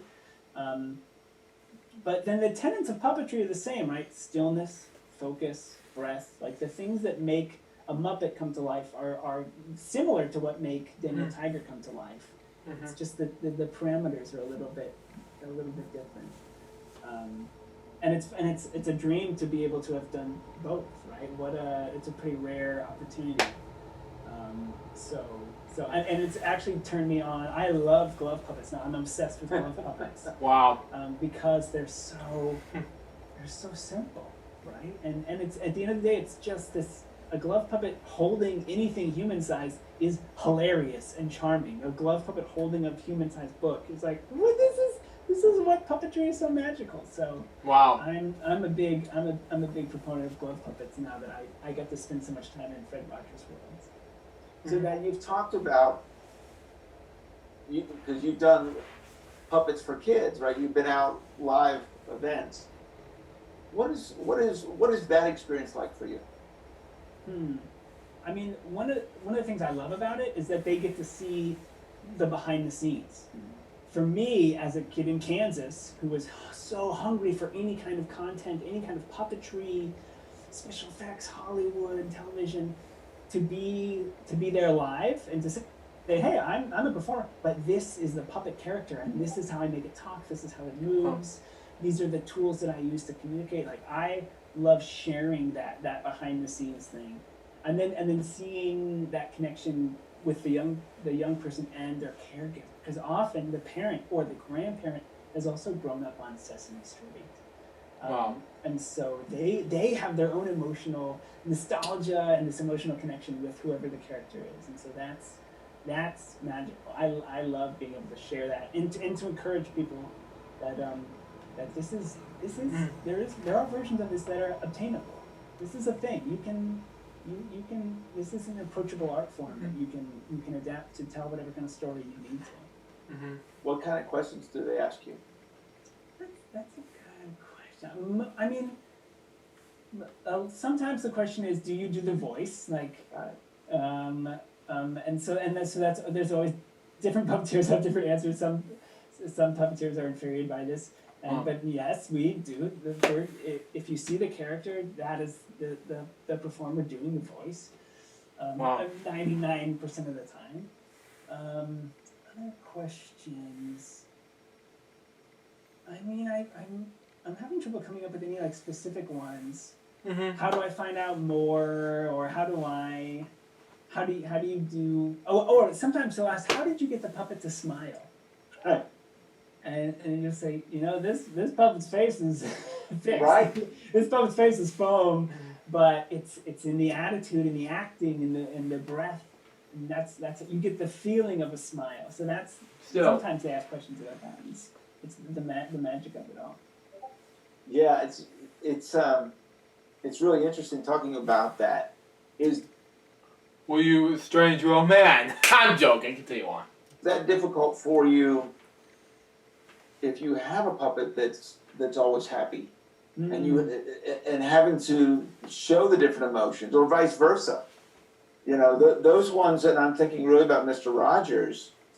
There's not a whole lot of emotion there, but he made them be a lot of emotion there. I feel exactly what Daniel Tiger or any of them were with a puppet that there's just not a whole lot there.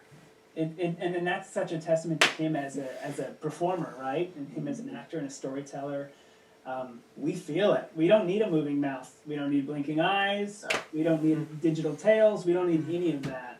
It's just that those small body language, those really. Wow. It's just a symbol. It's just an icon. So the smallest little thing, we want to believe. We want to see ourselves in Daniel. We want to see ourselves in King Friday. And so it just takes a gesture, a small gesture, an exhalation, a look. It's like those little tiny. It's like the tenets, if you're into animation at all, right? It's like those kind of very little specific parts of dance animation that make us go, oh, I know how Daniel Tiger is feeling in this moment. It's pretty powerful. So doing the puppet work that you've done, it's gotta help you with directing, directing other puppeteers, building these puppets for other people. How does all that work for you in all the different areas that you do when it comes to puppets? That's what keeps me, really engaged in the art form, is that one day I'm just a hired actor and I'm just puppeteering the left hand of fill in the blank, of Ernie for this one shoot, and then that's it.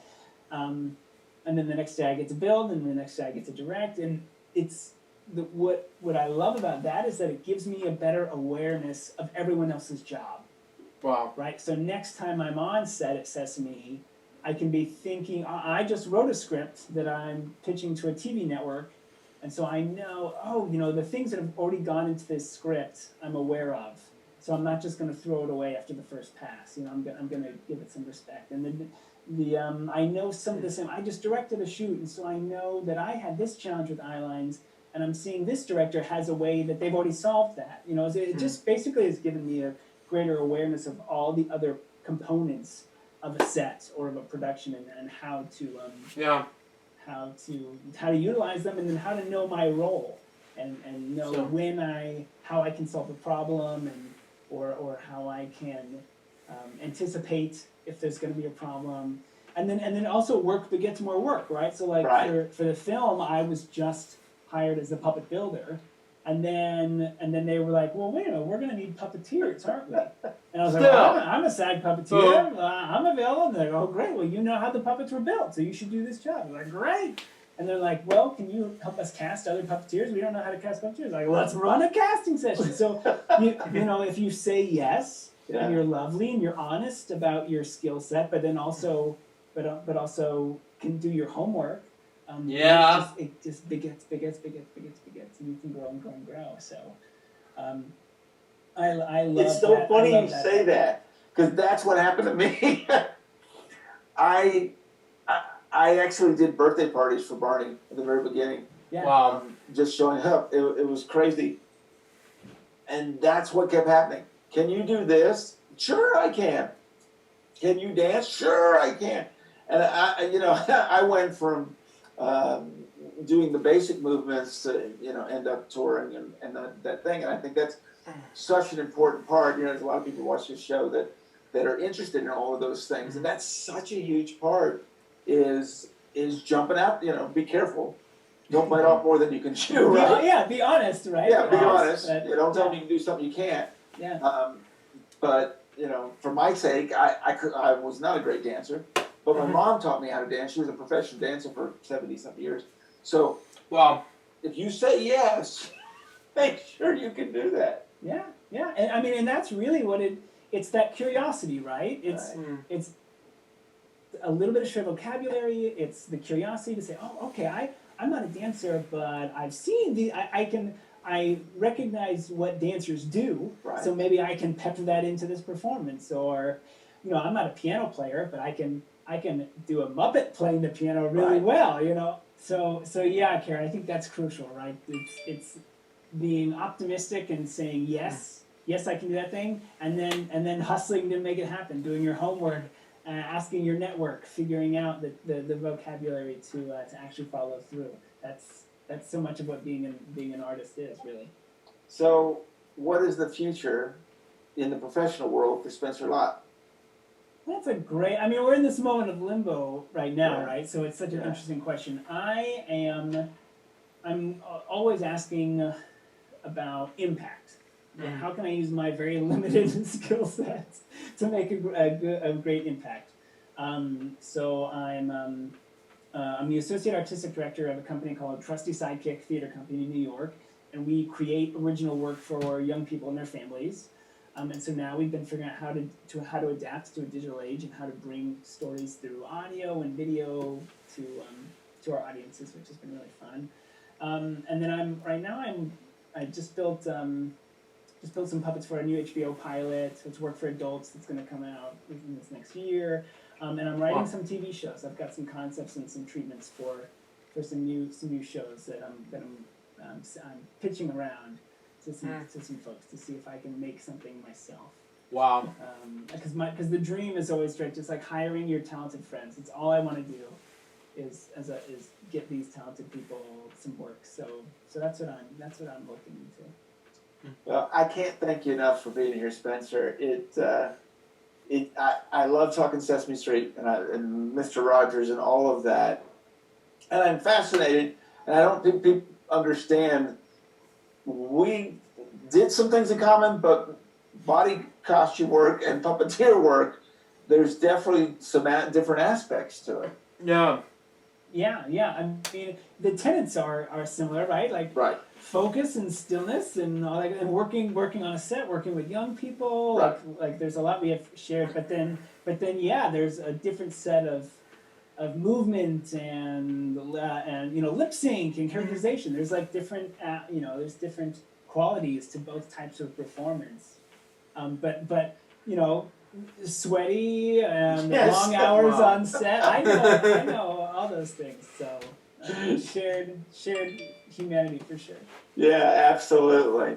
Well, thank you again for coming on and talking shop. Thanks so much, Carrie. Thanks for having this podcast. Thanks for all these conversations. I've had a blast listening to some of my heroes that you've had on here. So keep making them. I'm really excited to listen to more. Well, thank you. I had no idea when I was doing this. I just smile every week. I learn something new, and I see something new, and I hear something new, and I got to tell you, my heart is filled up every week talking to people that just absolutely love this as much as I love this, and the passion that you all do, and hearing your story and what you do, it just makes me smile. Likewise. We need it right now. So this is a good thing. Yes. And for everyone, you got to go check out Spencer's work. So Yeah, make sure you go check out that movie. Always check out Sesame Street. Yeah. Can I plug my website, Carrie? Of course. MrLott.com, MisterLott. You can see various gigs I've done for various people, building and directing. And then I'm on Instagram too. Look me up and let's make something. Let's do something. Absolutely, and we'll have all those links as well. So we will send you to go see Mr. Lott. Awesome.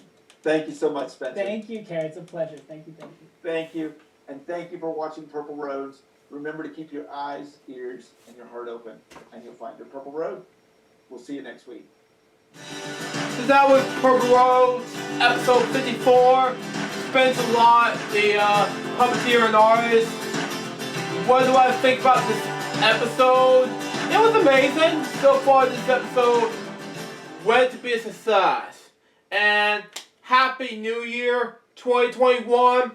That wraps up with this episode. Hope you enjoy it. Stay tuned for the next one, which is going to be episode 535. Hashtag on the road to 600 marathon. It's going to be a huge episode marathon. I'm going to be doing this for the first part I'm going to be doing is best of 2020 for David 3000. And then after that, I'm going to be doing something very huge after reacting to the best of 2020 reaction video. So be on the lookout for that. Until next time, Sue Jones, goodbye, peace out, baby. Get more to react to you guys very soon. Till then, Joe saying out. See ya.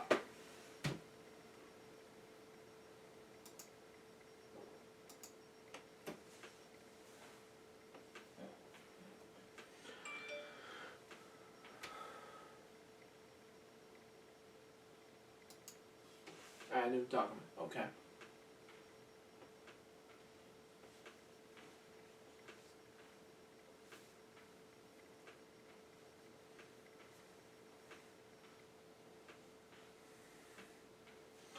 We got this.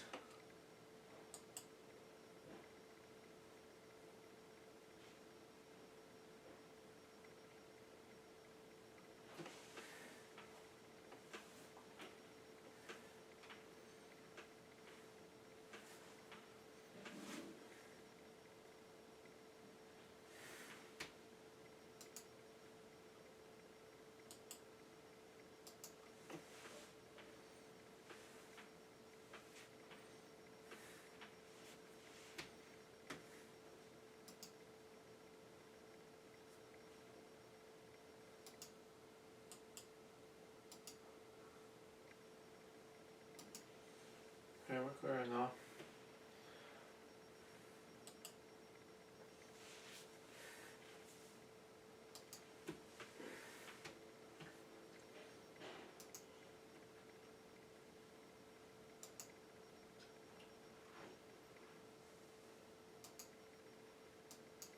Uh-oh.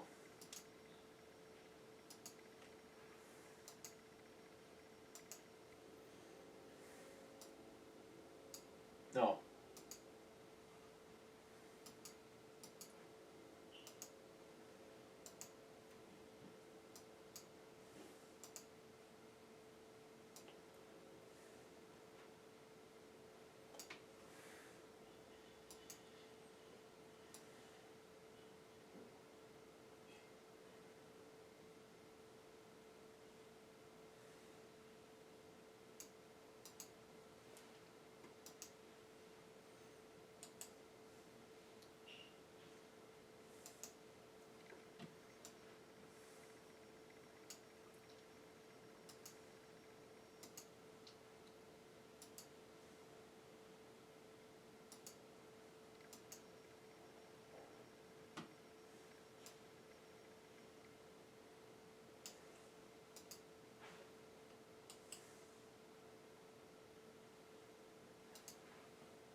I'll be right back.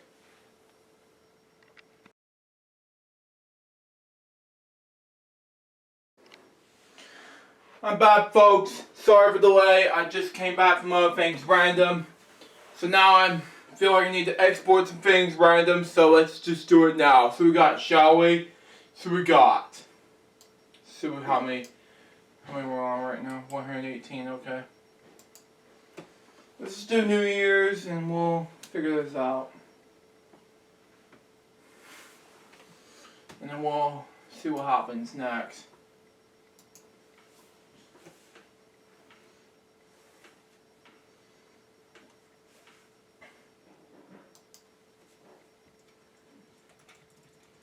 $118.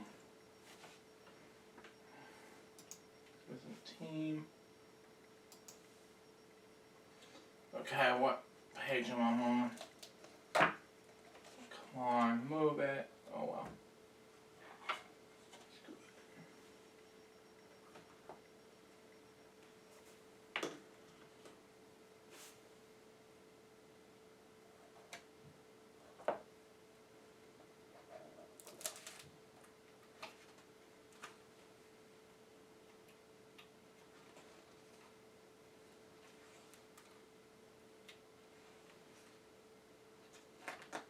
We're in 45th page. Okay. We're in dancing band. Let's just go ahead and edit some episodes of Ripley's right now. Ripley's. No. Let's just go ahead and do it now.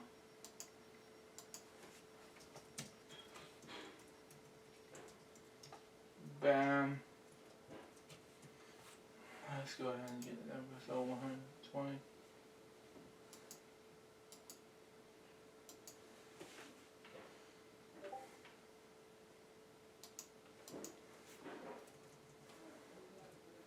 $121, $122.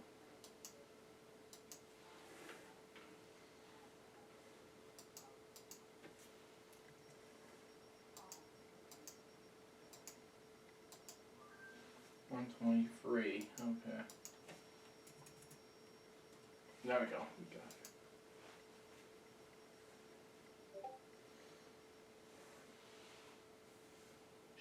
Short papers. Okay.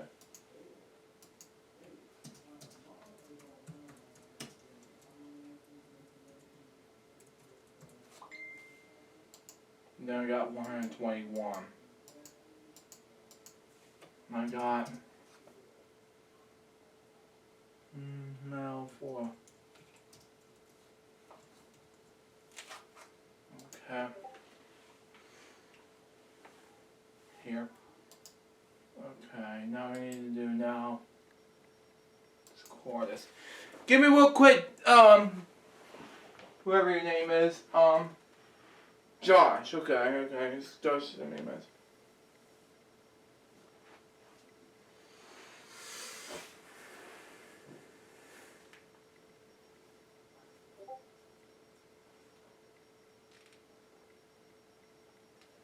Okay, Ripley's Believe It or Not will come up next, and we're gonna start watching a premiere event. So here we go. Hello guys, this is Jerry speaking. Welcome to Ripley's Believe It or Not, episode 119, and today I read you Dancing Band. So let's read it now. So we got, shall we? So we got. For the first time in more than 65 years, it is legal to dance publicly in Fort Worth, Arkansas. Wow. Can you believe it? On a Sunday in 1953, Orbizans, we pronounce it, which later became known as the Footloose.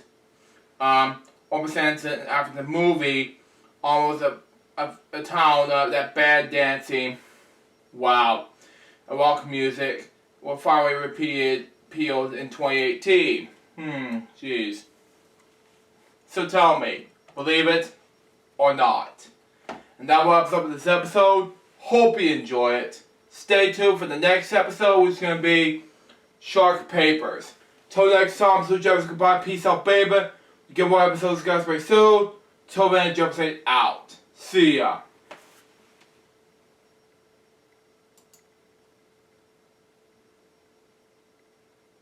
Episode.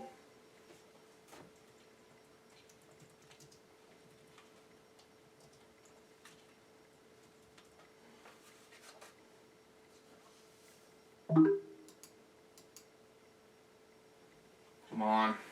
Move it.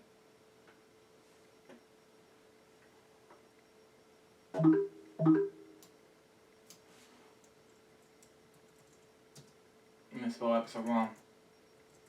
119 taping. Save. There we go.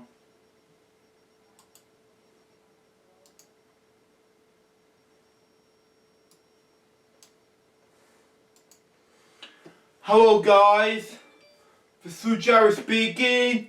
Welcome to Ripley's Believe It or Not, episode number 120, and today I read you shark papers. So let's read it now. So we got, shall we?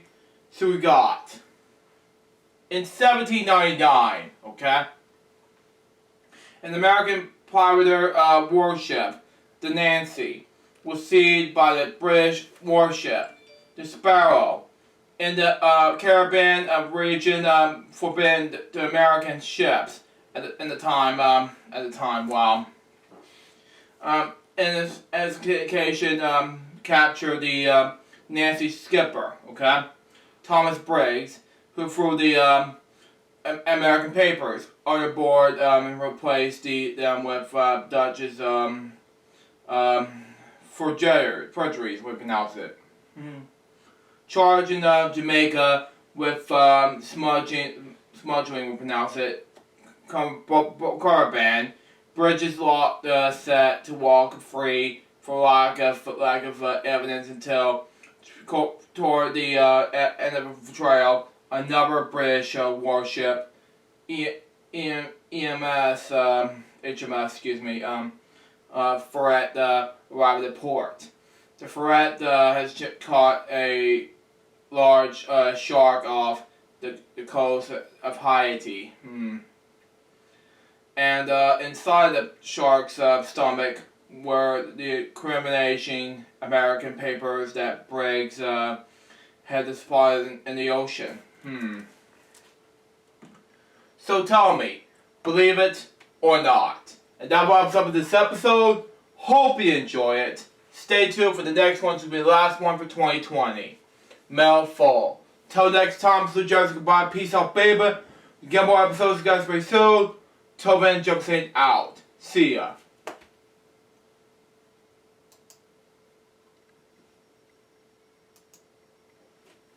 Episode 120 taping. And then we'll have one more episode left to tape.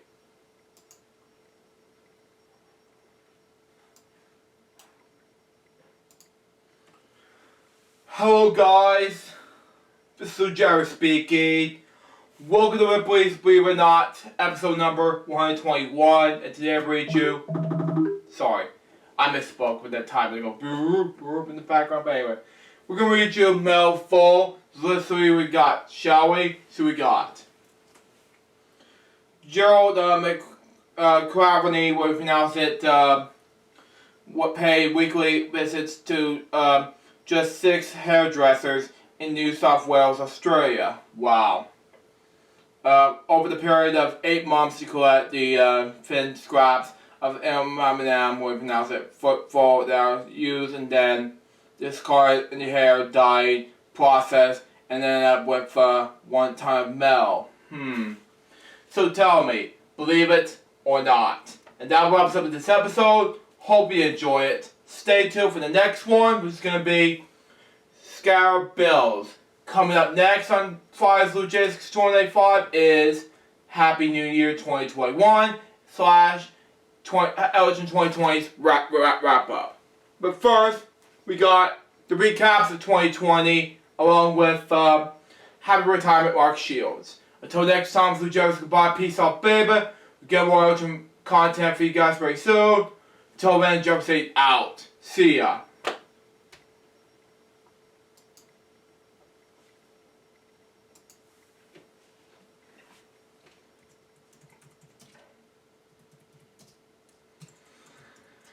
Oh man, we got this out of the way. Well, coming up next is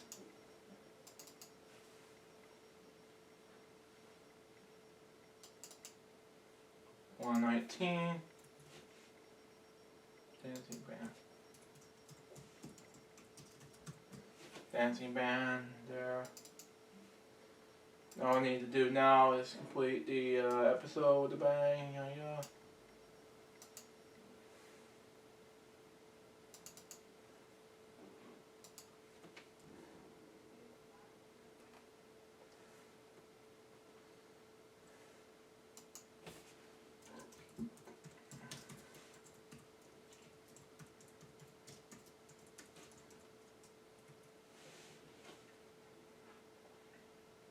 Okay.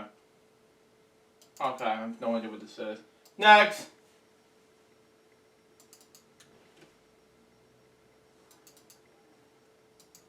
$120. If I don't finish it by New Year's, then what's the point? Let's see.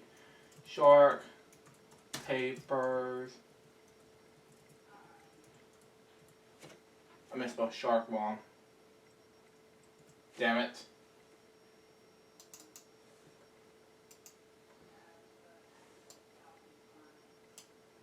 So anyway, we got credits rolling. Yeah.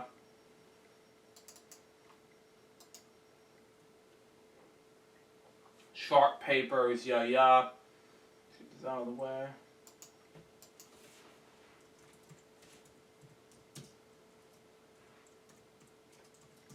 Drew Hawking. There. One more, and we'll be done.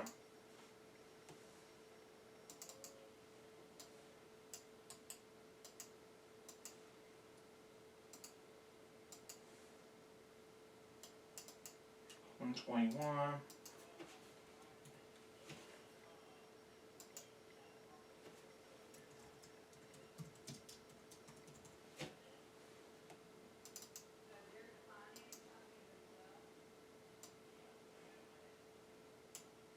Now 4. All I need to do now is get this completed.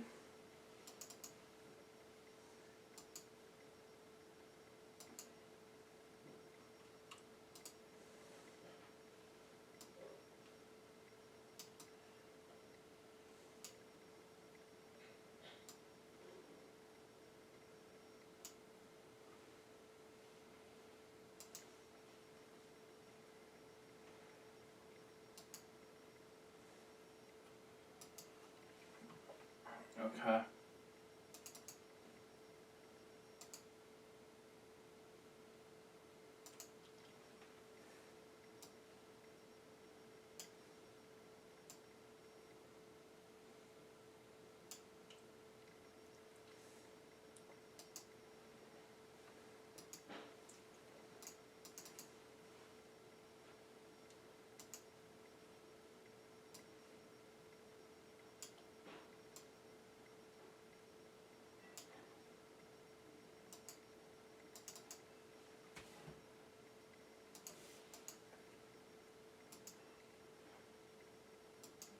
Let's see what else we got here.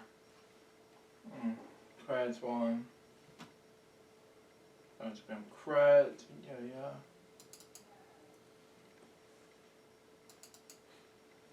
Throughout the year we got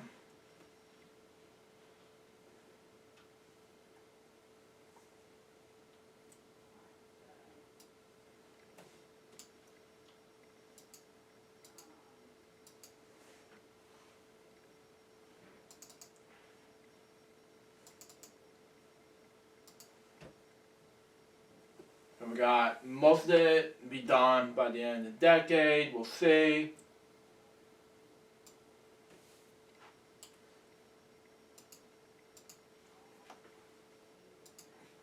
And all I have to do now is get 120 done at the end of the day, but we'll see. I'll have recaps on that as soon as I get done with this. Stand by.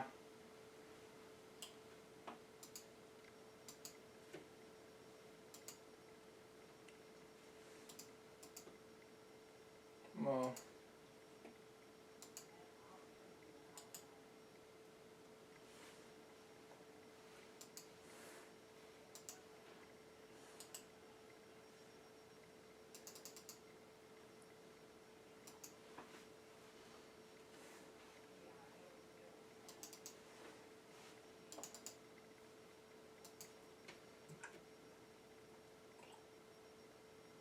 Got one more thing left. We're done.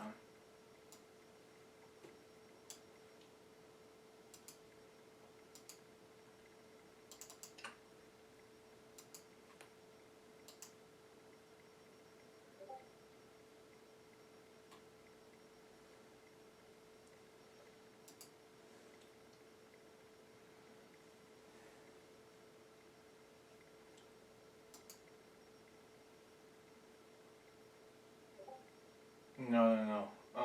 David 5000.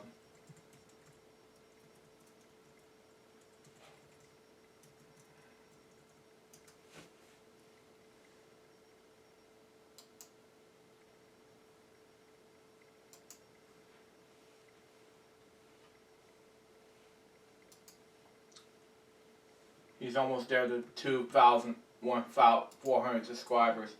What's next? But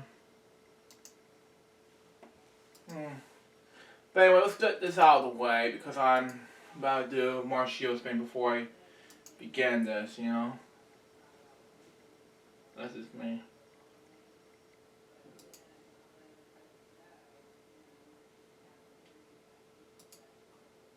Sharp papers, there we go.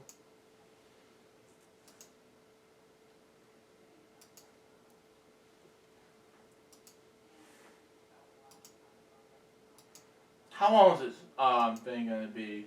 We'll see. This is 2020. Then we got do is complete LG 2020 bonus, and we're done.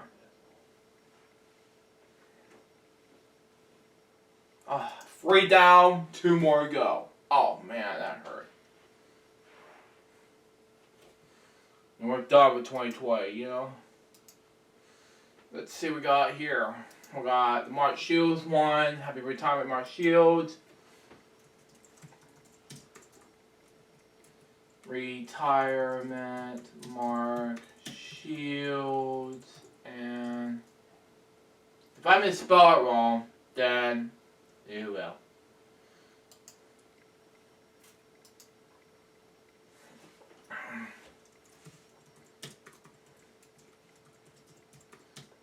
Well, it's Mark Shields.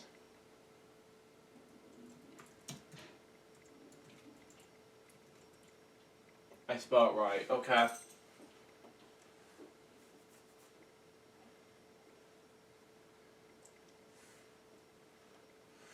But anyway, I'm going to export this after I'm done with this. So there you go.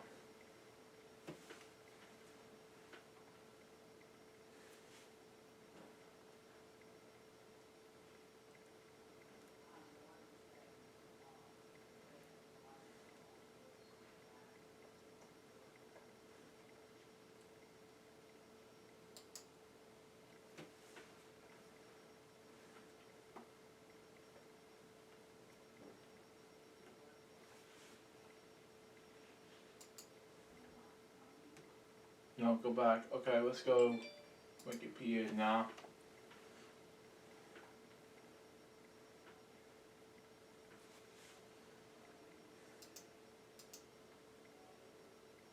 Let's see if there, bounces up.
Hello guys, this is Jerry speaking. Welcome to this very special retirement video tribute to a friend of mine that I met in 2013 named Mark Shields. Now, if you don't know who Mark Shields is, he was a public columnist and commentator at PBS NewsHour. And I met him in 2013 while Jim and Robin and I were doing celebrating my graduation from high school. So let's just talk about let's recap Mark Shields' happy retirement day right now. So we got, shall we? So we got Mark Stephen Shields, born May 25th, 1947, is an American public columnist and commentator. He was worked in leadership politicians from a Democrat candidates election campaigns. Shields provided weekly political analyst and commentary for PBS NewsHour from 1988 to 2020, and his on-screen commentaries from 2001 to 2020 with David Brooks of the New York Times. Previous columnist counterparts were the late William Shafire, Paul Shigo of the Williams Wall Street Journal, and David Gergen. Excuse me, I misspelled, but anyway. Okay, sorry, I exported my project in Spanish, but anyway. Shields was also a regular panelist in Inside Washington, a weekly public affairs show that was taking seat on both PBS and ABC until its season production December 2013. The year I graduated from high school, by the way. Shields was moderator and panelist on CNN's Capital Game for 17 years. Wow. He was born and raised in Weymouth, Massachusetts, Irish Quad family. He graduated from the University of Notre Dame in 1959. Wow. In the early 60s, Shields served as an enlist man in the U.S. Marine Corps in Florida. Wow. He was a Lance Corporal before he discharged in 1962. He went to Washington in 1965, where he became an aide in Wisconsin Senator William Proxmire. Shields went on to work with Robert F. Kennedy's presidential campaign in 1968. He later held leadership positions in the presidential campaigns for Edward Muskie and Morris Halsey, and was political director for Sergeant Sawyer, pronounce it, when he ran for vice president for the Democrat ticket in 1972. Over more than a decade, he helped manage state and local campaigns in some 48 states, and including Boston, Massachusetts, which is good. Mayor Kevin White's successful re-election in campaign in 1975, which PBS NewsHour came out, by the way. Shields became an editorial writer for Washington Post in 1979. That same year, he began writing a comment which was now distributed nationally by Careers and Syndicate. He has covered the last 12 presidential campaigns and attended 24 National Party conventions. Wow. He has taught U.S. politics and the press of the University of Pennsylvania's Ryan School, Georgetown University's Marquardt School of Public Policy. It was a follow of the Howard Institute of Politics at the Kennedy School of Government. She was one of the regular political commentator of the PBS NewsHour from 1988 to 2020. Eggman Julie Woodruff announced on December 14, 2020 edition of the NewsHour that Shields will be leaving the show as a regular analysis after the December 18th edition. During Shields' last regular appearance on December 18th, which is good enough, Woodruff added that he would remain as actual commentator at the NewsHour during its political news and events. Wow. I did not know that. Shields is an author of the on the campaign trail in the 1984 presidential campaign. Personal life. Shields is married to Ann Austin Shields, who was a lawyer and former civil service official in the United States Department of the Interior. They have a daughter together, Amy, had 2 grandchildren. He is registered Democrat and lives in Chevy Chase, Maryland. And that, my friends, is the video. Now, what are your thoughts on Mark Shields' retirement? Let me know in the comments below. And that wraps up for this video. Mark, if you watch this video right now, happy retirement, buddy. Stay tuned for the next video, which is going to be the last video of 2020, which is recaps of 2020 plus Jim Lair and Alex Trebek tributes. Until next time, salute Jerry's goodbye, peace out, baby. We get more videos, guys, pretty soon. Till then, Jump Saint out. See ya.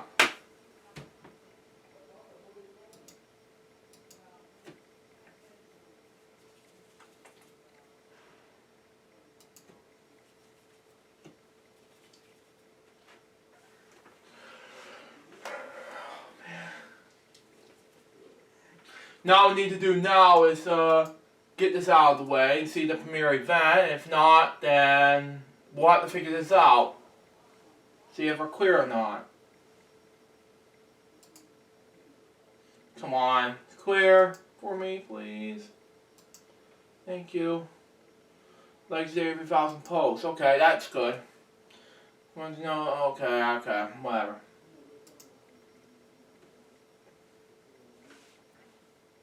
Mark Shields.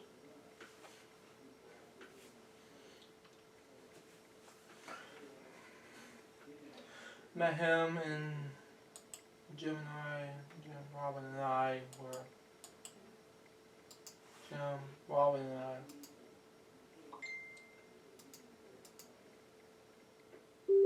Stand by, David, I'm coming. Save as. Happy retire. Mark Shields taping. There. And all you have to do is get the exporting done. I'm coming, David! Stand by. Oh, it's Josh. Oh, okay. Yeah, I thought it was David, but okay. I'll just watch this while we're still doing those from 2020, and we're gonna do that. Feet together, okay?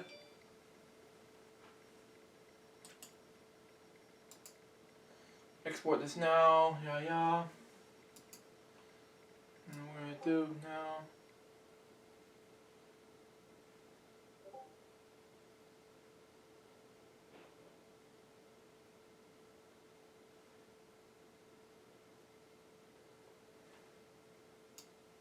There. Now what we need to do is save this.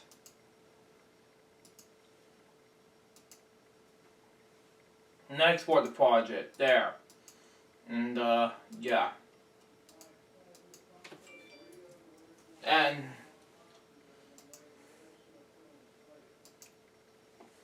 let's see here. 45 minutes, 42 minutes, that'll be fast enough. Anyway.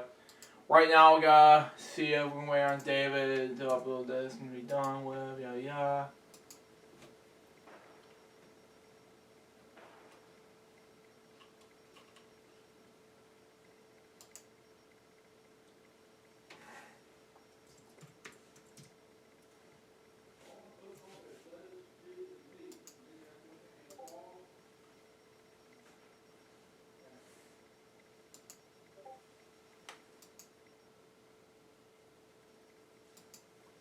Last video for 2020. Not yet, Josh. We gotta do 2 more videos left and then we'll be done. Okay. I'll be right back.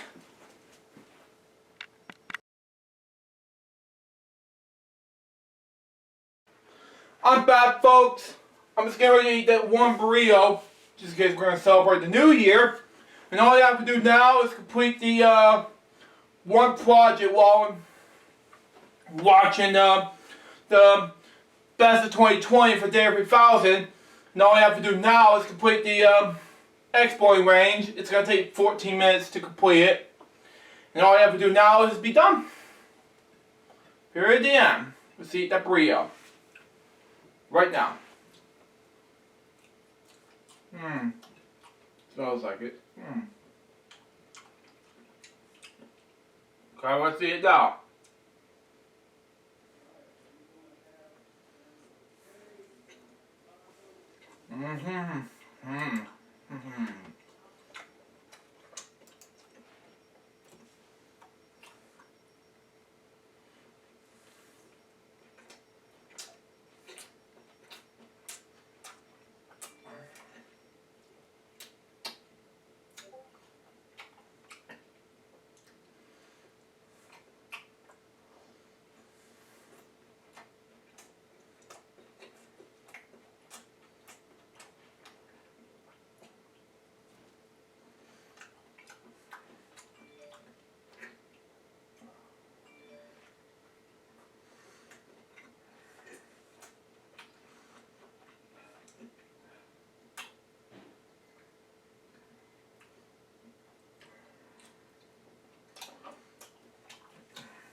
Okay, it's going to take a while.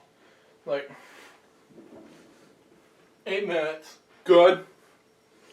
The video's not going to be taking that long. Might as well say that, but well. The best of 2020. Mixed reviews per se, but don't get me started out in 2020. But it's just me. 7 minutes left.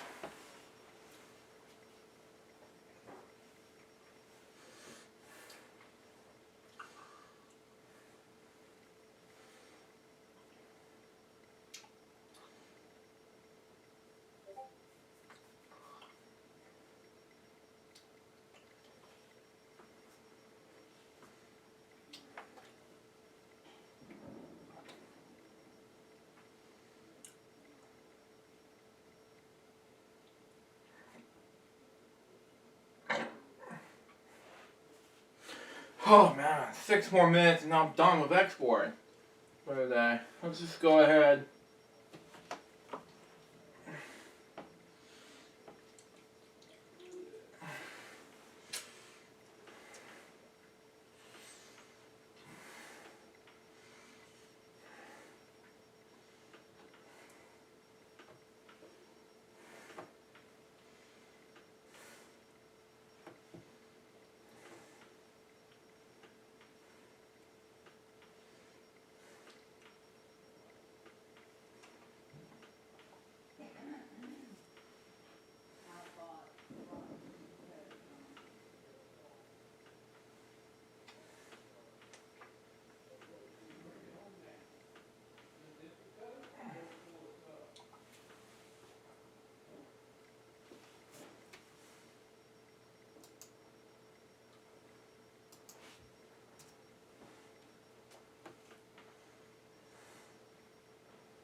5 minutes left.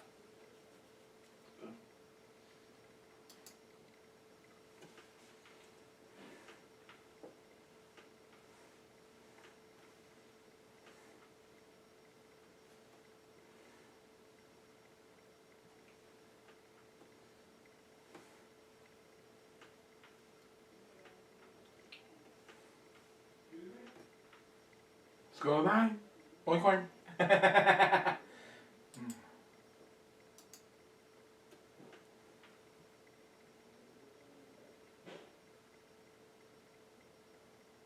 I was like,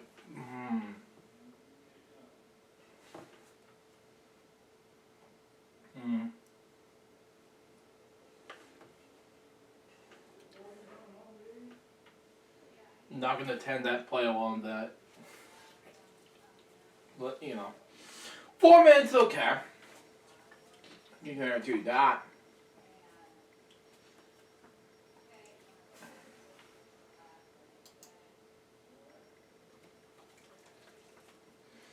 Got these logos, blah blah.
Three projects left.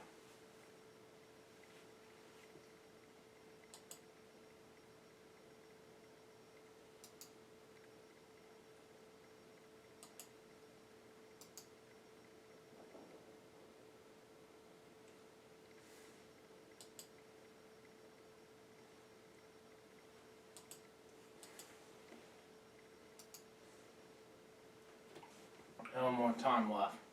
Anyway.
has to delete the mouthfeel.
It's gonna take a while to do it with 6 stand by.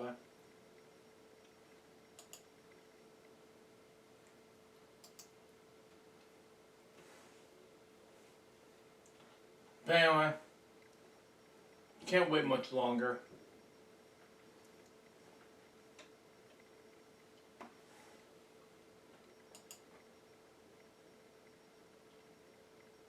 You know what, screw it, let's quit this.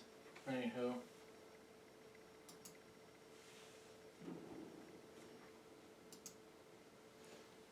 Happy return.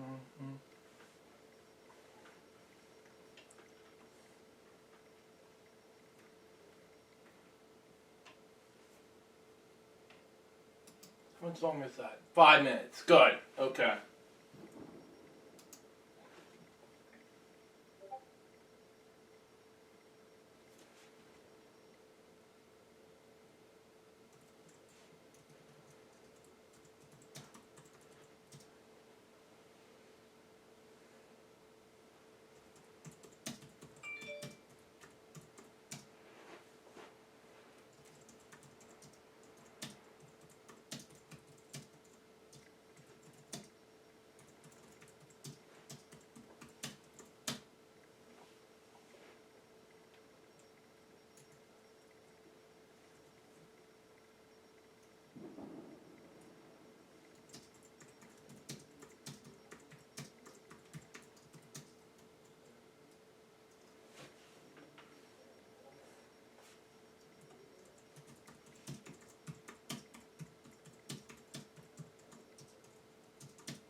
To dislike. Seriously?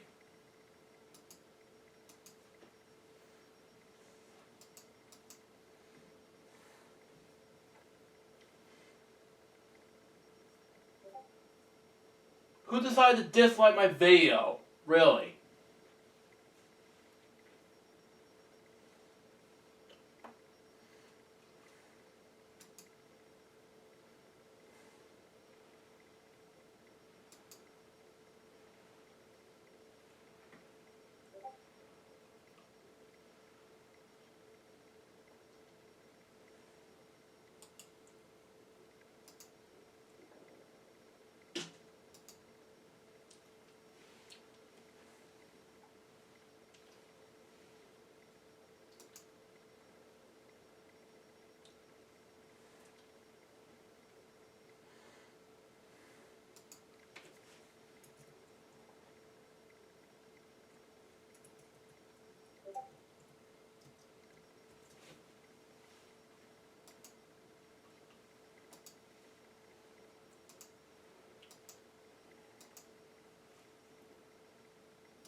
to see some negative comments from some people. I don't know why there happens negative comments from some people all of a sudden.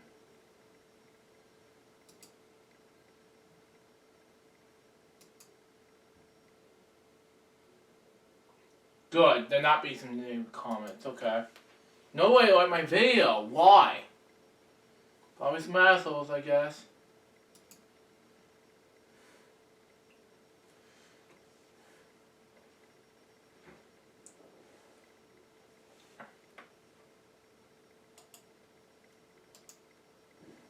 But anyway, let's export this finished content, okay? 1 minute left, good. And, yeah.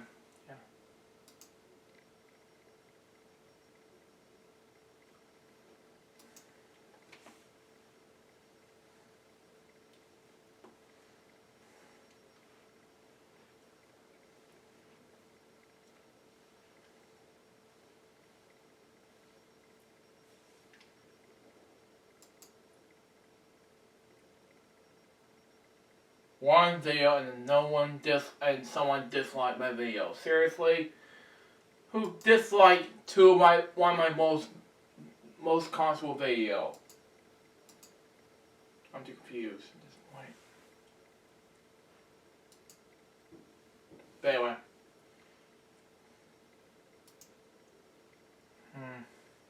Pulling this right now. 47 seconds left. Good.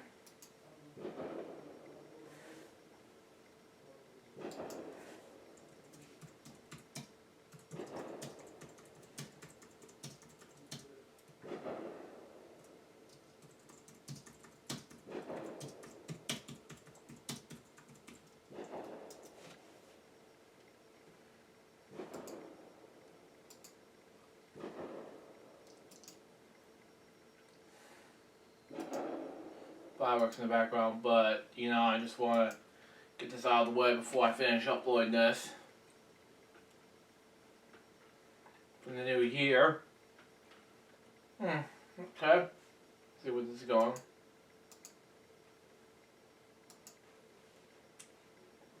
Last video for the new year, I guess.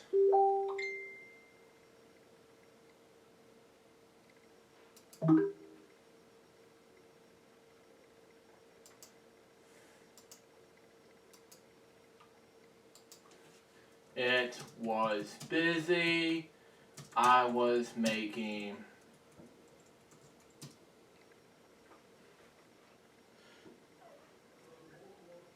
pretty huge content on this New Year's Eve. That way I can stay focused for New Year's Day comes.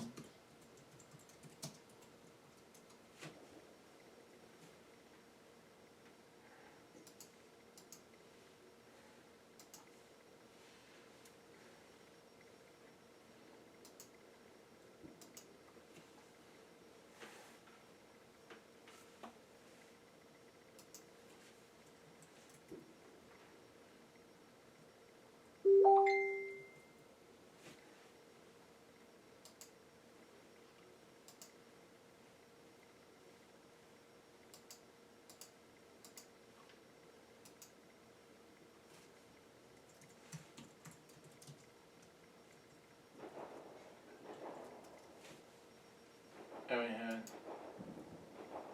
Person, okay.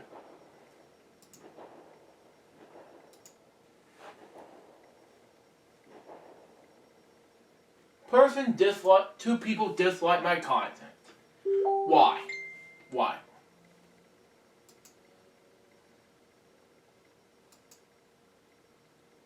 Delete my content. Okay.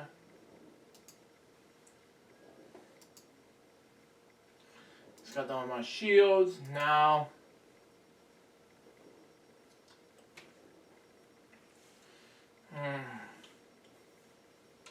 what I have to do now is complete the. I have Facebook to do. Okay.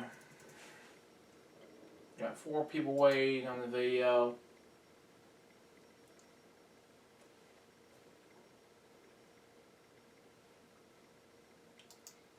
"29 seconds left. Good. Okay. That's fine.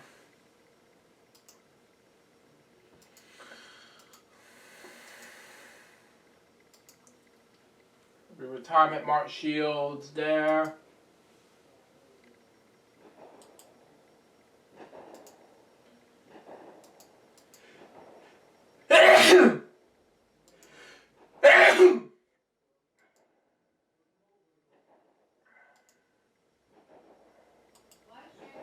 Thank you.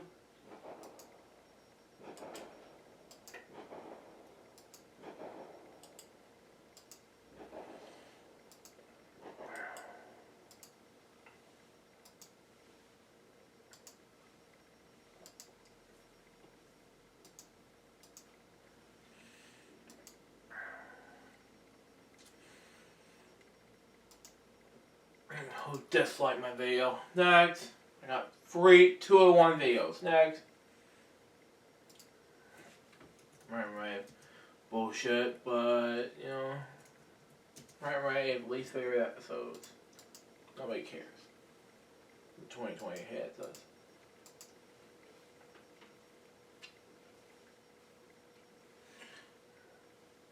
But now it's 2020 now. So let's go ahead and get this uploaded. Next. Dancy Bad. 2 people disliked my DoorDash Wars episode. Why the hell didn't I bother? Don't watch it. Don't bother, don't watch it. You're trying to be bullies. The hell?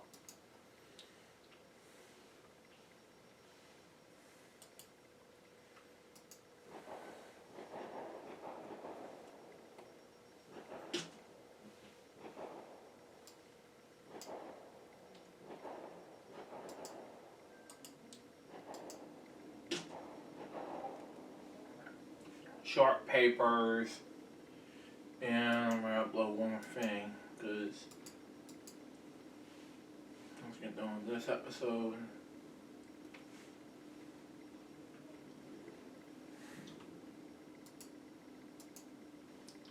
It's gonna take a while now. Everything's ready, yeah.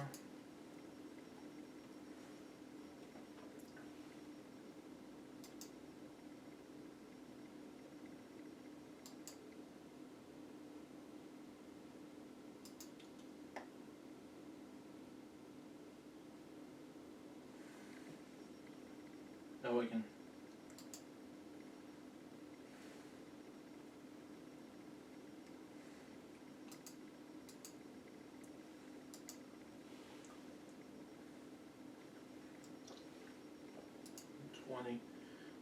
$120. 37 seconds.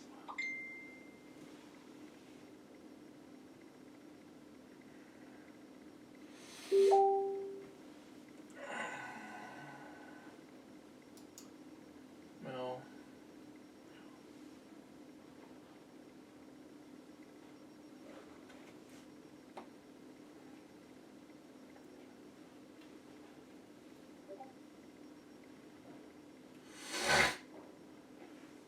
Okay, next one. Upload next.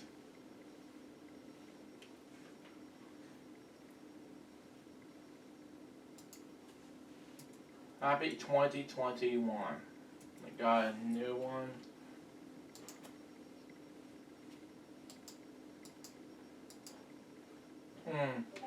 Still have 2 more days about 2020 and we'll be done. So, yeah, why bother? Doing that.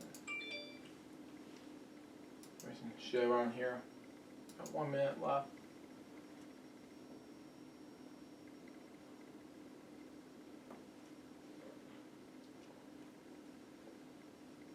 Oh, okay.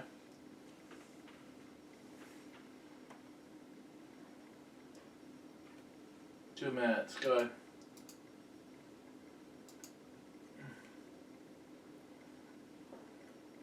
someone. Okay, I got that, and then have a retirement Mark Shields left to go.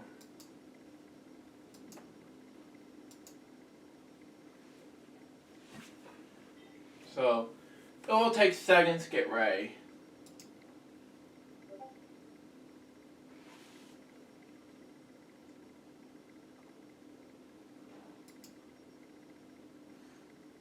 "47 seconds left. Good. Premiere will be starting anytime.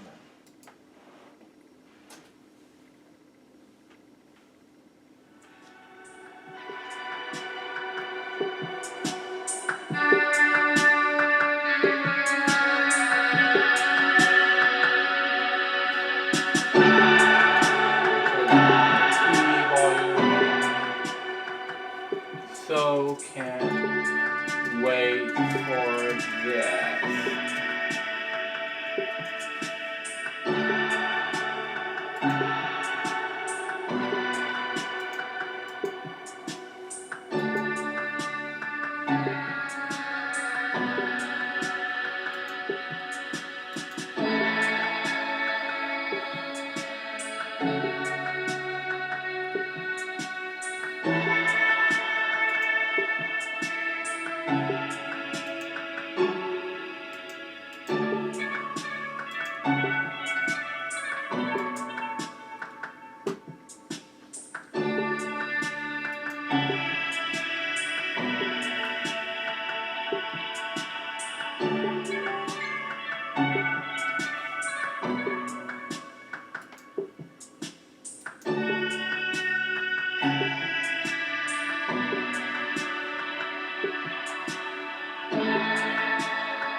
Ladies and gentlemen, welcome to the best of 2020.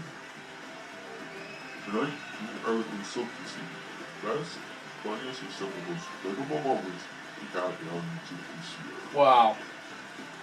And now, please welcome our host, David 3000.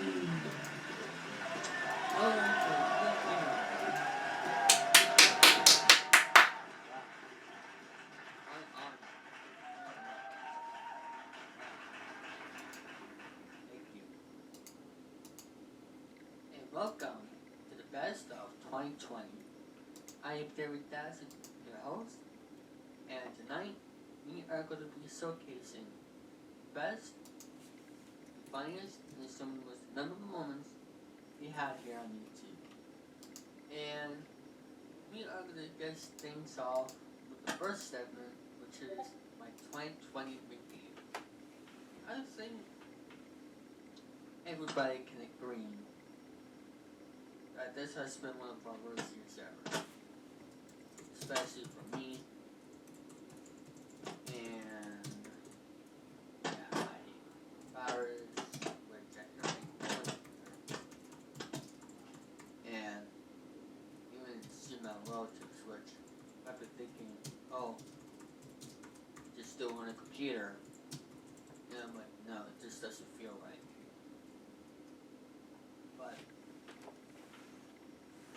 But about 2021, or what's good about 2021 is that we had things to look forward to in 2021 than we did this year. So that's the good news about 2021. And so because of 2021, I think it's going to be a good year.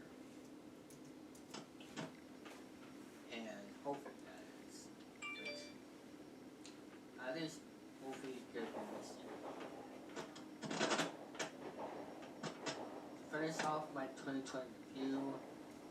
That's better since everything's happening. But, however, 2021, like I said, is going to be a fresh New Year. So, that's the good news. Next, we are going to be showcasing the 2020 countdown. So, there it is. 17, 16, 15, 14, 13, 12, 11, 10, 9, 8, 7, 6, 5, 4, 3, 2, 1. Happy New Year! Happy New Decade 2020!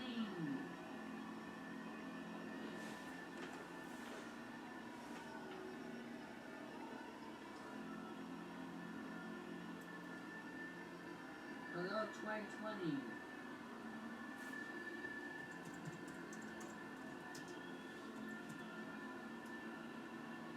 Happy New Year 2020!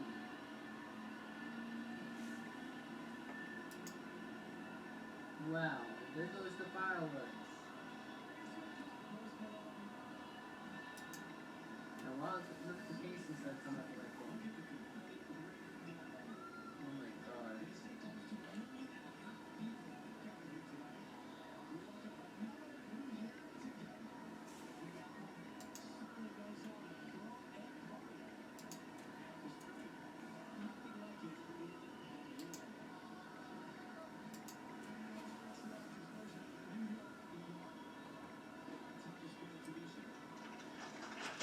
There we go, that is the countdown that we did over a year ago tomorrow, unfortunately, as I said. And that was the 2020 countdown. And next, we are going to be showcasing the best moments we had here on YouTube. So, here are the best moments. Let's go. We're going to change that call. It's a four! $80,000. Let's go all the way higher. $80,000 higher. It's a five! $160,000. Yeah! I did it. $160,000. I did it. Yes. I finally did it. So, I want to thank everybody for watching this exciting $6,000 and the thing was to $40,000 higher than the three. It's amazing! That was the next level. Come on. $80,000 over. It's a five! $150,000! We did it!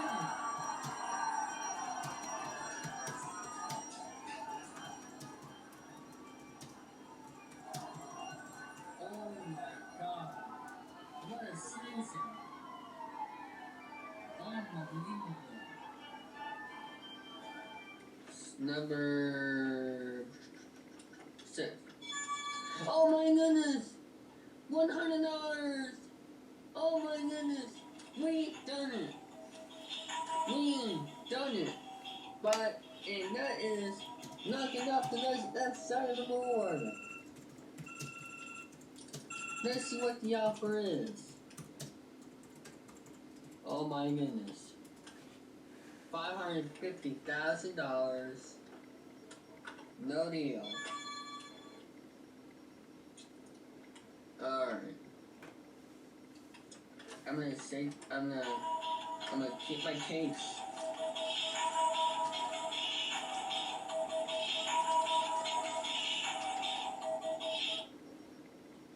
The results are in. Player 1 has $1 million. $1 million.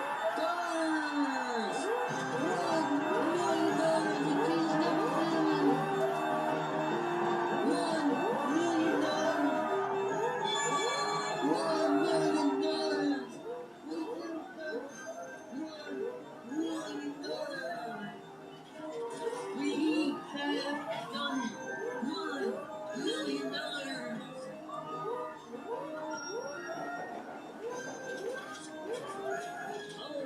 In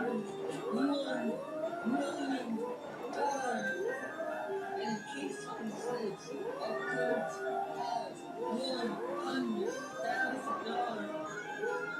Oh my goodness, I cannot believe it. For the first time here on my YouTube channel, Daniel Dennison, we have hit the jackpot. $1 million. Oh my goodness. We have done it.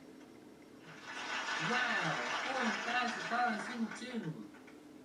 Let's do $40,000 higher than 2. It's a 10. $80,000 into 10. Just like last time on that level. But however, I'm gonna change that card because like last time I do not want that to happen again.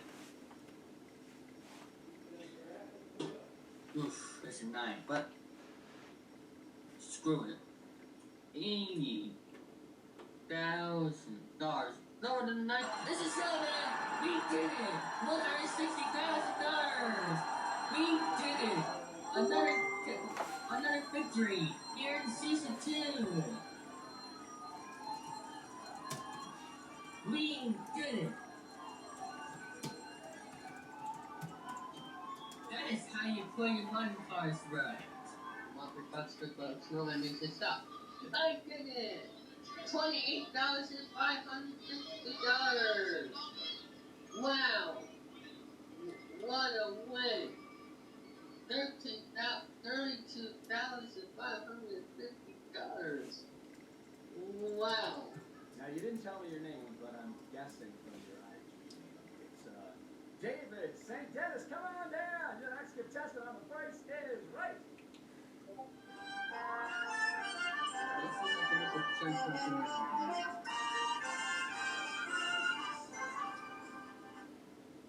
Alright. Let's go with number 7. I took the jackpot! 10,000.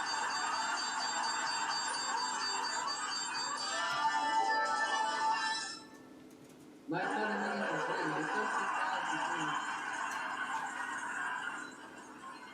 Hoping this is $9,000 or $2,250,000. Lindsay, open your case.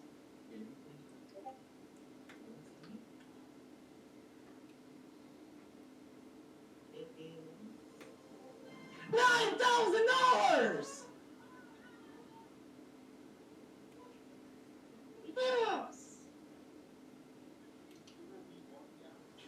A multi-billionaire, guaranteed. Yes!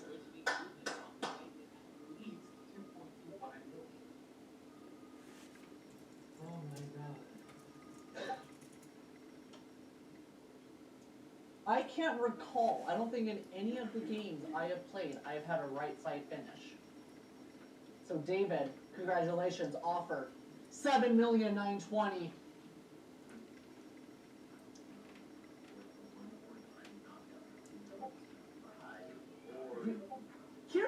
Here's the way I see it. Here's the way I see it. If you say no deal, the 13.5 goes. You're getting about a $5.5 million offer. You're gambling 2.4 to go up to about $11,250,000. So you're gambling about 2.4 to try to get into that 8-figure range. That's where you are. It ends up having $8 million, which is like 80,000 under. Actually, it's actually $9 million, so it'll be $1,080,000. That's still not too much of a loss. So David, what do you want to do?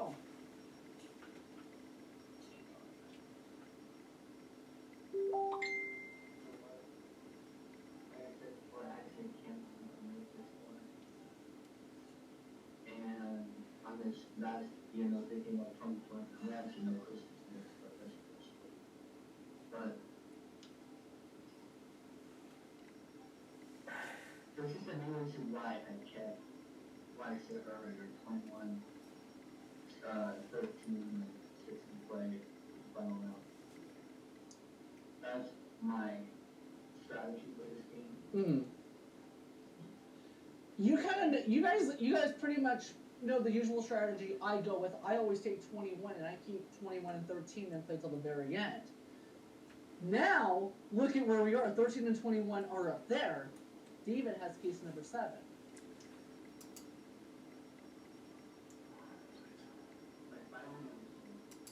For $7,920,000, deal or no deal?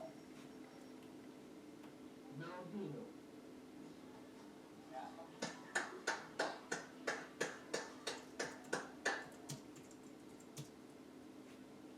Now, $2.25 million. Let's find that $2,250,000.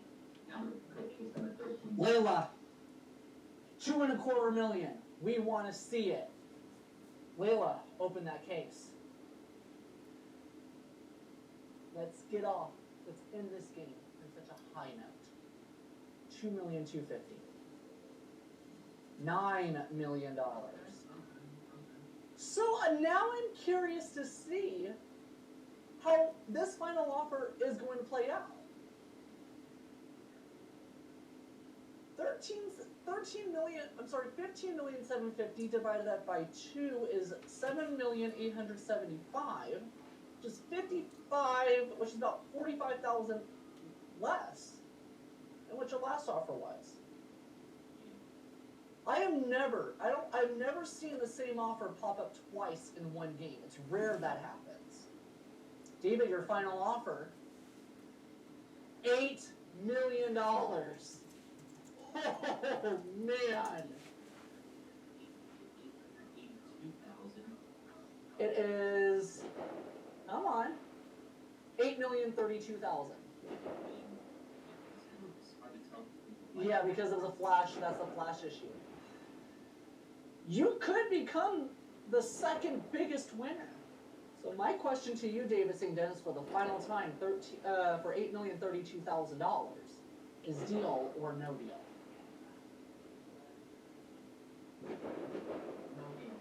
He's gonna go for it. Oh my god. Hello.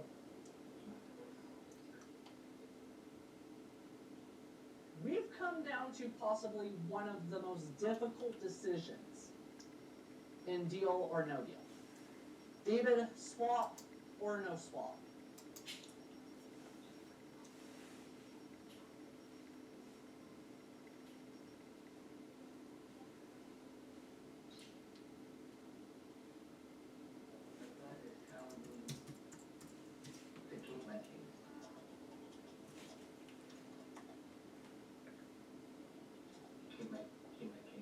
All right, David, turn down $8,032,000 to know the contents. Case number 7.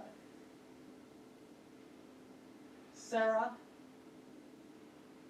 open his case.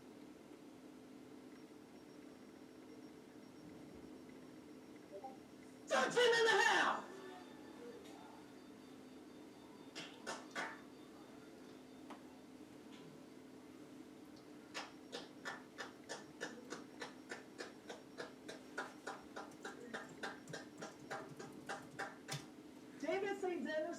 million. $13,500,000 is his. He's the second biggest winner. We're gonna Door to the king is a 7. Door to the next one. Let's do the 4 to a king. Let's do $80,000. Door to the king is a 9. $160,000 here on Halloween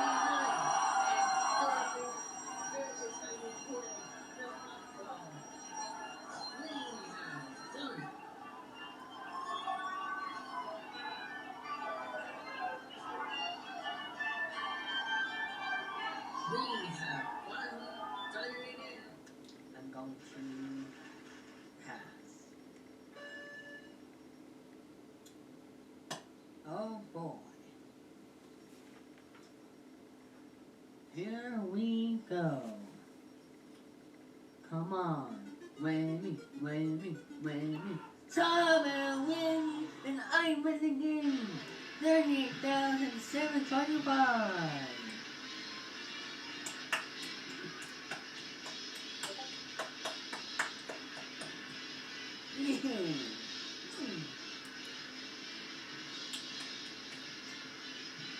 Yes. Well, let's see if we can add more to that with the checkpoint here. Signed to with $30,000. Let's go with number 7. Oh, let's go with number 4. Oh, let's go with number 1. Oh, let's go with number 3. And got it, $30,000.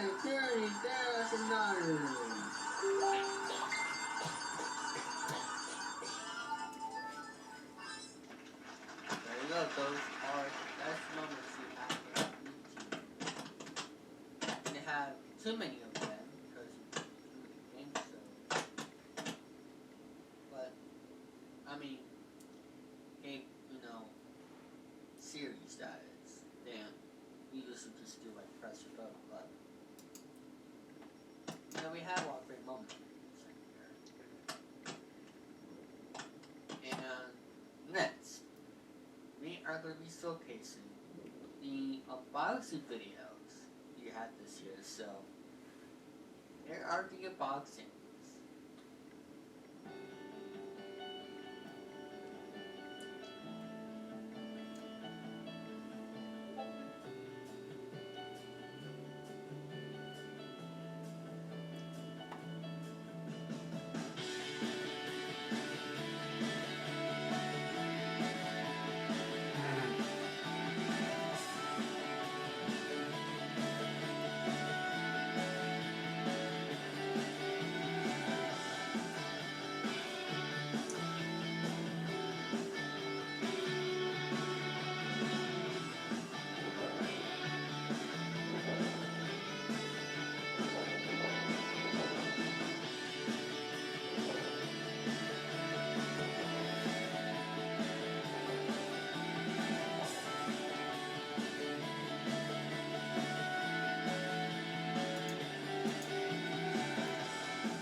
There you go, those are the boxing videos we've done this year. And we are going to take a little commercial break to see the funniest moments we have about LJPCBM. This is the break, so look at that. We're going to be showing funny so we are going to stay tuned for these back to work. 15 minutes could save you 15% or more on car insurance. Uh-huh. Everybody knows that. Well, did you know that Old MacDonald was a really bad speller? Your word is cow. Cow. Cow. C-O-W-E-I-E-I-O. Dag nabbit. Geico. 15 minutes could save you, well, you know.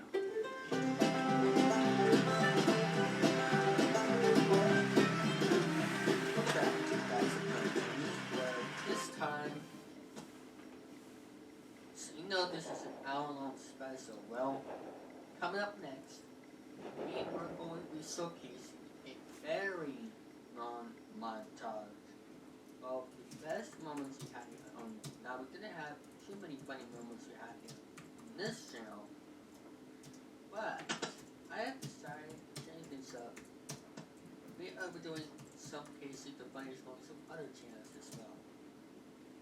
So, and I think this is going to be great. So, I present to you the small montage of the funniest moments we had here on the YouTube. So have fun watching it and enjoy some laughs. Where are you, Danny? I'm right here. Hello. I can hear you. I can see you, buddy. I can't see you either, Kyle. Hey, Danny. I'm Danny. Can you please buy my stuff on Redbubble, please? That's enough. Okay. That was Kyle. That wasn't even me, Connor. Oh, we can't say that. I'm sorry. Danny? We're gonna get demonetized. Oh no. Daddy's getting demonetized. Thanks a lot, Daddy. That's okay. That's okay. They're not gonna watch this video. That's okay. Danny, what the crap, dude? Whoa! Nate, can you turn down? Or Kyle? Whoever that was. Definitely not me. Everybody needs to just point out that the Google video was better. Yeah. Hi, Jack. What the hell? Jack, you're bald. What the? Oh my god, that's not right. Now we get double demonetized. Yeah. Jack is bald, everybody. Jack is bald? Yeah, we all know Jack is bald. No disrespect. Yeah, no disrespect. Yeah, but otherwise you're gonna get David demonetized. Like, who would monetize? Like, David's gonna make any money on this. What? Play. Oh. Uh-oh. Come on, wham me down before. Wham me down before. Oh. Maybe. Yeah! Oh,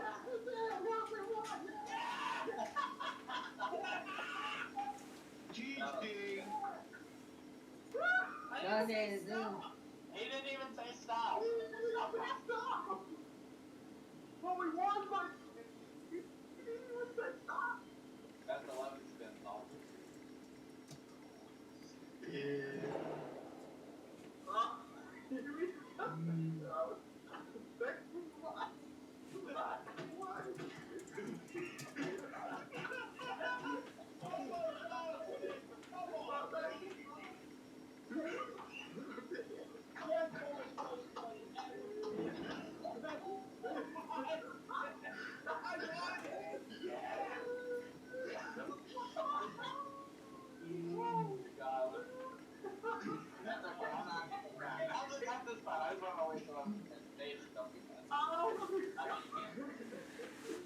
That's hilarious.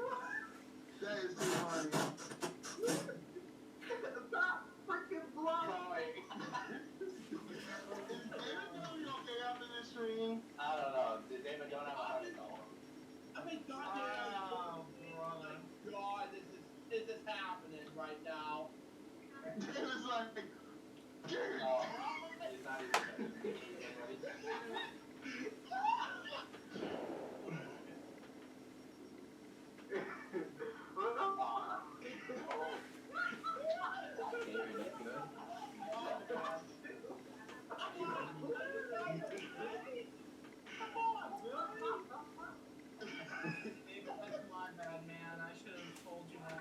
David.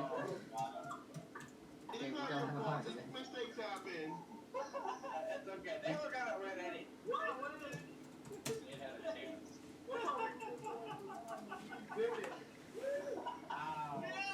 Alright. The cousin of the girl who had the cousin, the one in the first place, he tells Kyle, "Hey, leave my cousin alone." Say, oh. Sorry. Okay, get it.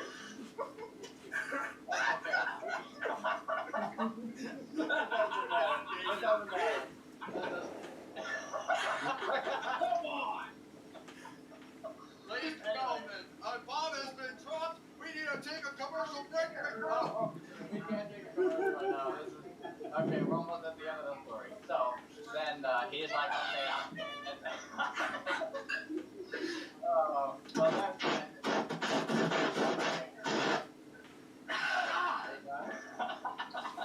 it. Irrigated finest, ladies and gentlemen. Irrigated finest. Yeah. Okay. And look, Okay. you got my dog worried about this now. She just heard she heard that blowing sound all the way from the wherever she came from. Okay, so let me And by the continue. way, get away from me. I don't want you to turn off my Let me. Before you go, there's this one question I have to ask you, and I know I'm probably gonna get hated for this, but anyway, here goes. Do you have like a Redbubble merch store?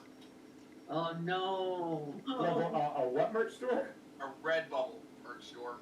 No. Good. Anyway, that's exactly.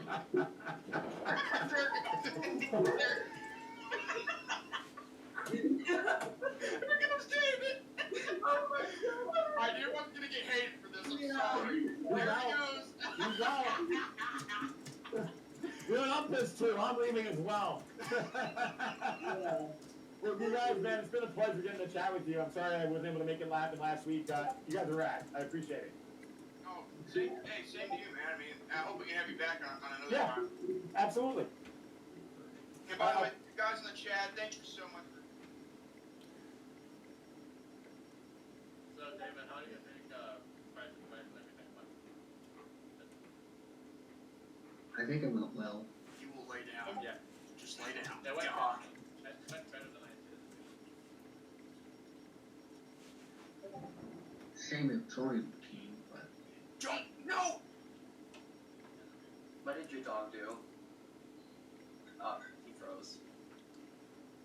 Yeah, Jordan froze. I think he turned off his computer. I think the dog. Oh, I think the dog turned off the power button.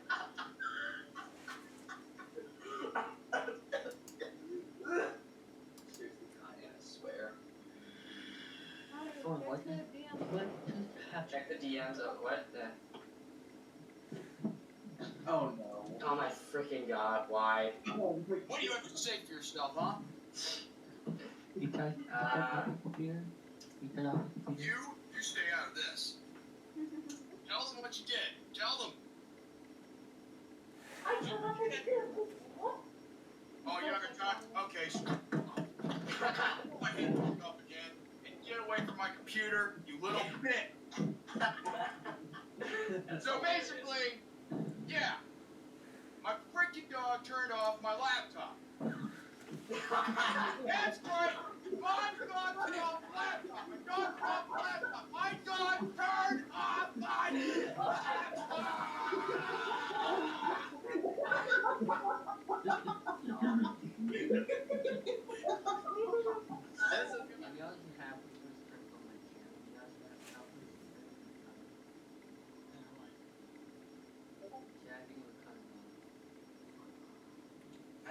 Guten Tag, ¿cómo están?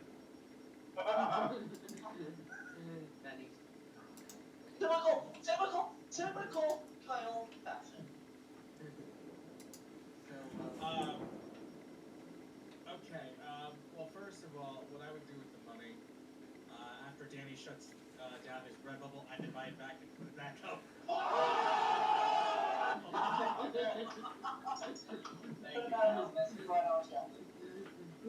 Okay, so one spin. That's passive. There's only one spin. Malfunction! Malfunction! Come on, malfunction. Malfunction! Stop. Take a corner. You know what? We're gonna decatuple it. 10 times. 10 times. Oh. Come on. 10 times next spin plus. Okay. Okay. I want to see how this pans out. You know what? Let's go. Let's play it. Let's play it. I want to see how this goes. I want to see how this goes. I really do too. Let's go. Come on. Big bucks. It's not. No! Oh no. Oh no! Danny's in the lead. $1. Oh, Then great. stop. We're gonna be here. We ain't done yet. We're not done just yet. Stop. Crazy. Oh, no. You could. You know what, Danny? You know what? I feel like a concussion could sound good for me right about now. Anyway. I got you covered. Jeez, God, that was. That was. I'm surprised you're still. I'm surprised. Well, I'm surprised you're still conscious. That didn't even hurt. Sorry about the hair right Folks, now. if I looked like if I was being rude, but I had to try and see if there was feedback. But there was. And you. But anyway. So yeah, everything guys. Oh no. Golly, It actually worked. that was how it. it worked. Damn it!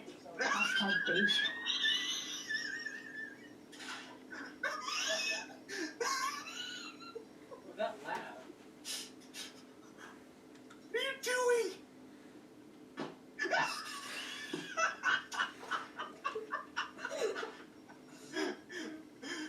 Wait till it sits back down. Wait till it sits back down. Yeah.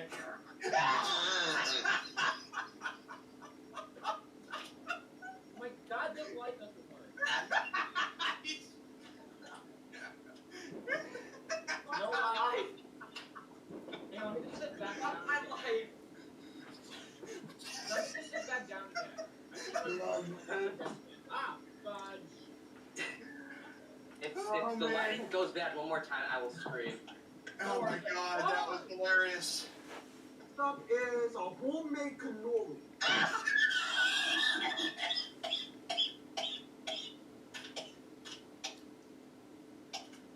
You're welcome, guys. I found the list. You know, I swear to God, you like.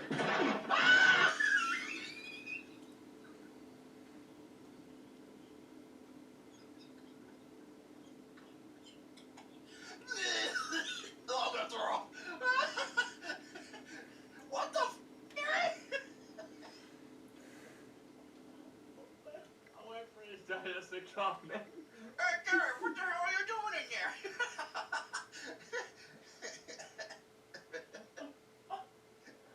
I was so happy I found this list. Gary, I never knew you were part of the dunk tank at the fair. He fought down. Yeah, I do not apologize for this whatsoever. Oh, speak of the devil. Welcome. You guys are a bunch of immature little kids, like seriously. Like seriously. Quit mocking me. You talk like that because you have a dick up your...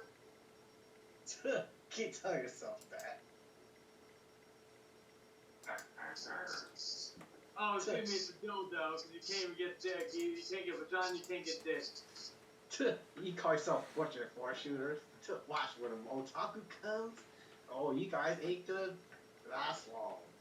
Better watch Well, I know it. you do an open fight night on Sunday, and I plan on being there. Yeah, you do. You see that wrestling belt he had on his shoulders?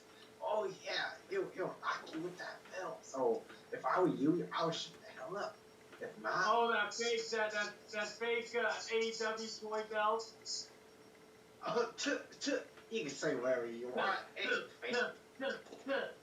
Keep mocking me. Keep mocking me, you little bitch. Keep mocking me, little Esau. Your ancestor, what your ancestors did to me years ago.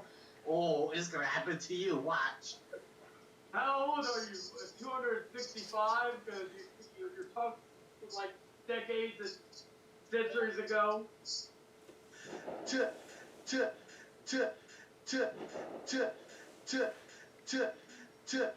Quit making jokes. You have to answer everything. You have to answer every question, or when you answer a question, it's like, You ain't funny, Charlie Hangman. That's what you are, you're rhythm. Will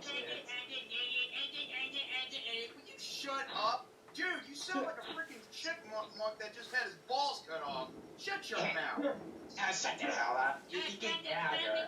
You left me old awkward by here. What happened? Look at me, I'm Arthur No Good Woodson, because I love sucking on a taco's dick.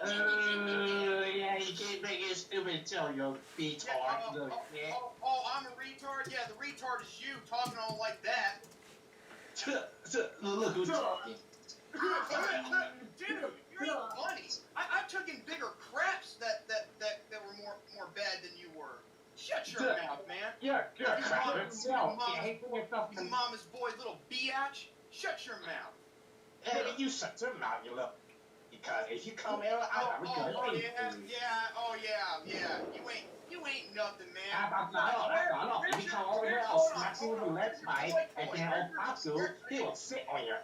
After he sit on you, he will spit all your thing, and then I'm gonna piss on your face. And after that, I'm gonna take you to my apartment and bring you to my dungeon, and I'll tie you up and chain you up to the and then I'll tell you still don't up your ass and stuff in the legs. You are annoying. You have no friends. You have no life. So I had an electric You have no life, you I'll stop your little nipples. And your little nipples will be numb. And all dead. And you'll be crying. And you'll be screaming like. Hold on. Why are you thinking about my nipples? Are you gay? Are you gay? You think about my nipples? Yes, you're gay. No, you're gay. No, you're gay. Ow. Seriously. I just want to say one thing real quick. Yeah, thank you. This is what I'm trying to tell you here. You see, at least my medicine, at least my medicine. My medicine. From the street. Charlie. Your message from the street. Charlie. By the way, Hangman Charlie. By the way, Hangman Charlie. You know what? Here's the thing. At least my medicine's prescriptive while yours is from the streets. By the way, Charlie, you guys go down. Like, seriously. You can't. Hey, you know what? By the way, Charlie, you go down. Like, seriously. Charlie. You keep on mocking me and muting my mic. You guys show a bunch of cowards. That's what you guys do. Using your.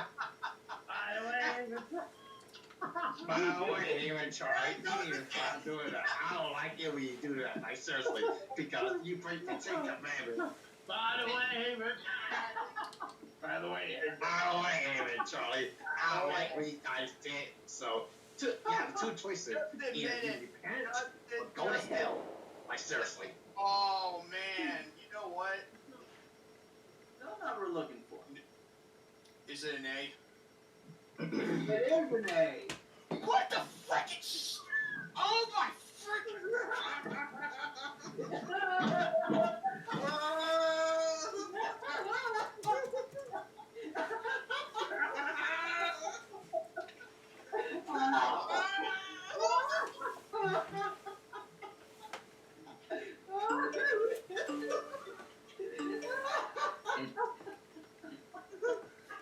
There's another funny moment of 2020, that's why. Moments of 2020, oh my god. I hate every last person up at that freaking place at Police Report. They can all suck it. That's right. Suck the veteran. I hate every last one of them. That is bullshit.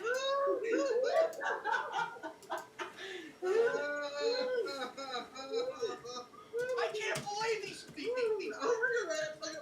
look at yeah, make your highlight and compilation. I don't freaking care. This is bullshit. What is with You're a kid, Brandon. I'm a freaking retard. I can do better ratings than these freaking idiots. Yeah, Danny said, don't worry, guys. Laugh out loud. Hey, it'll be on your time, Connor, but not Grand Rave. Yeah. However, this board game will be. Look at Danny. You're doing a crazy dance. I'm sorry, I forgot to do that. Continue. I'm sorry. I would probably be a freaking millionaire by now. That's how stupid that is. I hate it and I don't like it. I hate it and I don't like it. I hate it and I don't like it. I hate it and I don't like it. I hate it and I don't like it. You hate it. Wait a second. No, you know what? I just hate it. I'm sorry. I despise it. That was funny. He said, I hate it and I don't like it. Oh, Yeah, okay. thank you. Okay, put that in with the things that I say that are stupid. See, I can admit that. Hey, at least you caught yourself. At least you caught yourself. And then you said, oh, that's okay. Danny, high five. Yeah.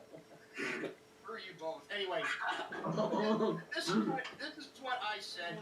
sure. Graduated last in your class, not first in your class. I want to make Mr. sure. President, can you let him finish, sir? No, he doesn't know how to do that. He has, You'd be surprised. you pick You'd be surprised. the Go ahead. wrong guy, the wrong night at the wrong time. Listen, did you use the word smart? You graduated either the lowest or almost the lowest in your class. Don't ever use the word smart with me. Don't ever use that word. Vote now. You're gonna pack the Make court? sure you, in fact, let people know He doesn't want you're to answer that senator. question. I'm not going to answer the question Why would because you answer that because question? the question You put a lot is of the question Supreme Court is justice, the radical question. left. Will you Who shut is up, it? man? Listen, who is it? These Mr. are the President, people who stop. testified under oath. So let me Under ask you oath. this. And Joe. under No, oath. go ahead, Mister. I'm listening to you. People- Wait a minute. You get the final word, Mister. Well, it's hard to get any word in with this clown. Excuse me, this. Now we got the butcher and blade without the bunny. Oh. You make the Easter party? Alright, I'm doing this bunny dance again, bunny hop, one more time. Just for the viewers. Why not? You mean I quote just for the views? Ooh, that's a shooter. Here it comes. Here it comes. We're gonna do the bunny hop. Get on your hands.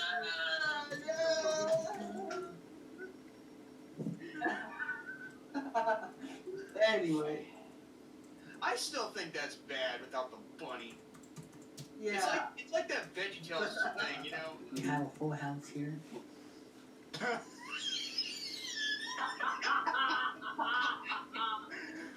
Hot dang it, David 3000, you don't stand a chance, mother effer!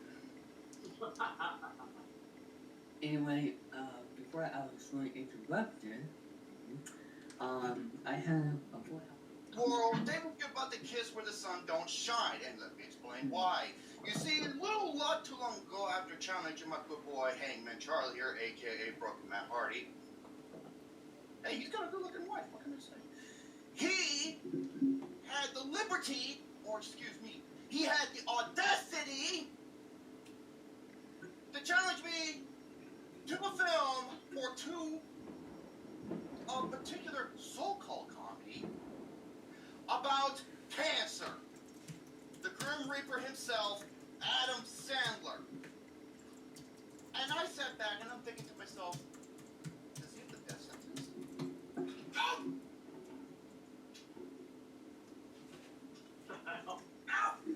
Frick! That time of the month for you again, Jordan? God! Stop my toes! I stubbed my toe, frick! And basically, I wanted to watch, or basically... He's running close, but he's Oh, there you go!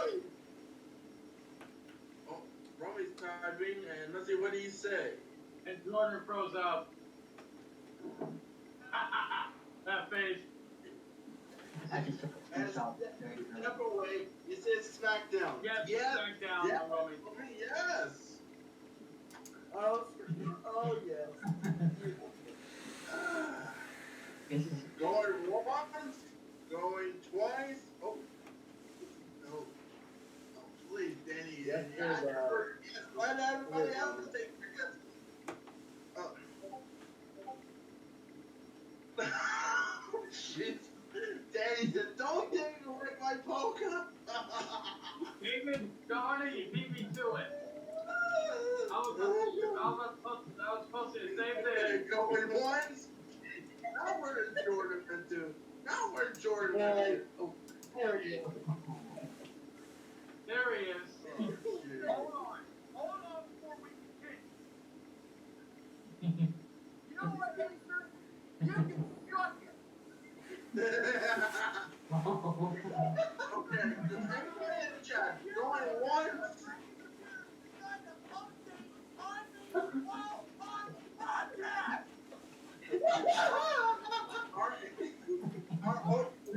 Everybody in the chat, going once. Going to go to the cartwheel.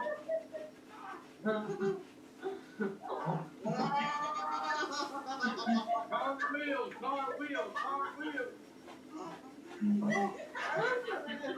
Going once. Come on, everybody in the chat, going once, going twice, going three times. Can I pick it? D+.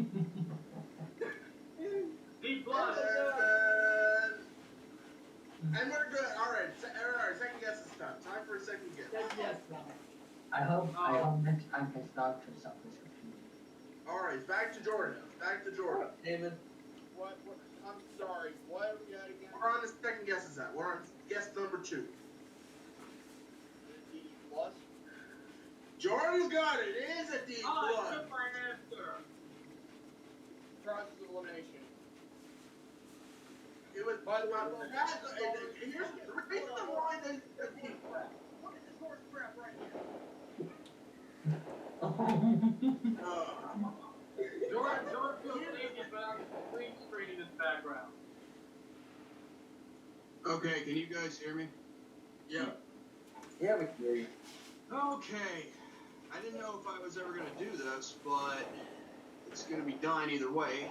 And what better way to do that before the 3-hour mark? I was influenced by brains to do a handstand on Brain Ray Podcast. And I'll tell you what, I'll even do one better. I'll even do a handstand for a minute while I'm pressing up against something. So, yeah, go ahead and laugh, but I'm going to make sure I keep my shirt tucked. So. I hope you fail. Shut up. Midget.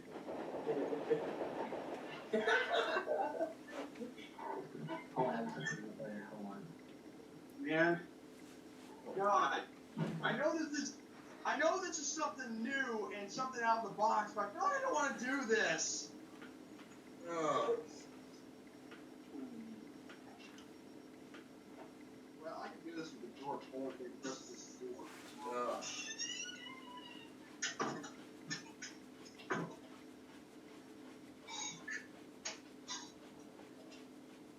I want to do this! Oh, Kyle. Okay. Someone get your timers out. I think I'm done. Screw you. David! Someone get your timers out and make sure that you can it's set for a minute, okay? Got it. Almost set. Alright, when I'm doing the handstand, tell me when a minute's over so that way I can stop doing it, because I'm like 24 years old. I can still do some cartwheels here and there, but still, I have never done a handstand for a minute. Hold on, let me set the timer for 1 minute. I already got it on mine. You beat me to it. You beat me to it. Then Brandon will do the time. Yep. Okay. Miami. Shut up! David, zip your lip, David. Get out of the way. David, zip it. Out of the way. Let Jordan take it. Let Jordan. You know what? Do that, all right? There yet. That way nobody gets in my way. There. That way the animals won't get in my way. Okay. Ready? There you go.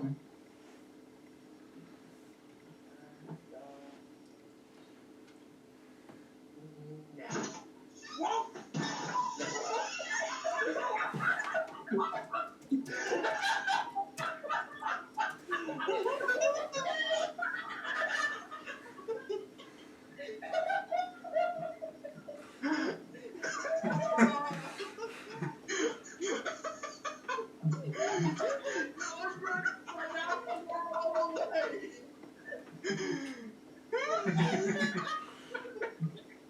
Jefferson left.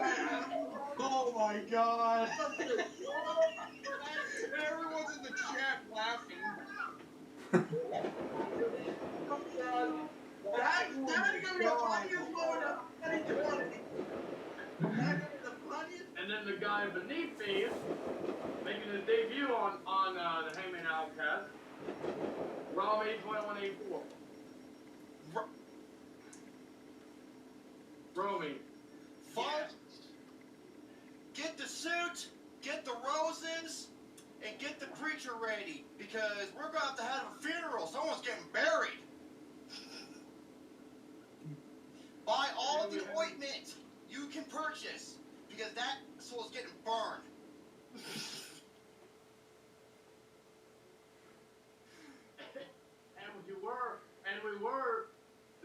what should be the winner and loser, what the loser should do. And I do agree. However, I was going to say a hair versus hair match, but oh wait. Oh. It looks like I've already won that match. That's okay. The curtains match the drapes. What drapes? The one that was in your mouth. No, that was This ain't my first rodeo, son. That was a different guy. You had me confused with the other hippie. One that fell into the another room. Exactly. If anybody saw episode 40 of Rant and Rave. If anybody hasn't seen it, then they've been living under a rock. Yeah. You have no idea what you get yourself into. I feel better whenever I keep in touch with myself. That did not sound right. The episode's gonna be good. Just so to say, grab your popcorn. Oh yeah, I forgot to say hi to Jose as well. Hello, C.A. Cougar. Oh, that guy who you call C.A. Cougar, that guy. Oh, is it Mike? Oh.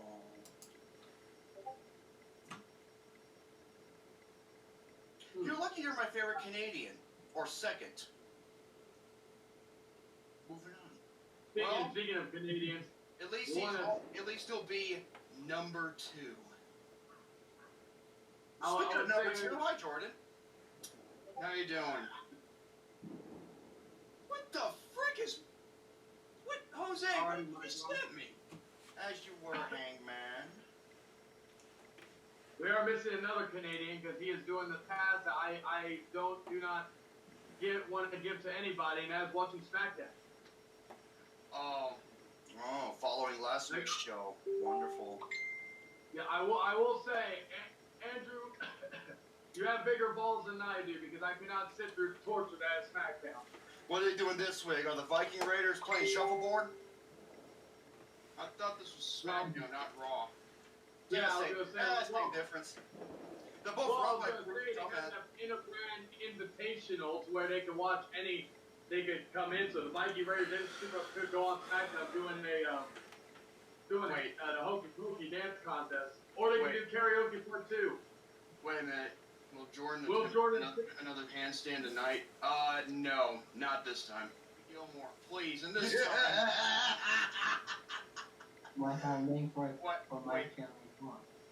Wait, he wants to save it for his channel. Save it for his channel. Wait, you want Jerome on your channel? Yeah. Oh no. Well, you know what I think of that? Here. That's what I think of this. Bombs away!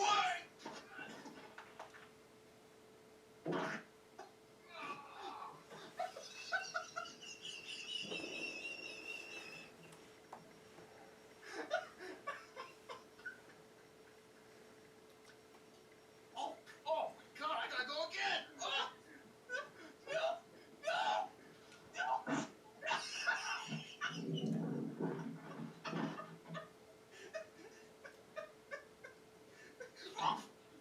That's what you get! Oh! That's what you get! You and you! Not him, I like him. About my channel. First of all, the Game Show Fans podcast will no longer be on my YouTube channel. It came back, but season 2 starts yesterday, which is now on Anchor and Spotify and all that good stuff. And my Lingo series is premiering this Tuesday at 8/7. So. Yeah. Hope you're all looking for that. With the mayor announcer. We'll see about that. I sound like I just made a blank intro with just the theme music. Wait, what? Oh, you'll see. Wait, Daddy, you did not use my intro. You'll see. I didn't use your credits either. I just made my own credits because yours were. Anyway. Daddy, what I worked very hard on making that intro just for you, and try that retransfer thing, and you decide to skip that intro. Ooh. Well, you did it for the pilot, and honestly, a lot of the people were scared about your voice when they first watched the thing. So, but it's okay. It's okay. I still have you in the credits under production staff. I still have you under credits under production staff. So. Is the text very small so people can't see it? I don't know. Is that okay? Is anyone watching this? It says we have 2 people. We got a moment of bliss interview. Wait. We reveal a mystery guest. Well, we already have Kermit here. What else? What other guests we have? The moment of bliss interviews Oscar. Right? Oscar and get ready for that too, because here comes the tag team match. Aww. I can't only do it with one hand because I'm only the clipboard on the other. We got Oscar and Nikki Cross versus Bailey and Sasha Banks. Alright, the winner of that match, of course, Bailey and Sasha Banks won that match. Time at 14 minutes and 29 seconds. Alright, I'm going to do one at a time. Let's start. Now where Jordan went to.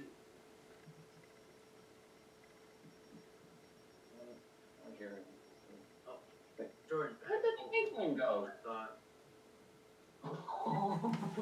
There it is. Happened. Oh, over here. What did you do? Oh no. Oh god, here we go again. Here we go again. Yeah, Alright, let's start with the grade level for Alright, we'll start with the grade level for the segment. I'm going back in. Alright. Well, let's start with Brandon first. Grade level for the segment. Oh my god. I'm gonna have to go with. I go B-. No. Jordan, can you hear me? I'm not guessing until I get this computer fixed up. I'm not guessing until. Alright. David? So. Talking.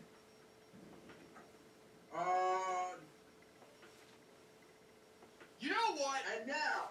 Hold on. You hold that thought. I got something to get off my chest right now.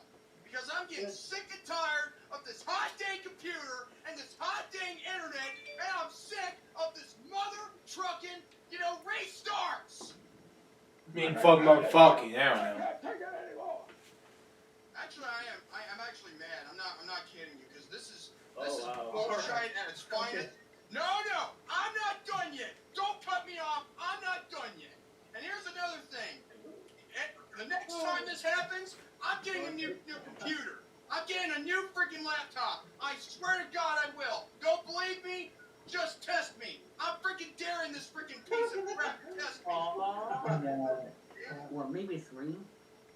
I might go back on YouTube this Saturday for an intro. Oh my God!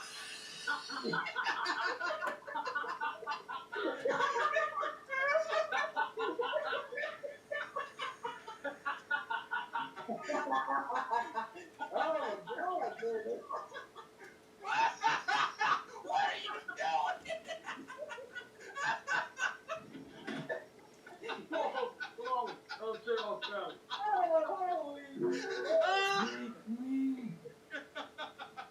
The last goal I almost fell off the bed.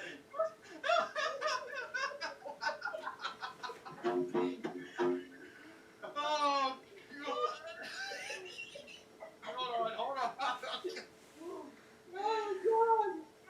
Hold on. Oh, God, that was good. Hey, that's a highlight for you, too. Yeah. That's definitely on the highlight reel. You're all joking, and now the mic drop. Mic drop. Get it? Mic drop. It's a pun. Go ahead, finish up, and you're going to have to do it like a wrestler would do it when he cuts a promo now. payback right there in the live chat. Oh, trust me. Yeah. Hang on. Just one second. Don't do it to me. Don't do it to me. Come on, no wins. I can't even look at this. It's whammy. Oh! You have Well, There goes my 23,000 players. Well, the good news is I'm still tied for first. Yeah, well, First comes to it's a guaranteed tie for second. It's a tie for first place regardless. So I'm guaranteed to win actually. not unless we get a double whammy and a double whammy. But I mean, that can't happen. So. Oh, that's. You can't even double your money. Kind of, yeah. At least you have an extra spin. Yeah, that's true. $7 and you win. No, No, you does one more earned spin. Well, even One if more. be a two-way tie for first, so. And now you win with the speed. Oh. He got the cheat. He got all the money. Wow. Yeah, man, or, but there you go.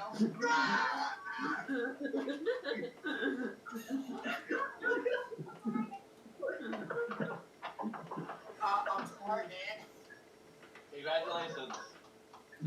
Wow, that was an interesting game. Just darn it! Solid B. You're almost on the right track. That's not it. Brandon? B plus. Oh, Brandon! Yes. You got it! Go, go, go.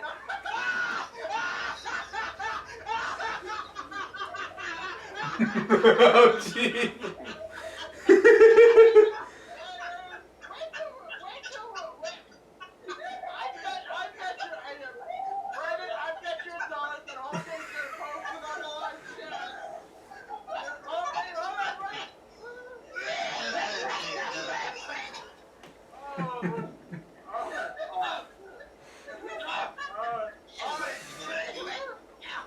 Take a drink, Jordan. Take a drink. Oh my god! Oh my god! I can't breathe. Oh. What the fuck were you thinking?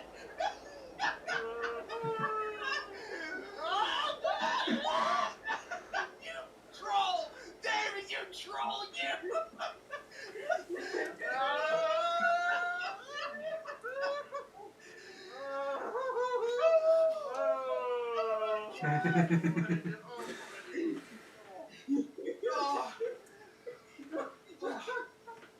Oh boy, oh boy. Okay. Alright. Take a deep breath. And there we go. Let's move right on. I'll be right back. Oh my god, I'm tearing up just laughing. Oh my god. The 7-Eleven down there, like right next door, is closed, but I'm just trying to get milk for my son. Do you guys sell milk? Just like a bottle? How much?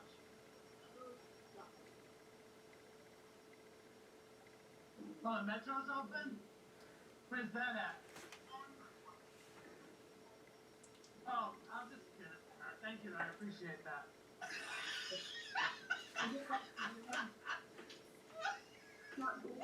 Yeah. Yeah. Thank you.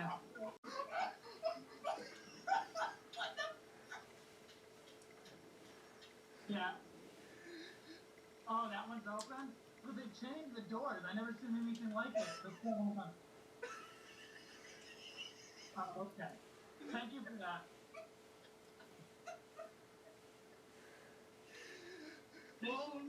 Joey Wheeler. Who's this? Joey. Hey, Jordan! Oh, you mother trucker, you. It's Joey Wheeler! Joey Wheeler. I made it on Chili with Jordy! I'm so excited! I'm tell all my friends! Hey! 1 second, Jordan, 1 second. Yeah, I'm on tour with Jordan. I'm sorry. Okay. Don't say that, I'm on the air. All my friends are gonna hear me. Thank you. Oh my God. So what are we talking about today, Joey? Jordan. Well, that was No, you can't see that. that was so freaking funny.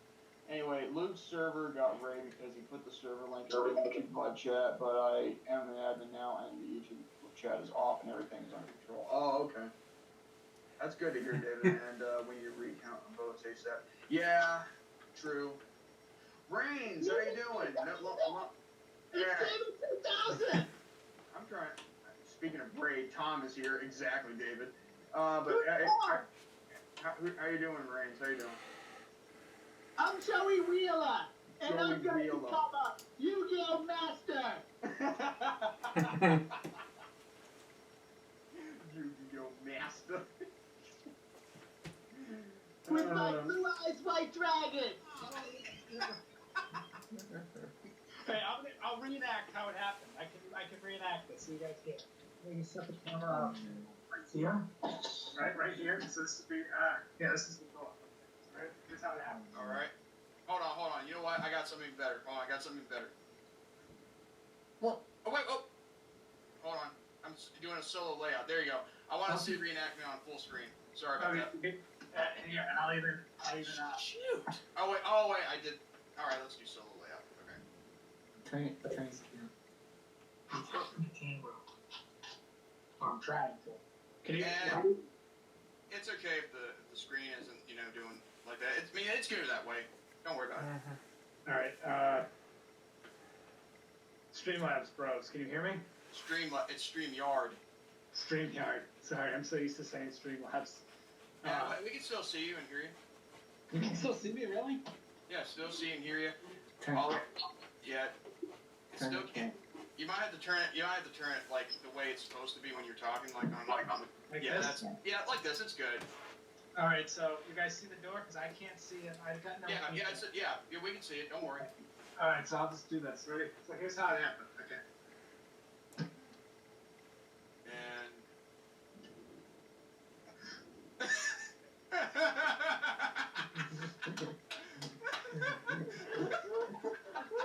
I'm sorry, this is the wrong house. Nice house stuff.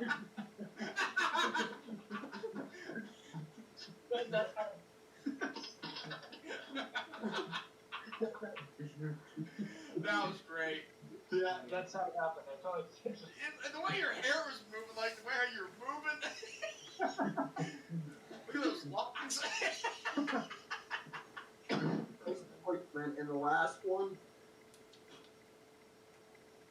Type it in. Okay. Type it in.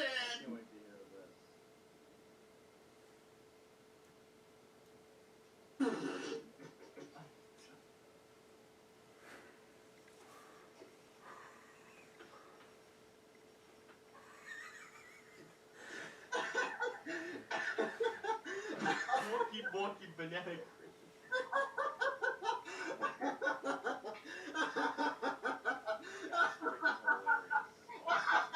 Everyone in the chat, you all okay?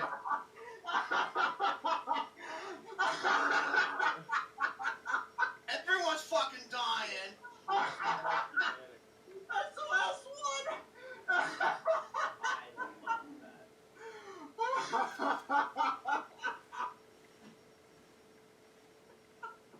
I'll put this in the table of contents. Don't worry. Okay.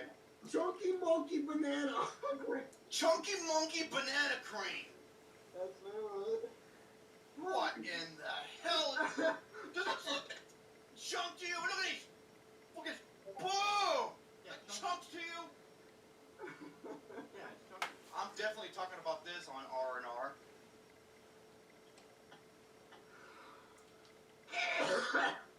Wait.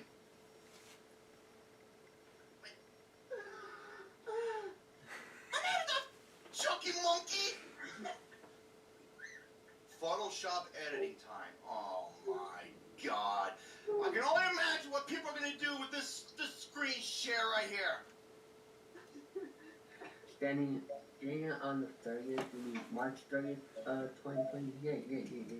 I meant February. But I don't have much time for video games if it's not streaming or Roblox. hey, I thought you quit Roblox. Well, yeah, I guess you're right. I guess I don't have time for any video games now. Still gaming. Do Lingo. Well, maybe we can play Lingo right now. No, tired of something.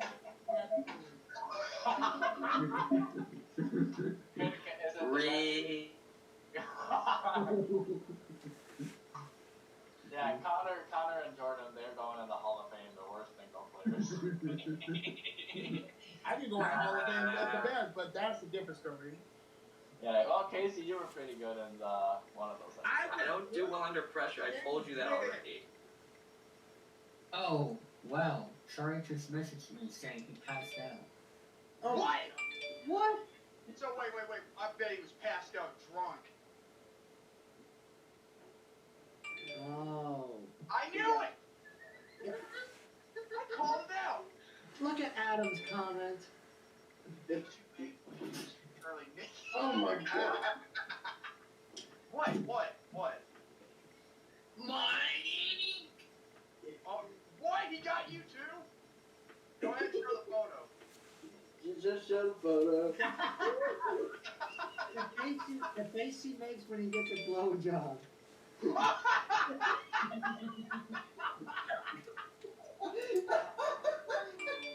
Wow! Hold on, look at that one.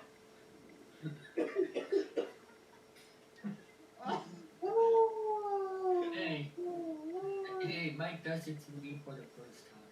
Well, Not a single movie yet. That's crazy. That's amazing. Let's keep going. Alright.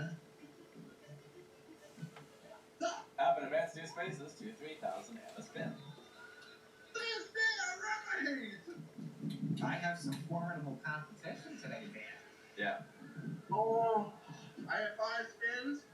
Yeah. $5,000 and a spin.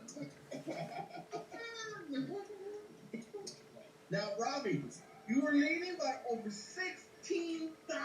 What do you want to? I'm gonna keep. Hey, Andrew, let me host. You can see possibly you can break the record if you get it. 4,000 and a spin. 31,000 and still has 7 spins. Over $20,000. We were in 2. We're gonna keep going.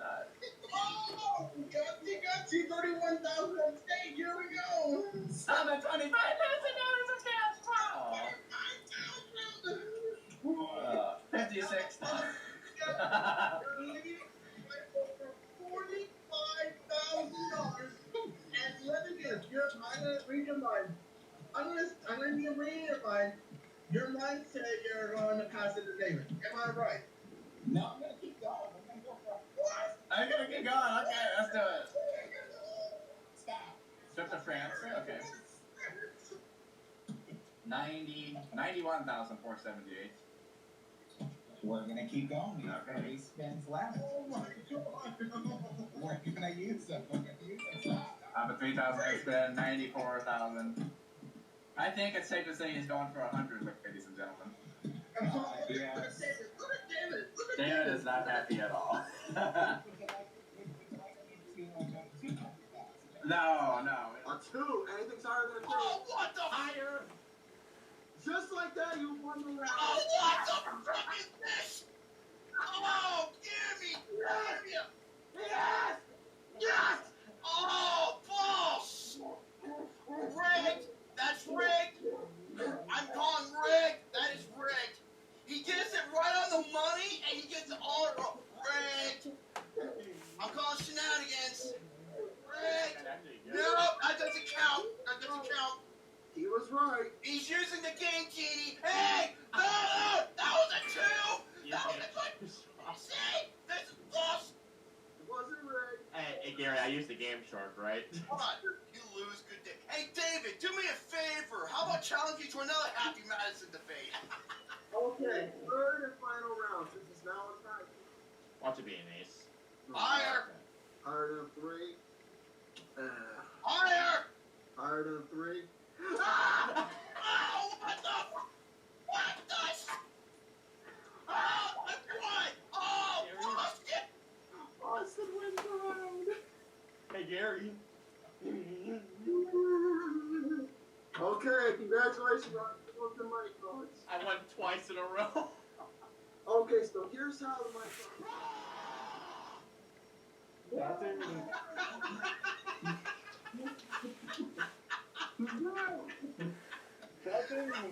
Brandon, I know, but the others who got scared, gotcha!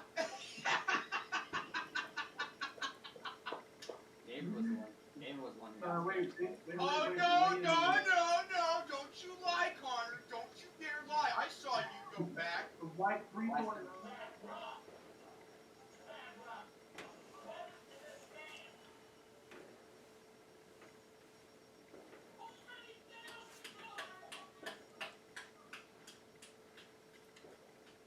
Hooray!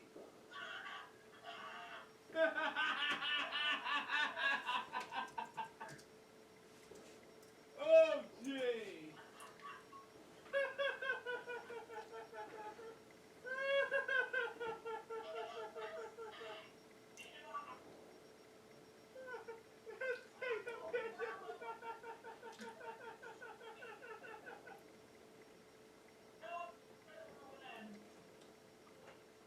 But don't put the back guy, though. Yeah, we all know, I know this. It's Brody Lee, a.k.a. formerly known as Luke Harper from WWE. Yep, that's right. And I will say this. I'm actually thankful that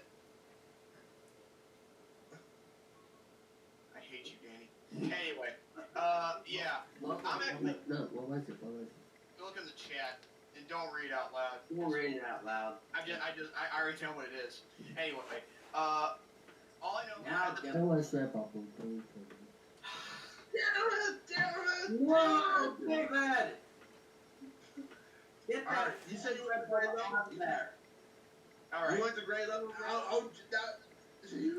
You gotta be careful, Jordan. You gotta be careful. Hey, if I make the Hulk angry, then go grade and get angry. I'm angry right now just having someone read off the live chat and say the two most annoying words called red bubble, red bubble, red bubble.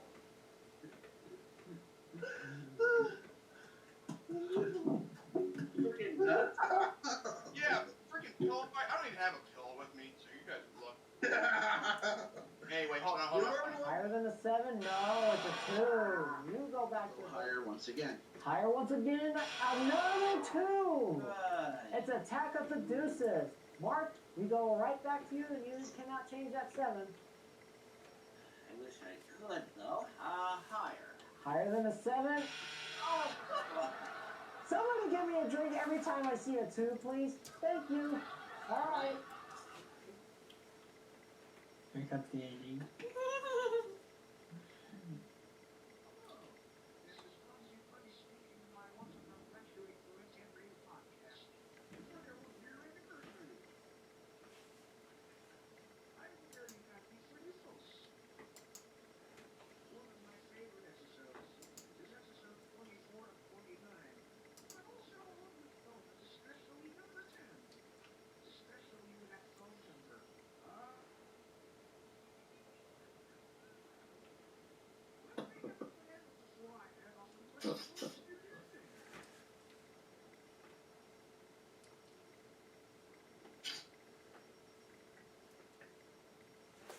Keep watching, keep watching.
Piece of monkeys!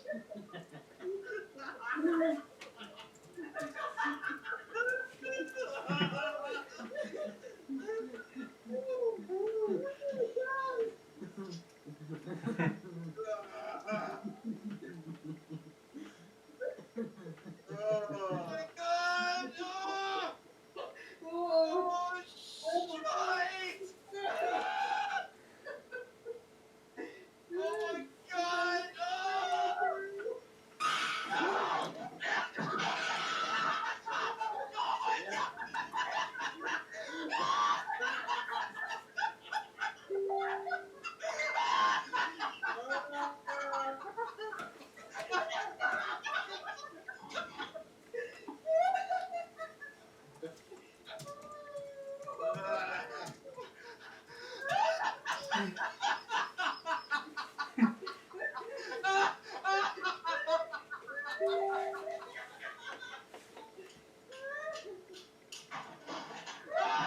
Oh!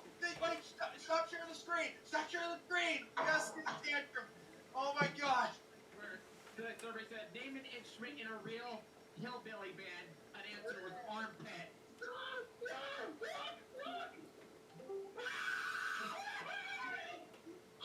Quiet, guys, quiet. Quiet, guys. Quiet, guys. One, two, sweet.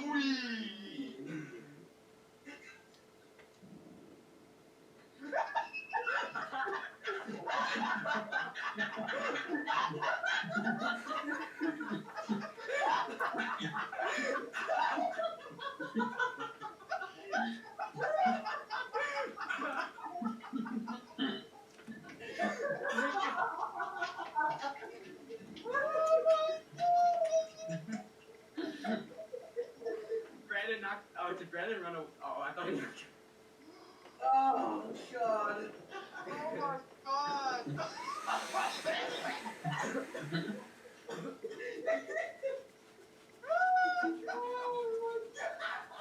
Are you okay? No, sir, yeah, are you okay? Get some mouthwash.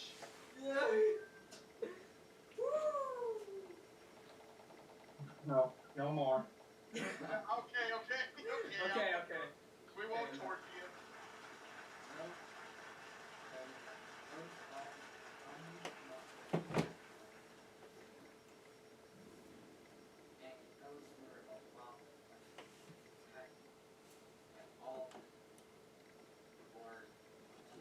Remember this year is the year that I had a wild winter on.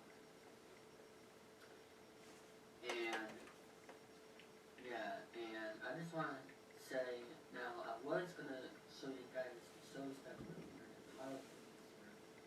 But after looking at it, we only premiered a few shows, so but next year we'll do that whole.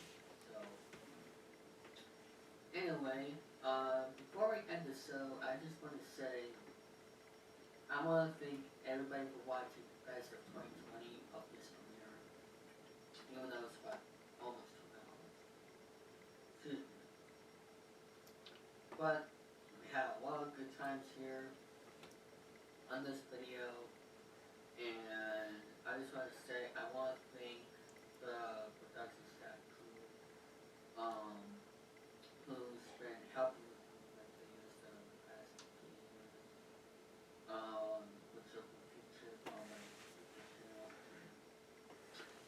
And I just want to thank them all, and also I want to also especially thank my subscribers, which you know, people who are true fans, and also we're almost at 400 subscribers. So I might do something special if we get 400 subscribers. So it's gonna be great. So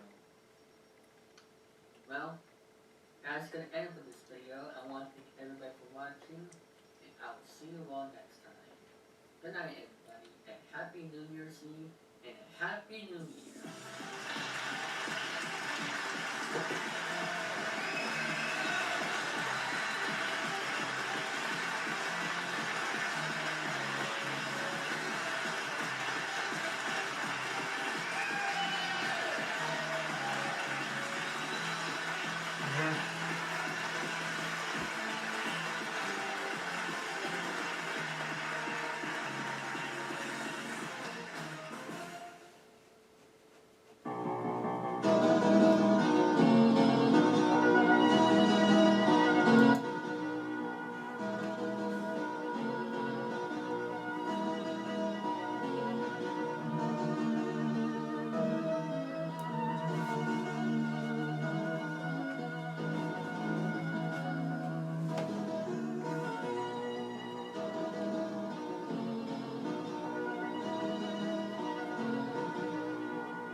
Let me just go ahead and get this out of the way.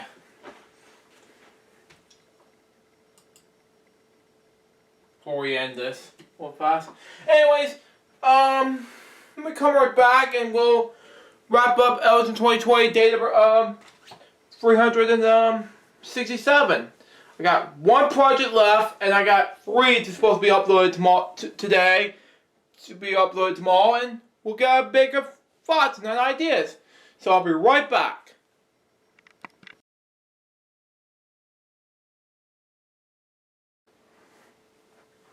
Hey guys, I'm back. I'm just gonna get my water real quick before we actually begin our LJPCBM, the very last LJPCBM project for 2020. And then all we have to do now is complete that one. It's gonna be completed by now, so let's do it now. So we got, shall we? So we got. Hello guys, Sue Jerry speaking. This is it, folks. 2020 is coming to the close, and I just figured this is gonna be the worst year of my life, period. And I'll tell you my story about what happened in 2020, period. Okay? Plus 2 tributes, okay? One of them is Jim Lair, the other one's Alex Trebek, okay? And I'm telling you what happened from January to December of 2020. So, let's get started, shall we? So we got. Anyway, this past January was good for from January 1st to 22nd. We did some good LJPCBM content there, and we did a lot of LJPCBM library stuff around here until I decided that we did some arrangements with David saying that we're gonna do pressure walking again. I'm like, sure, but then all of a sudden, something tragic happened. That following afternoon, I was on Facebook trying to look at some random stuff that has nothing to do with anything, until suddenly Jim Lair of the PBS NewsHour passed away at the age of 85, and so I hear fireworks in the background. But yeah, it was tragic to make me see that. It was very shocking to me. It's very sad. I really miss inspiration of mine. That's why I got this snow globe over here this past Christmas, which is good. But overall, it was very helpful and make ways to make my inspiration live on forever. And then that afternoon, he decided that, Luke, put you on mute. I'm like, you kidding me, David? And that's why I posted some of my Facebook posts saying that I was very sad and decided that he ruined my afternoon, you know? I got very emotional for that point. And Remix cheered me up, and I thank him for that. For just Remix for you. But then I took a 3-day breather when all of a sudden most of it is Jerome and Gary's fault. I have no idea what's going on, but I don't know what to expect. I did apologize to them when all of a sudden on March 2020 I just felt like horrible as hell right now because of difficulties with this whole thing, and that I do want to say it, but it was hugely, disruptively huge, and I do want to say it was bad, okay? He took harsh for episode 367 LJPCBM at, and I took my word for it. And I said to Jerome, I'm sorry, I don't want to talk about it anymore, okay? Just be friends with Rodney, and I don't want to talk about it anymore, period.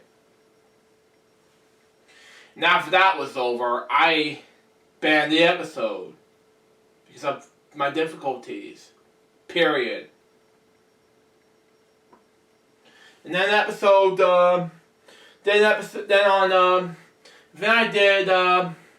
then most of February came and LJPCBM month was dedicated to Jim, which is my own feelings. But then parts of March came and I reacted to Jason's content, in which he was a very good person. And by the way, my message, Jack, if you watch it, Mac, if you watch this now, you are a supportive Barty fan and a supportive LJPCBM family member. You gotta love me for the support. And until that same month, COVID hit us really badly. Oh, sorry, my butt's been in the way, but anyway, what Julie Wardrop said, in a statement saying, in all the difficulties, and she ended off with saying, and that's news hour for tonight. I'm Julie Wardrop. Please stay safe this weekend. Thank you and good night. And after that was over, I was freaked out, saying, we're gonna do, what the hell we're gonna do. And then I just figured that COVID is gonna hit us real hard in Georgia, and then especially in the world was hitting COVID, you know. But that has changed. And but then June came, I came back to work and really had to be cheering up a little bit. I was brave during COVID that following April. I did not like it one bit, period.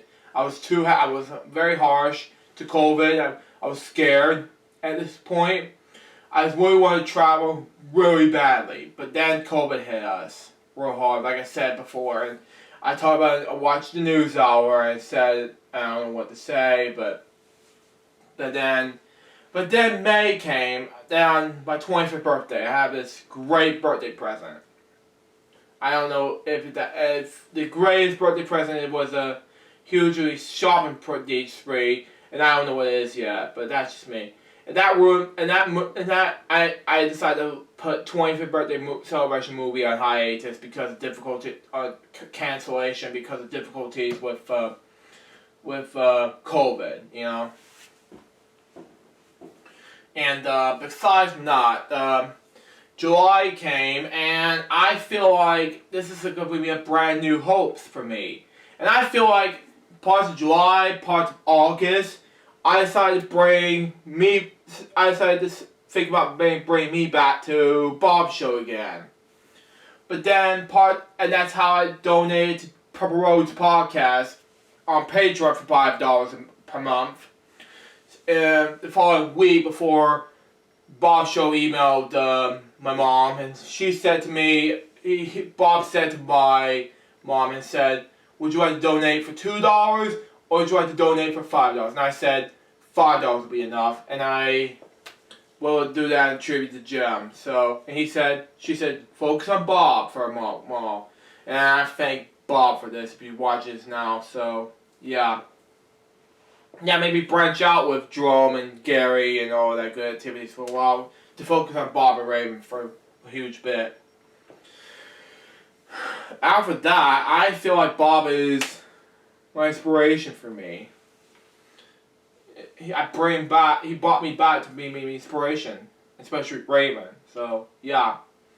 And after that, I feel like once October hits, I was watching most of some of the Bob Show Ween reviews, and I wasn't credited on 2 out of the 4 Bob Show Ween reviews, because back then, 2017, if you remember, he removed me. But now, 2020, I was back since September of 2020, and things have changed since then. He told me, and I quoted that, glad to be back. And that's why I told Daniel this. And then in September 2020, I was watching one of Rick Timber videos, which is good. It was an Oz rip-off movie, and I love it. The Oz riff thing, so it was amazing. So the other 3, 2 of them are just on YouTube. The other one we got third party. I haven't watched it yet, so yeah. And after that, I got a chance to do more of that content. So October is when I do other things. And then I went to travel to Florida. Not only in June, but also in October. Because I was too busy with other things random. Because of travel to 3 cities during COVID in Florida. I went to do 4 parts of Vera's Kids Regard 2, our biggest vacation adventure during that time. During that time, I have a huge amount of LGBT Ads episodes. And it was the biggest 500 episode of LGBT Ads. And it was the biggest amount of time when it comes with huge amounts. I said that I was supposed to do Jeff Craig early, but then all of a sudden 2017 came and Jeff Craig became downhill. But I'll bring it back in either 2021 or 2022. It depends. We'll see. But, however, I did manage to bring back one project, Recess Jokes, because I thought I was going to do Recess Jokes next year, but then Season 8 of BNF Vlogs became down to one thing because COVID. And the other things that I wanted to do focus on other projects as well. The News Hour movie, for example, that's never the case. That's why bring back the downhill side of things because of COVID. But let's talk about other things, shall we? November came and probably October came before I get to November. But October came is when I celebrate Halloween, and look, I've made a Halloween special on my Vimeo account. I brought back some of my videos on Vimeo, followed by some stuff in November for Vimeo, along with December. And I told to have a breakdown for Vimeo in between months and months and months, you know, because I didn't know what to expect to bring it back, you know. That's just me.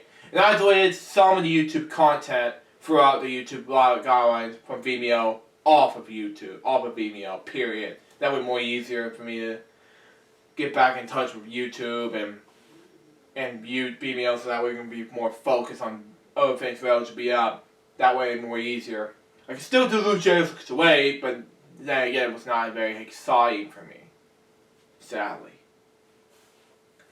And yeah, when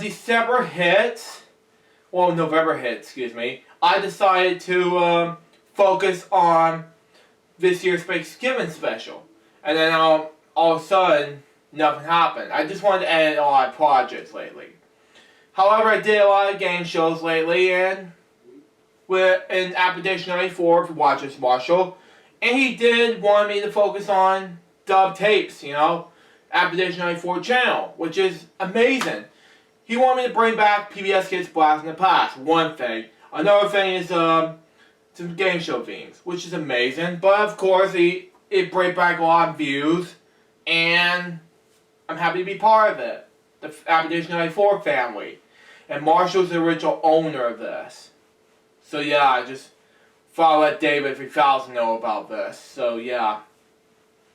And December is when LJPCBM wanted to focus on other scripts in development. I wanted to focus on the News Hour movie, which is another thing. It's a movie I'm working on in development for 2023 release.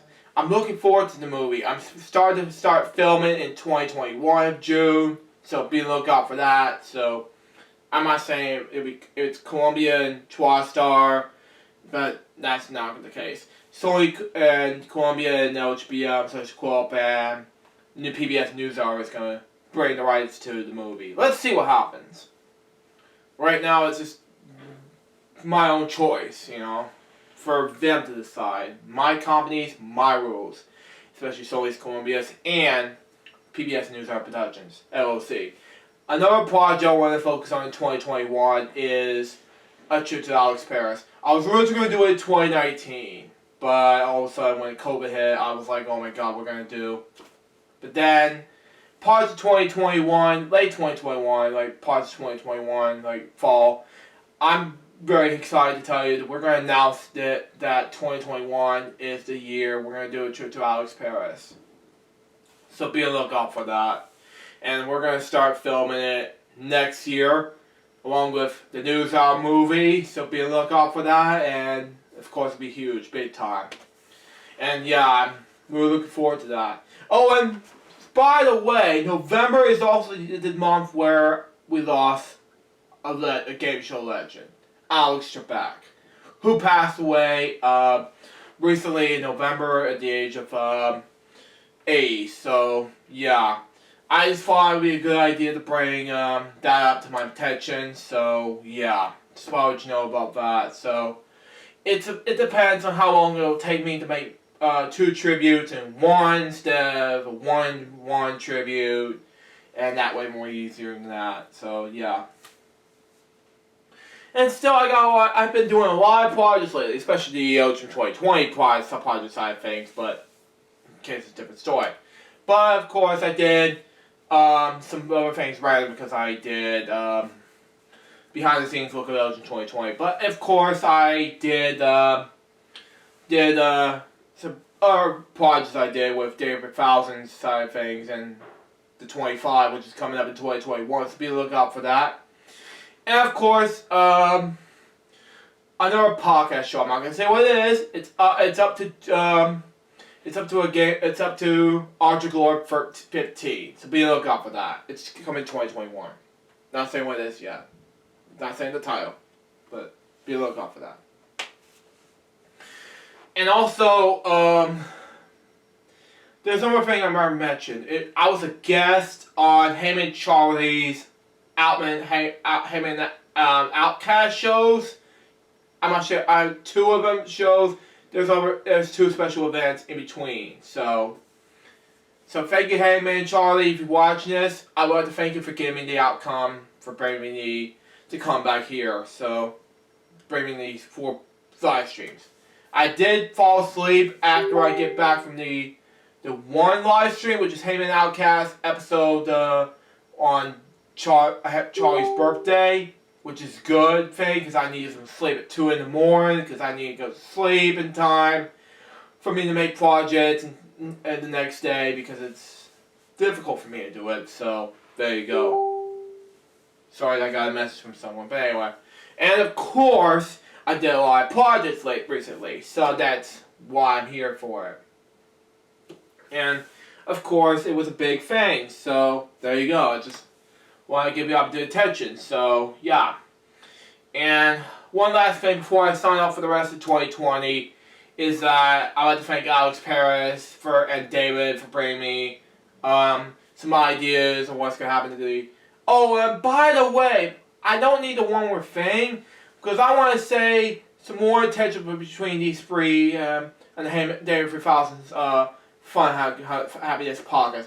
Let's see some more things. I did 2 appearances. One's a cameo and the other one's an appearance during Brad Martin's channel. It was on Brady Ray Podcast episode 18, and the other one on Brady Ray Podcast episode number 52, the Red Anniversary. So it was one of the best moments I did a cameo on.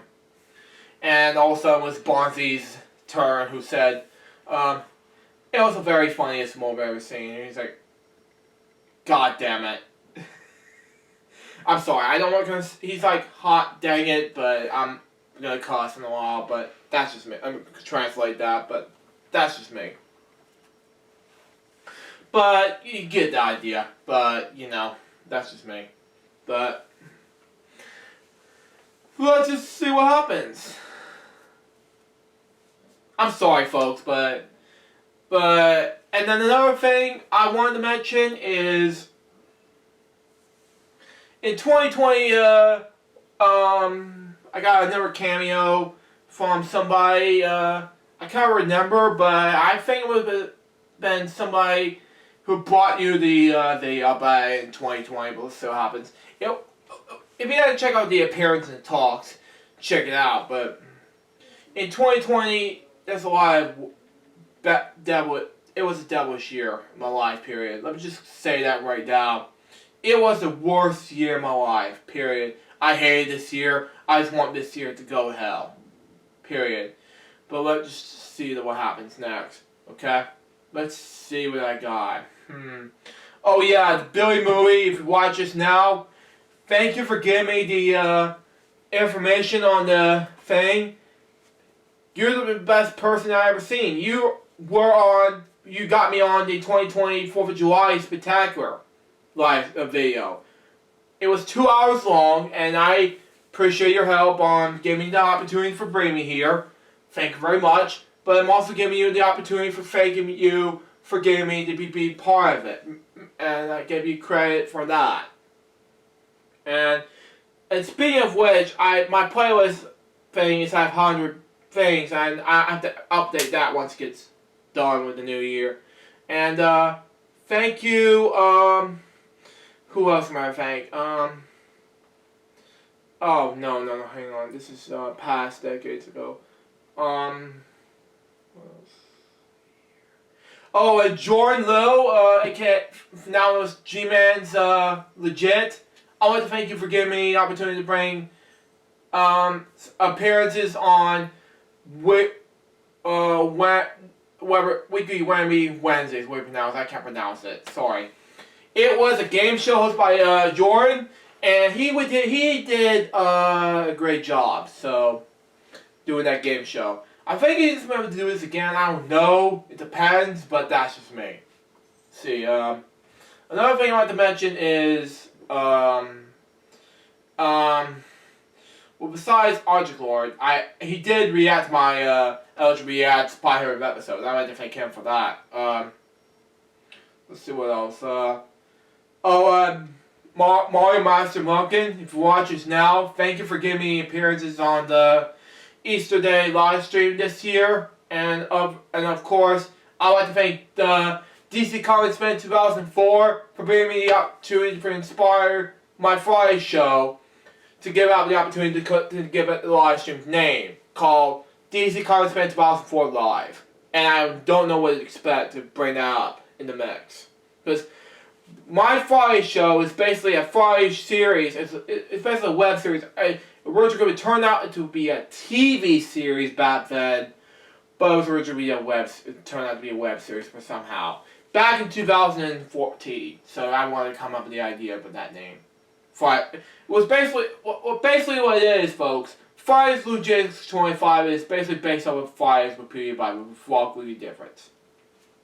So now that you think of it, David, DC Comics Fan 2004 Live is inspired by my show, and I'd like to thank Josh for bringing that up.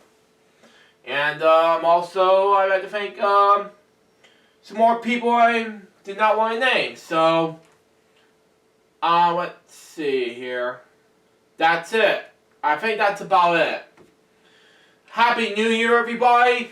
I like to go celebrate New Year's celebration and say 10, 9, 8, 7, 6, ball drop video. I'm gonna do like a ball drop video on behind the scenes content. This will be my last one.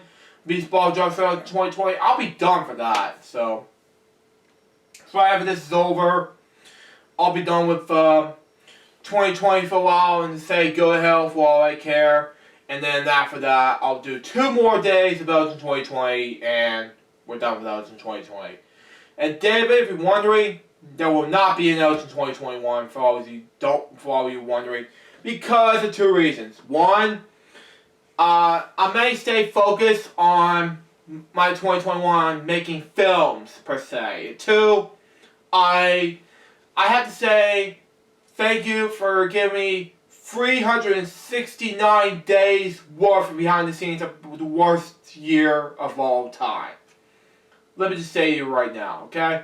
I had the worst experience in this film, seen here. We have our ups and downs regarding the LG 2020. So, yeah.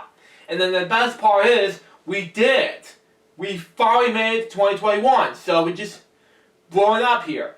We haven't made it to export 3 episodes of LJPCBM yet, so I'm ready to the part to say copyright 2021 because I filmed it in 2020, sadly, because I finished 3 episodes in the last day of New Year's Eve, and now once this is over, I'm gonna go ahead and edit some videos and throughout 2021, and that way more easier for you audiences, and that way it'd be more superior, so, it's gonna be more good and easier, so yeah.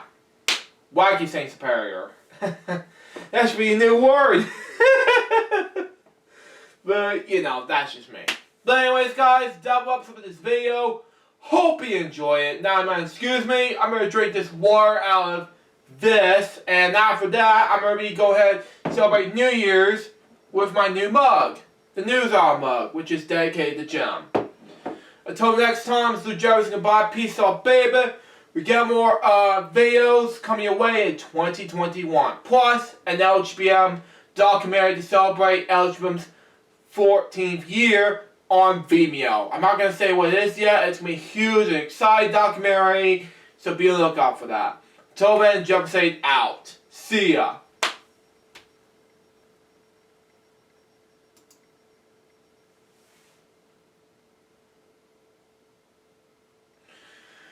Whew, man.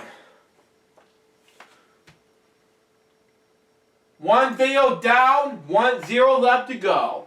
Now what we need to do is export 3 episodes of LJ Reacts, and we're done. Recaps.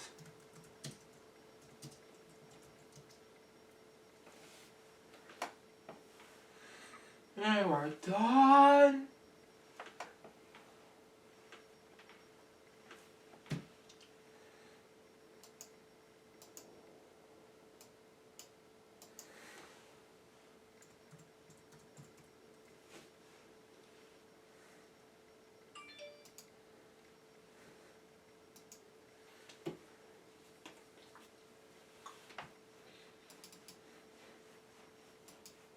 We're almost done. Just, all you have to do now is complete, 572. Just want to edit this into parts, you know. And that way, we can get this editing parts, you know.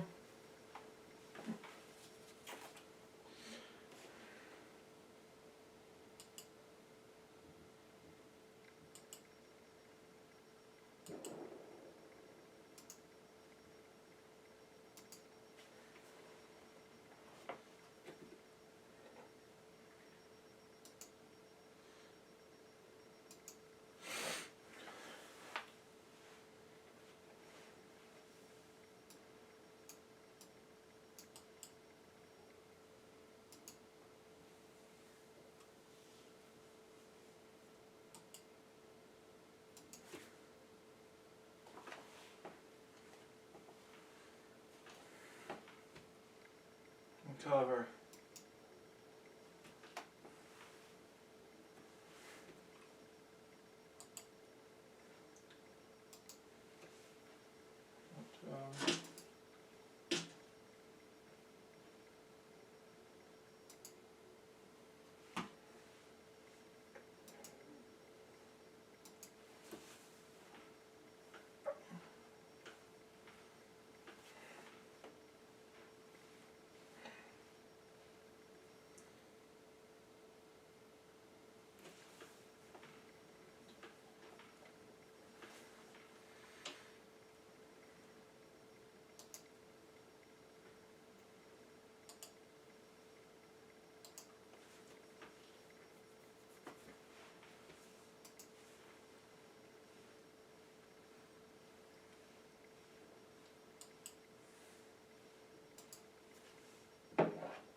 4 minutes. Good.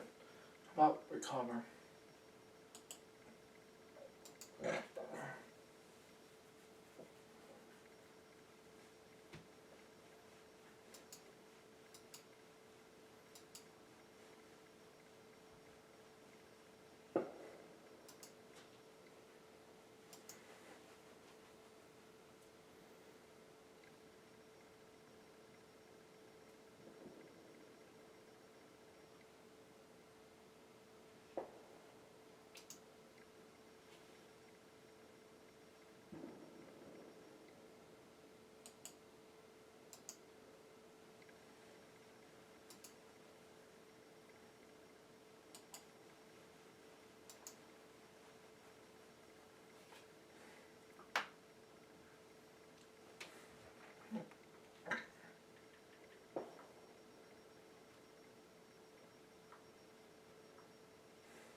Hang on, Dad.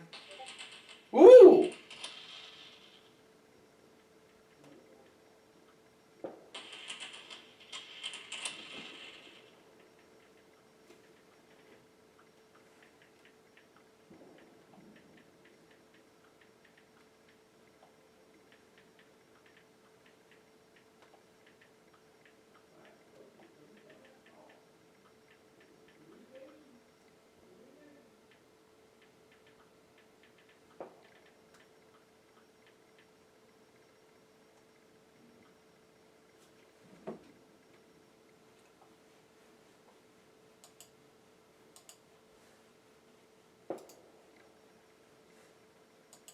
New Year's well was good.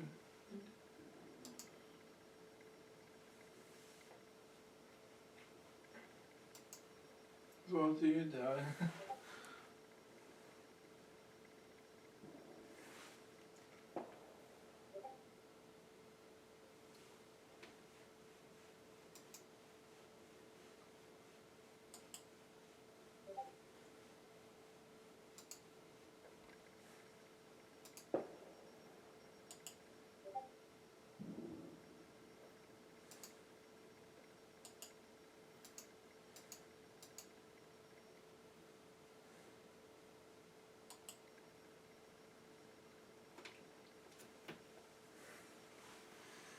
Okay, we're almost there.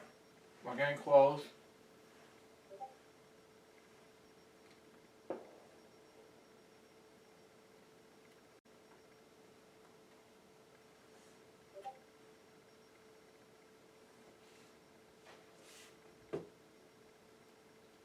Wow.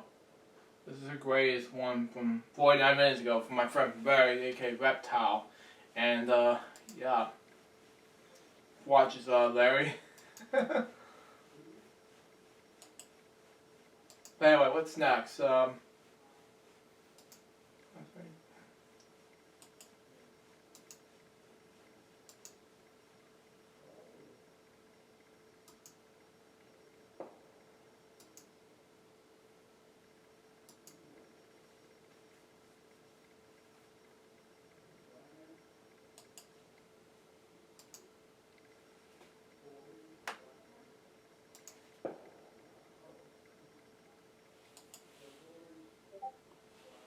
Hang on, stand by. We gotta quit this.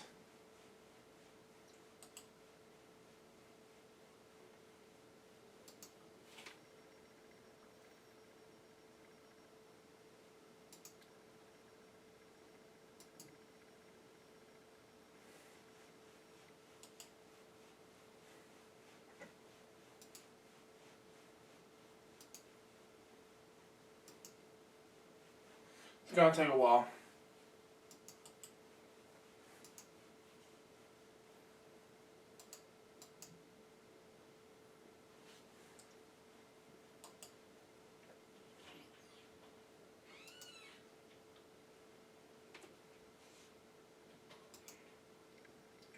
Save.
See how this works out the way it used to be.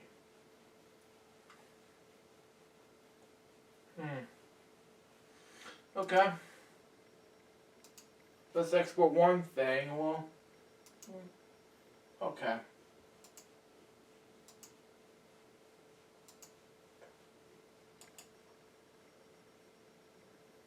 Okay.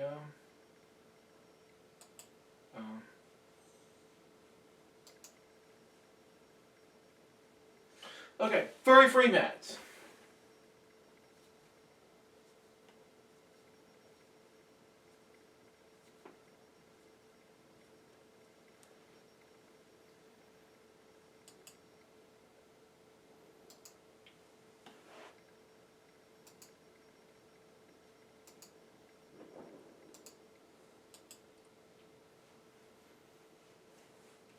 Quitting this. I'm gonna be late for the drop.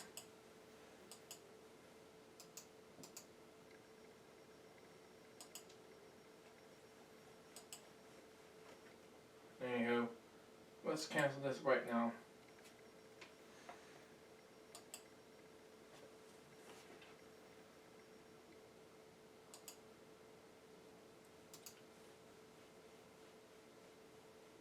Come on.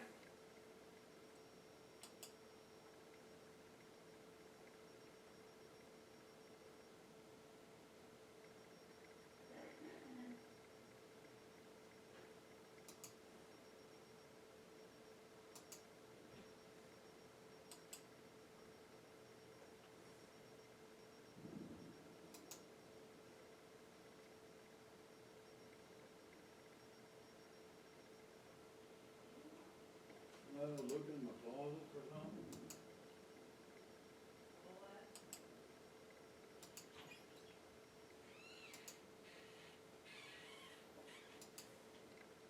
Okay. Now what we need to do now is just save this. Let's just wait 2 more hours for this. Come on, load. Please. Thank you.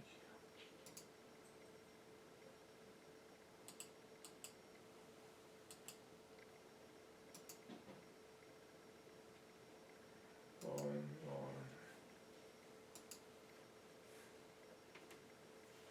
Thank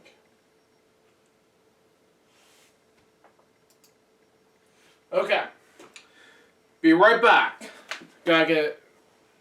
Yeah. It's gonna take a while to keep this thing rolling, and then once I come back, then oh okay, so it's gone.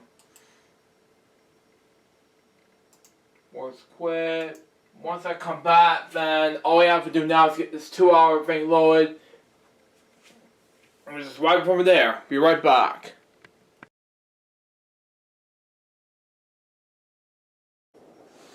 I'm back, folks. I'm getting ready to edit the... Oh, man. One more project for 2020, and then after this is over, I am done for the new year. So, let's just go ahead and, for the old year, something like that. I just want 2020 to go hell for all I care. And after that, I'm just gonna refresh it, refresh my years. 2020 decade with the bang. I just don't want it to be like a COVID year, all that bullshit. So, I mean, that's the end of it. So, I got 2 more days of Belgium 2020 left, and I'll be done.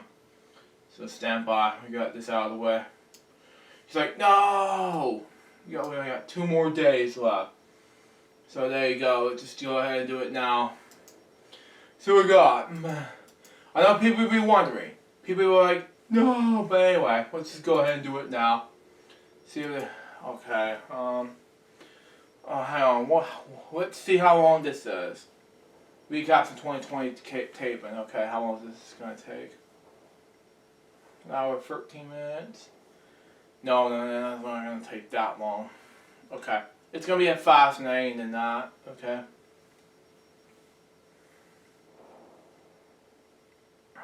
Okay. Devil's year of my life.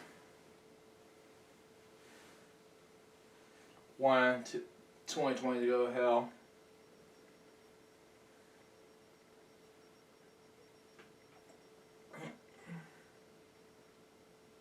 show. No. Once we get done with this project, exporting, I'm going to do 3 more to export, and bam, we're going to do it.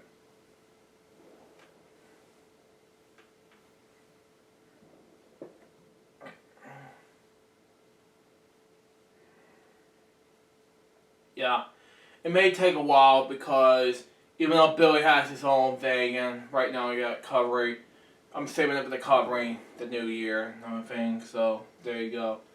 What time that'll be? It'll be like 1:30, something like that, it depends. We'll see, but right now I gotta upload this video here, we'll see. Okay, well, let's quit this project now, and we'll go ahead and get this out of the way. Quit the project there. 38 minutes of this shit anyway. How dare you get rid of this shit? How about no? 38 minutes.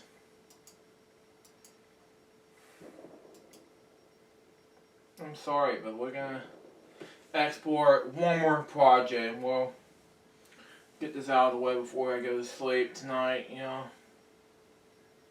That'll be it. So, yeah. Get that out of the way before we get into the last minutes of 2020, you know.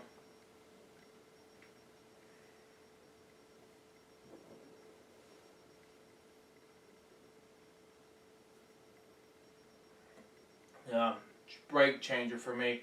Okay, now it's telling me you have 2 more minutes left. Faster than 2 minutes. Good. Okay, that'll be good enough for me.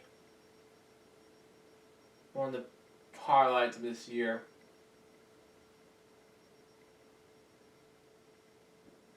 Go to hell.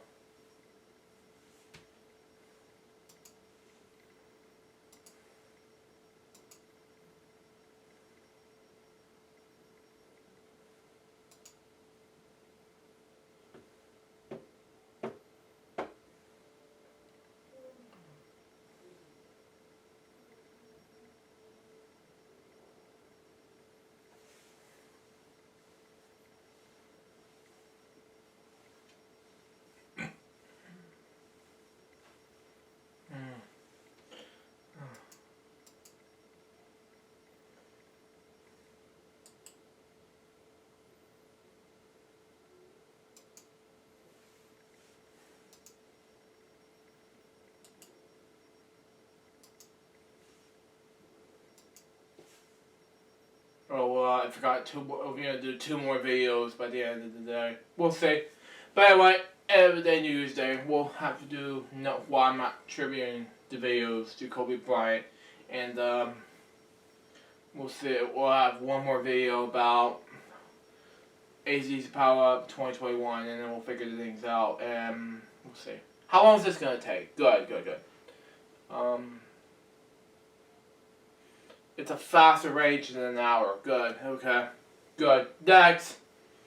Let's see. 44 minutes, 43, 42, 38, 45, 32, 30, 28, 26, 25, 24, 22, 21, yeah, 19, 18, 17, 16, 15, yeah. Once this is over, then I'm going to come right back, because even though it's a standby point, then we're going to do it anyway. I'm not losing memory, so there you go. This is not one of those behind the scenes years, so there you go. I'll be right back. Once it gets done, then export time will be over. I'll be right back and just get everything started. Be right back.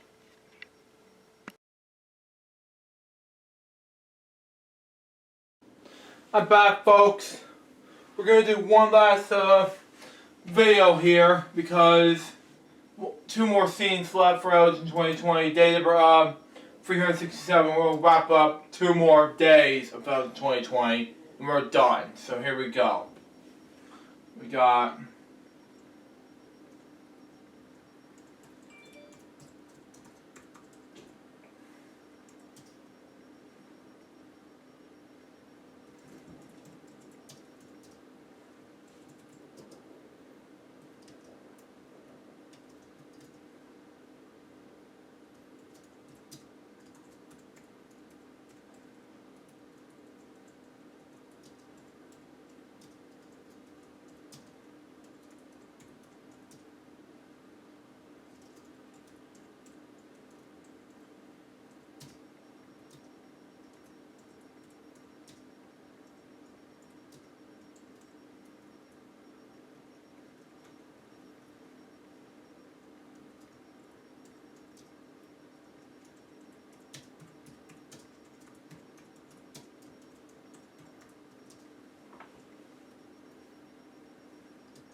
Okay, we got export. Now I lost a subscriber. Damn it! Now we need to do now is complete the project and we'll figure this out ourselves. Let's see. Worst year ever.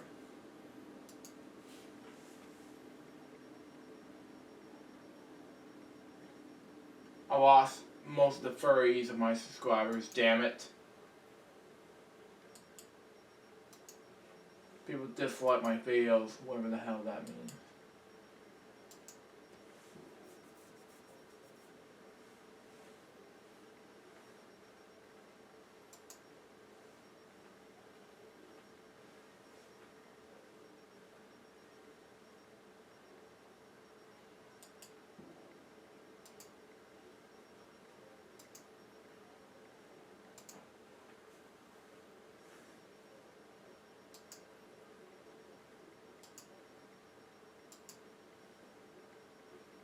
Gotta get this out of the way first in order to get this finished, because in between algebra and reacts, then that'll be great.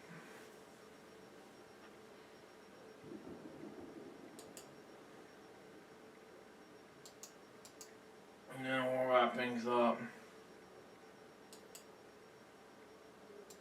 Bam. Let's go ahead and get this on. Big project,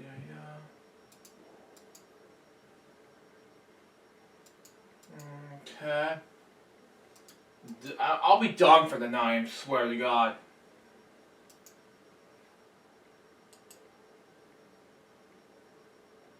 You know that, you know.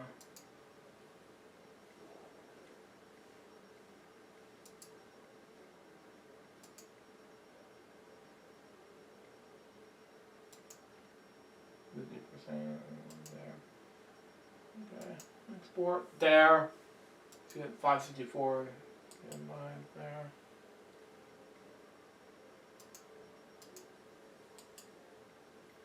Now it's time for the ball drop. Right now. I lost, like, how many subscribers I lost? Like, 7, damn it. How do I manage to lose 7 subscribers? Why do you want to like my videos instead of disliking them? Yeah.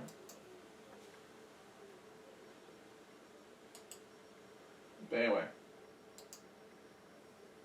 I got, where are we? 5 hours away till 7 hours. Okay. I'll see you in the ball drop. Be right back.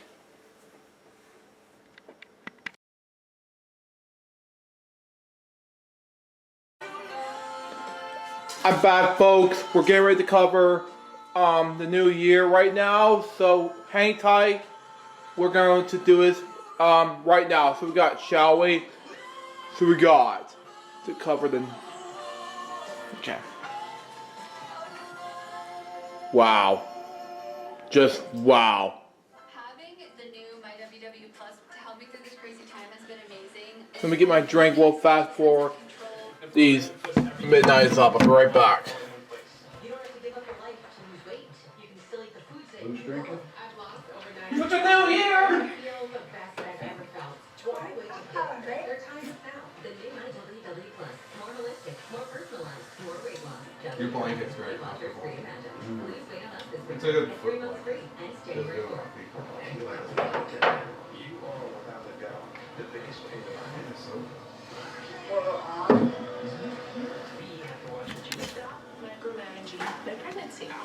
I'm back. Sorry for the delay. We are 9 minutes away to the new year, folks.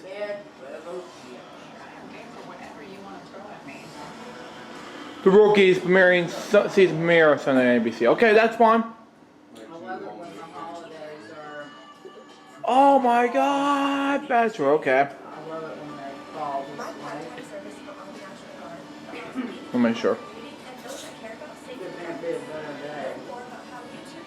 Okay, tilt it. I'm just tilting it. Okay.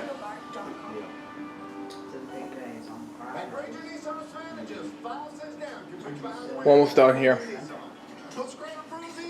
Online. Hey, you're not going to the work tomorrow, are you? Since 1949. Morning, you're not going in early Dum tomorrow, are dum you? dum. You're not going at all? Okay, well, I'm not gonna set the time on coffee pot. That's what I was getting. We're getting close to hit 2021, folks. So stay tuned. Out 2020, day number 200. I mean 368, 369. They're coming up next. So Should stay we be tuned. opening the champagne or not? I mean, we can open it to just do a little toast. What is that champagne? Can you put it back together?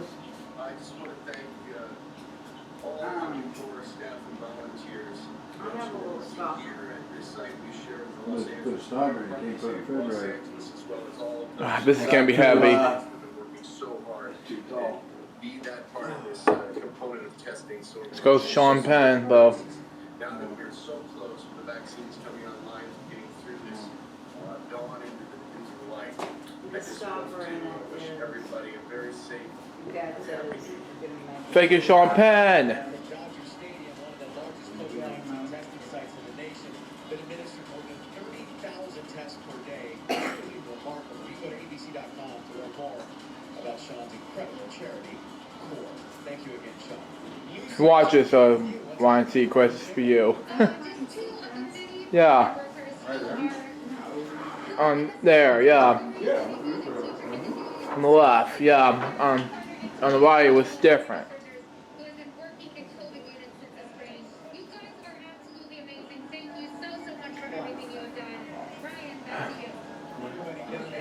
That's Ryan Seacrest.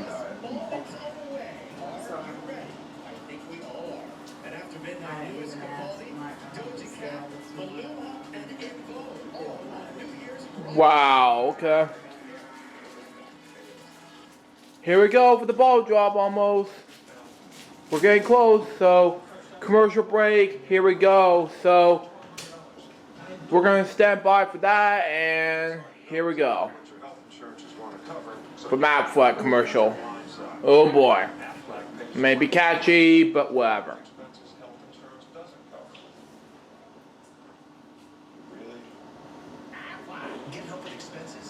Is that? Jeez.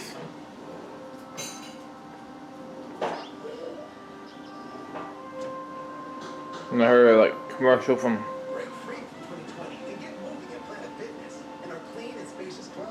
Sadly, yeah.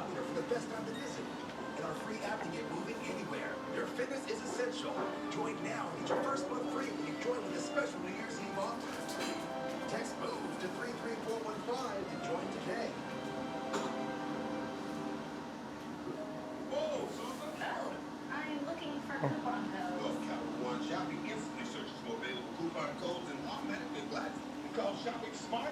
No. I don't have Capital One card. You got one, but you don't have this. Just download Capital One shopping to your computer.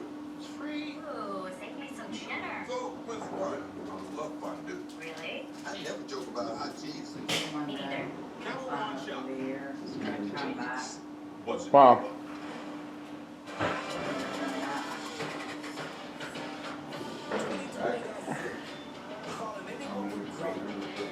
Four more minutes till the new year.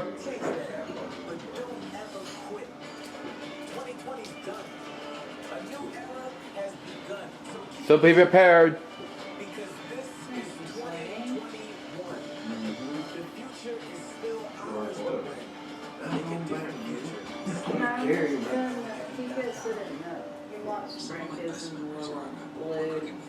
Where's your blue? Oh, there it is. It's right here. I'm just gonna toast it once I get done taping and wrap things up. I thought I came in here with my hat.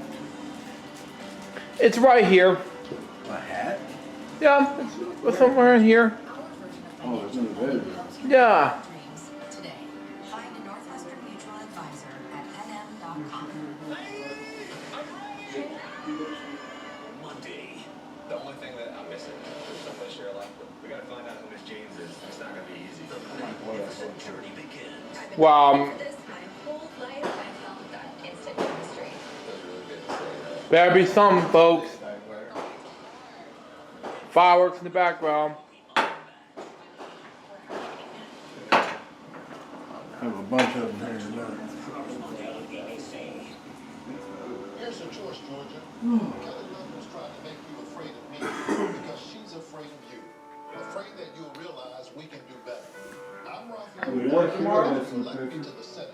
I'll wake up every day guided by the values of hard work and compassion instilled in me by my parents and inspired by the words of Dr. King, who said that anybody can be great because everybody can serve.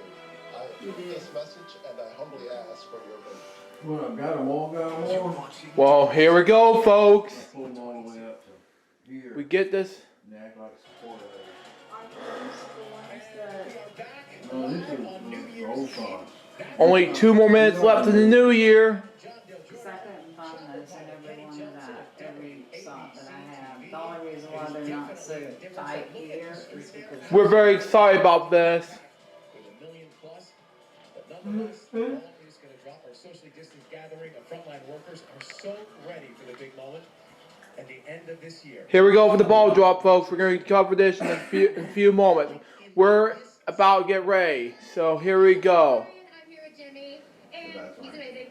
And I've been saying it all night that this year's celebration in Times Square has been far, far from normal, but there's still something incredible about being here in New York City tonight. And my hope for you watching at home is that you get all of the love and all the happiness that you deserve in 2021. Back to you. Exactly. Well said, Lucy. Thank you very much. Billy, talk to us. What do you see? Well, you know, Times Square is not as packed as it would usually be on New Year's Eve, but we can still see people in the buildings. They're celebrating in the buildings all around us. 59, 58, 57, 56, 55, 54, 53, 52, 51, 50, 49, 48, 47, 46, 45, 44, 43, 42, 41, 40, 39, 38, 37, 36, 45, 44, 43, 42, 41, 30, 29, 28, 27, 26, 25, 24, 23, 22, 21, 20, 19, 18, 17, 16, 15, 14, 13, 12, 11, 10, 9, 8, 7, 6, 5, 4, 3, 2, 1. Happy 2021! Go hell 2020!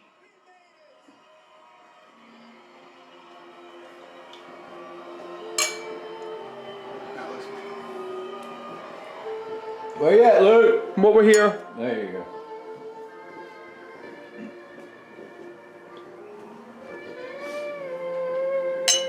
Happy New Year, buddy. Thank you. See you all for 2 more days of Elgin 2020. See ya.